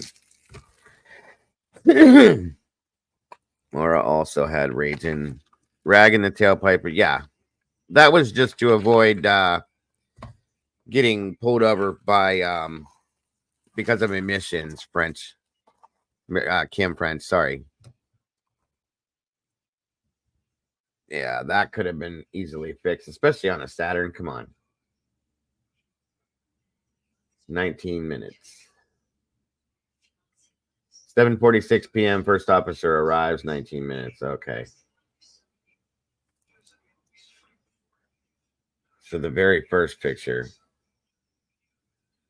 Other than the hood being buckled and that corner headlight and stuff being damaged, it doesn't look that bad.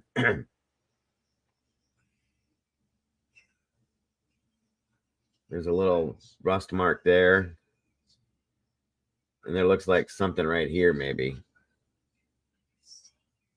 The body's actually not in bad shape either for being a Saturn. That's the most damage right there. That's nothing, you guys. Right, Salty. I don't understand it. These are the pictures taken after April 9th, 2004, but before August 23rd of 2010, when the investigation of the car was done. Report dated August 23rd, 2010. It's been brought to our attention that these photos have been taken by Frank Kelly in the summer of 2006, not in 2004. I am still trying to verify. Yes, indeed. These are the original photos that were taken back in 2004. These are the ones that should be focused on. I think the only one that it had not seen is the one that shows the interior of the car with the emergency brake up and a clearer pic of the passenger side airbag. But other than that, I've seen all the pictures from way back in the early days. See, I was starting to wonder something here. This kind of fits it a little bit. Maybe she was being chased by another vehicle and she was going too fast and hit something, lost control, or someone hit her head on from the other side of the road. I don't think that's the result of hitting a tree. I don't either, because if she would have hit a tree going at a decent rate of speed, the front end of this vehicle would have been completely crushed. That right there looks like something or somebody, or she was pinged by somebody on the corner. See how it's like goes, the front fender is kind of brushed in, as if it's like somebody may have clipped her right there. You see what I mean? It looks like she was clipped there. And I've seen that happen.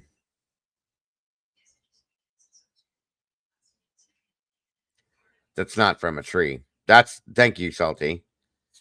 Like she was clipped and pushed off the road, in my opinion.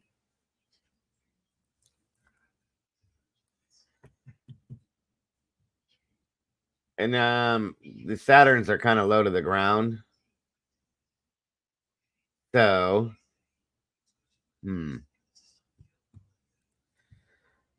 And then did she just take a... No, she just disappeared, JC. There's no footprints into the woods. That's what that looks like to me. I don't think she hit a snowbank. A snowbank's not going to do that kind of damage, in my opinion. It looks like somebody clipped her, or pushed her, as they call it, right there, and pushed her off the road. Hold on a minute. They'll show it the whole thing. See, there's no damage over here or in the middle. There's no way in hell this car hit a tree. I mean, if she hit a tree, she just brushed off of a tree. It wasn't that hard.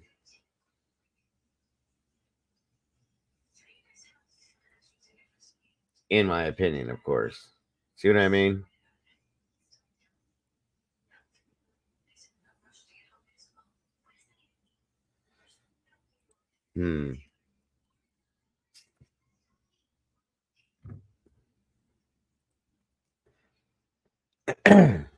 It does. It looks like a form of a maneuver. Oh yes, there was some contact for sure, I should say. I don't know. I just don't know.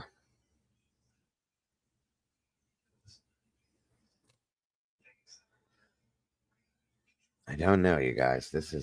Something's up. I'm just saying. Thank you for those pictures again of the car. I appreciate that. Excuse me.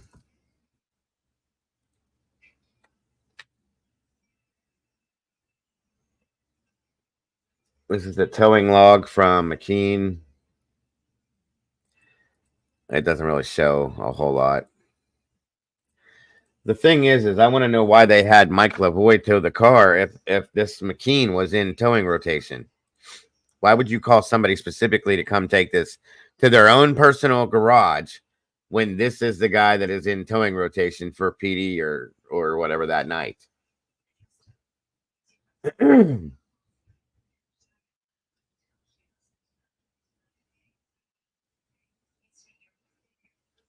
Oh, okay. This is the towing record from County Road to County Road, quarter mile from Brush Creek Road, Explorer, black and white, in ditch, Snowy Bank, pulled into road, back to shop.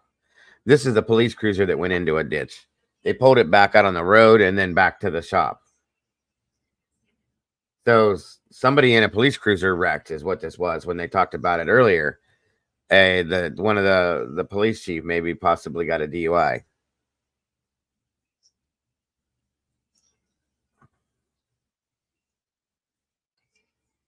Oh my God, I wonder.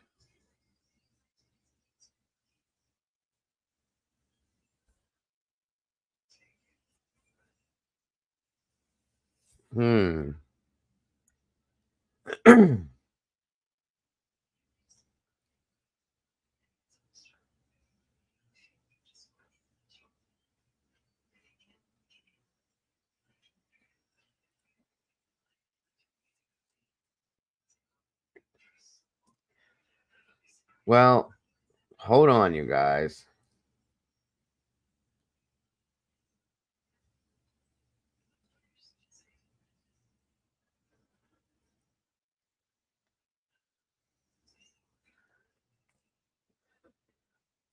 So this is the same night.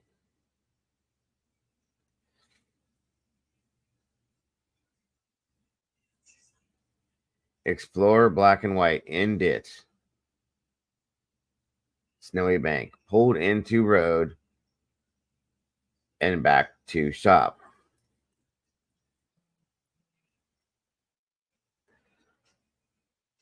This was between 4:30 and from between 4:30 and 5:10. So yeah, this was, I don't know, Terry. They probably tested it. Well, maybe not. I don't know, but excuse me.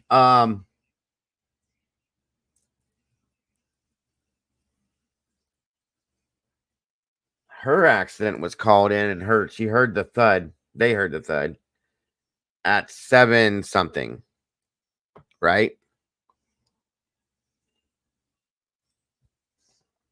Black and white, in ditch. Black and white Explorer, which is a police car.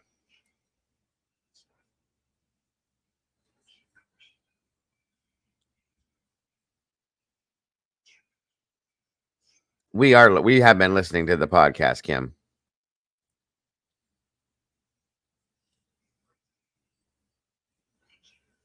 And it could be Terry. We're not sure, but okay, hold on here.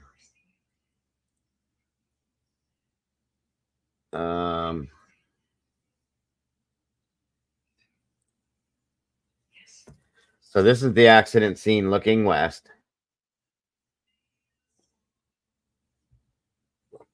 That is a pretty strong curve.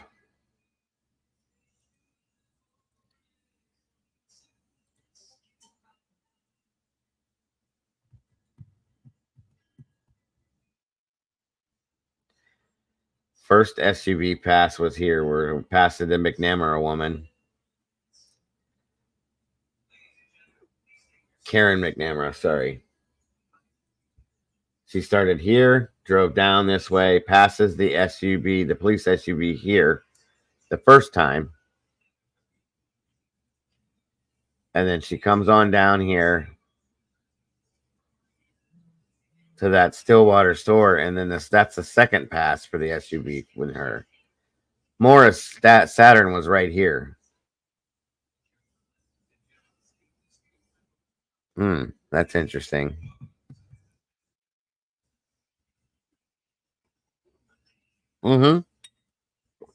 Yeah, we listened to quite a few of them already, Kim, and we're going to pick the rest up tomorrow, I think. Yes, Mittens, that was true. Karen was not very comfortable revealing her situation for quite a while, so. Excuse me. The cop pulled out at 8 something, Leander says. Yes. Yeah, you guys, that's interesting. Okay. And then this is the accident scene going east. And then there's that curve there. Gotcha.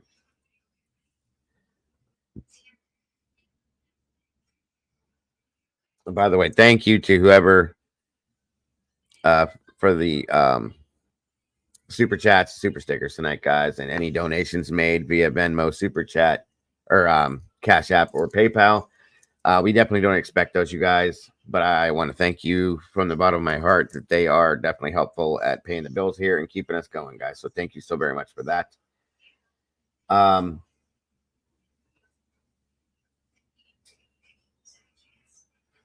Cecil, okay, that's interesting to me. Homework submission. Okay, yeah, we don't need to look at that right now. Okay, this is the statement from the state, New Hampshire State Police guy. You're quite all right, Kim French. Don't worry about that, hon. It's quite all right. Very true, Sarah. Very true. So the state trooper says at approximately 1930 hours, I heard Haverhill PD get dispatched to a single motor vehicle collision on Route 112 near the weathered barn. Sergeant Cecil Smith responded, and I overheard Grafton County Dispatch relay that the reporting party could see a single female in the driver's seat smoking a cigarette. I responded from Route 302 in Lisbon. So that's 2 accounts of her in the vehicle. While en route, I heard Sergeant Smith sign off, and a short time later, Woodsville Fire and Rescue. Sergeant Smith reported the female was no longer with the vehicle. Responding units began to look for a female on foot. I traveled Route 302 to 112. When I reached 112, I saw a dark-colored Subaru sedan at the junction with 302. I asked the female driver, who I did not identify, if she had seen a person on foot as she traveled the road. She said she had not.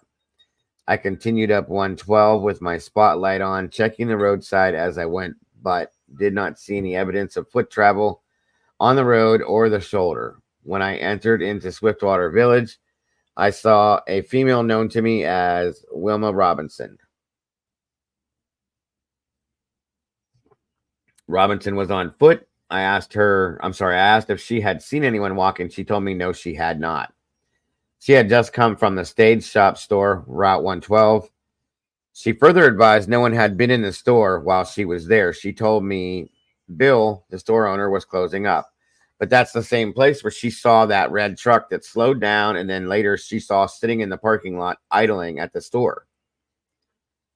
And when she went in, she spoke to her friend in the store and said, has anybody been in? And they said no. So the person never got out of the vehicle. They just stayed in that vehicle for whatever reason. I arrived on scene, spoke with Sergeant Smith. He advised he still had not found the driver. I told him I would check the surrounding roads and see if I could find anyone. I saw a dark-colored Saturn had struck a tree on the eastern side of the corner of the weathered barn. I cleared the scene and traveled Route 112 west to Porter Road, crossed the covered bridge, and spotlighted the Big Eddie parking lot, but did not see anyone nor any vehicles. I took the left onto Plains Road and traveled to Route 302. I drove 302 into Woodsville, taking the left onto Swiftwater Road. I traveled Swiftwater Road onto Goose Lane to French Pond Road. I traveled French Pond to Route 116, where I took the right, traveling 116 into Haverville. I had my spotlight on whenever possible. Whenever possible. I did not see anyone on foot, nor did I note any tracks on the road or leaving the roadway. I cleared the scene. Interesting. Excuse me. I don't know if I have those, con artists. I'll have to try to find those. Hold on.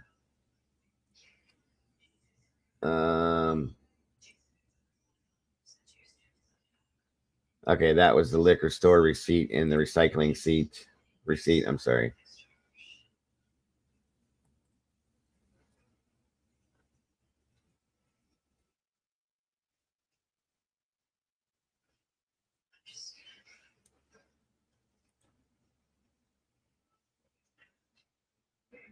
That's Maura and her friend.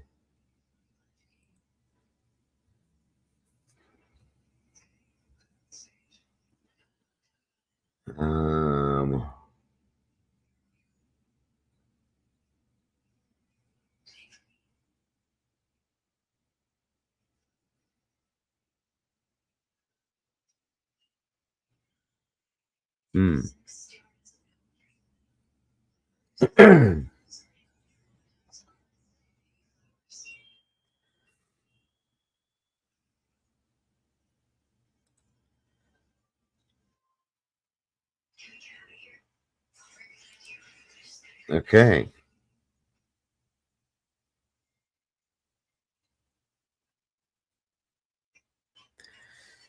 Congrats, buddy. Happy Dagoversary for 3 months of being in the cafe as a member.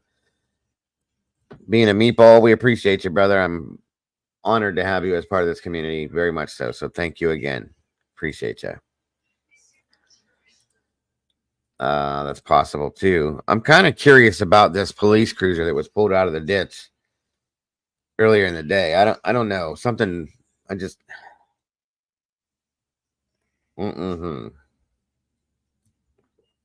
Does anybody have any other? Thank you, Siggy.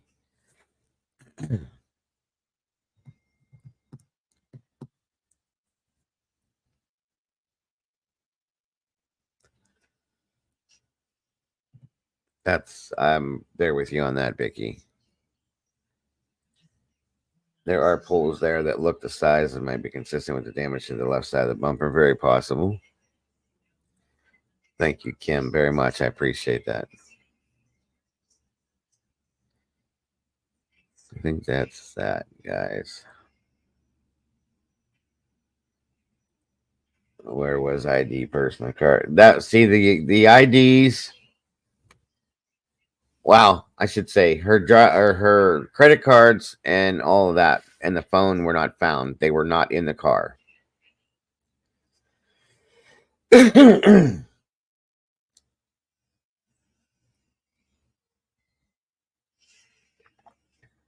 None of that stuff was there, Draw.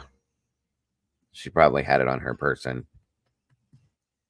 Yeah, there's a lot of strange things that went on with this. I agree, Lighting.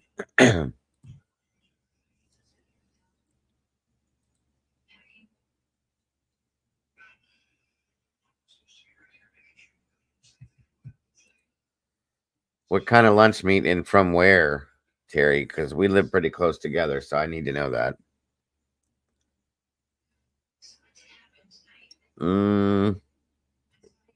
Here's here's a little theory, Paula. It's kind of interesting. If the police cruiser, something may have happened. Well, I don't want to get into that tonight. I want to listen to this next episode first. And then maybe we can go from there. The thing with the height kind of weirded me out. That's a bit much.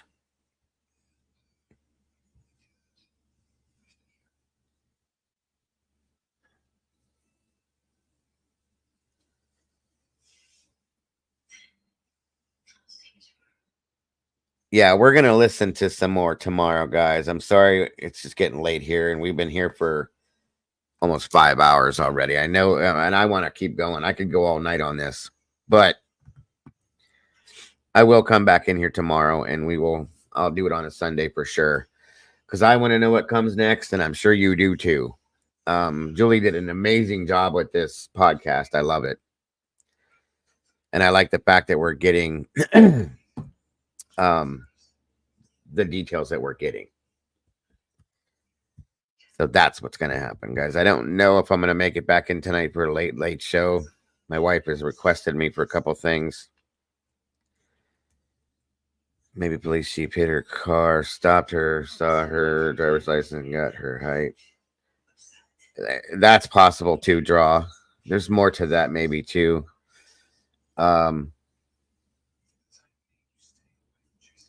Thank you, Lighting. We'll have to figure that out too.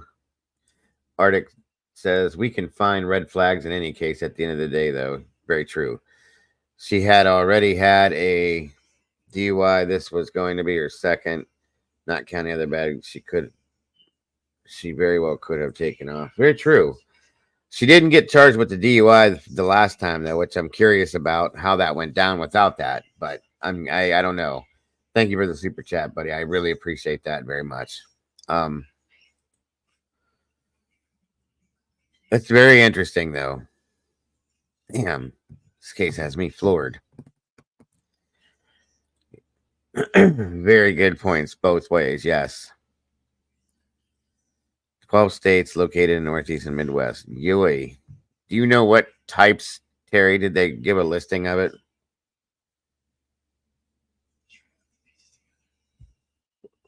Yeah, it's a little bit of a honey-do list, that's for sure, con artist.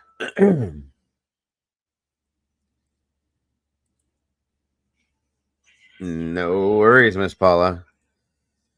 If I can get what I need done, I may come in here. It might be late, but if it gets too late, I'm just not going to do it. Thank you, CZ, very much. Yeah, I'm really interested in the red truck for sure, and the white Jeep. And we got more coming tomorrow, guys. I might be in here earlier in the afternoon tomorrow for this for sure. But again, guys, this needed to be brought back to the surface again. 20 years is too long to have no answers for this family, and I feel so bad for them. I really do. Again, thank you, Kim. I appreciate that very much. I'm right there with you, PJ. I'm just saying, I had never heard of this red truck until today, and I was really like, wait, what? Same with the white Jeep. Thank you, Sussbusters, very much. I hope you guys did enjoy it.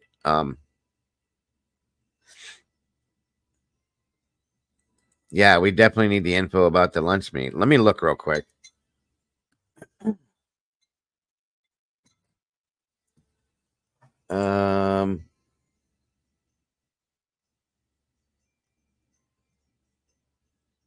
Right. Got you.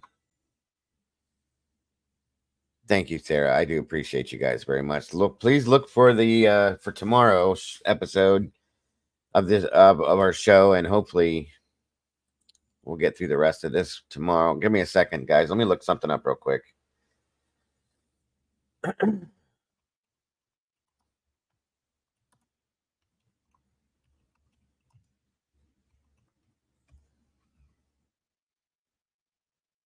Oh my God. She wasn't lying, you guys. Hold on. 1 second.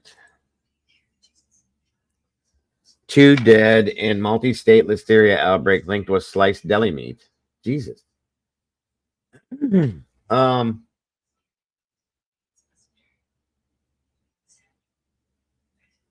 U.S. Centers for Disease Control and Prevention issued a warning Friday about a deadly multi-state listeria outbreak connected to deli meat. 2 people have died. The agency said in an investigation notice at least 28 have been hospitalized.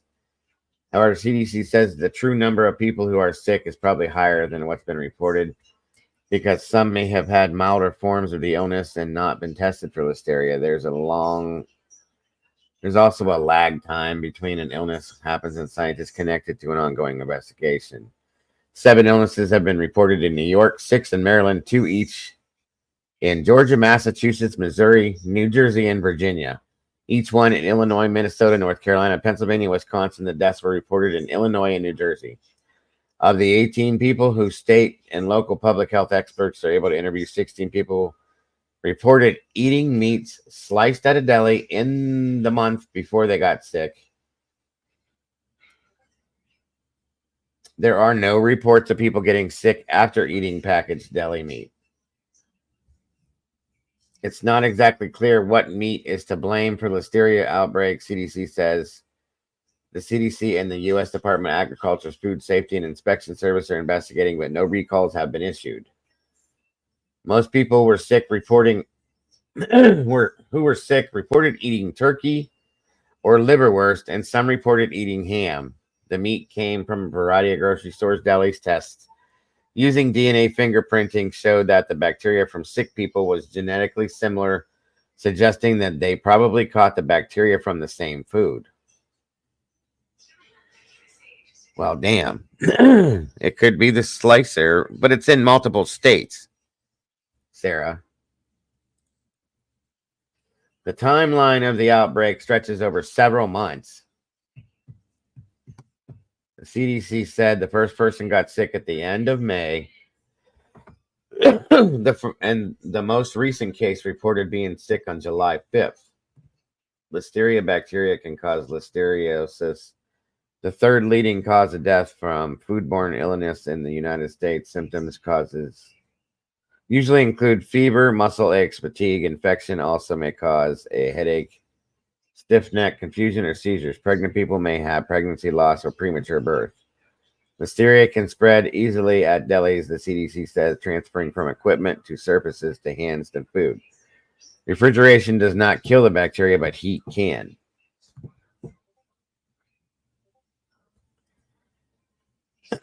If you've had sliced deli meat at home, clean the refrigerator and any containers or surfaces that may have come into contact with it. Anyone who develops symptoms of listeriosis should get medical care right away. CDC also encouraging people to get sick to work with local public health officials who might get in touch to find out what they ate in the past month or may for receipts of leftover food to help pinpoint the root of the outbreak.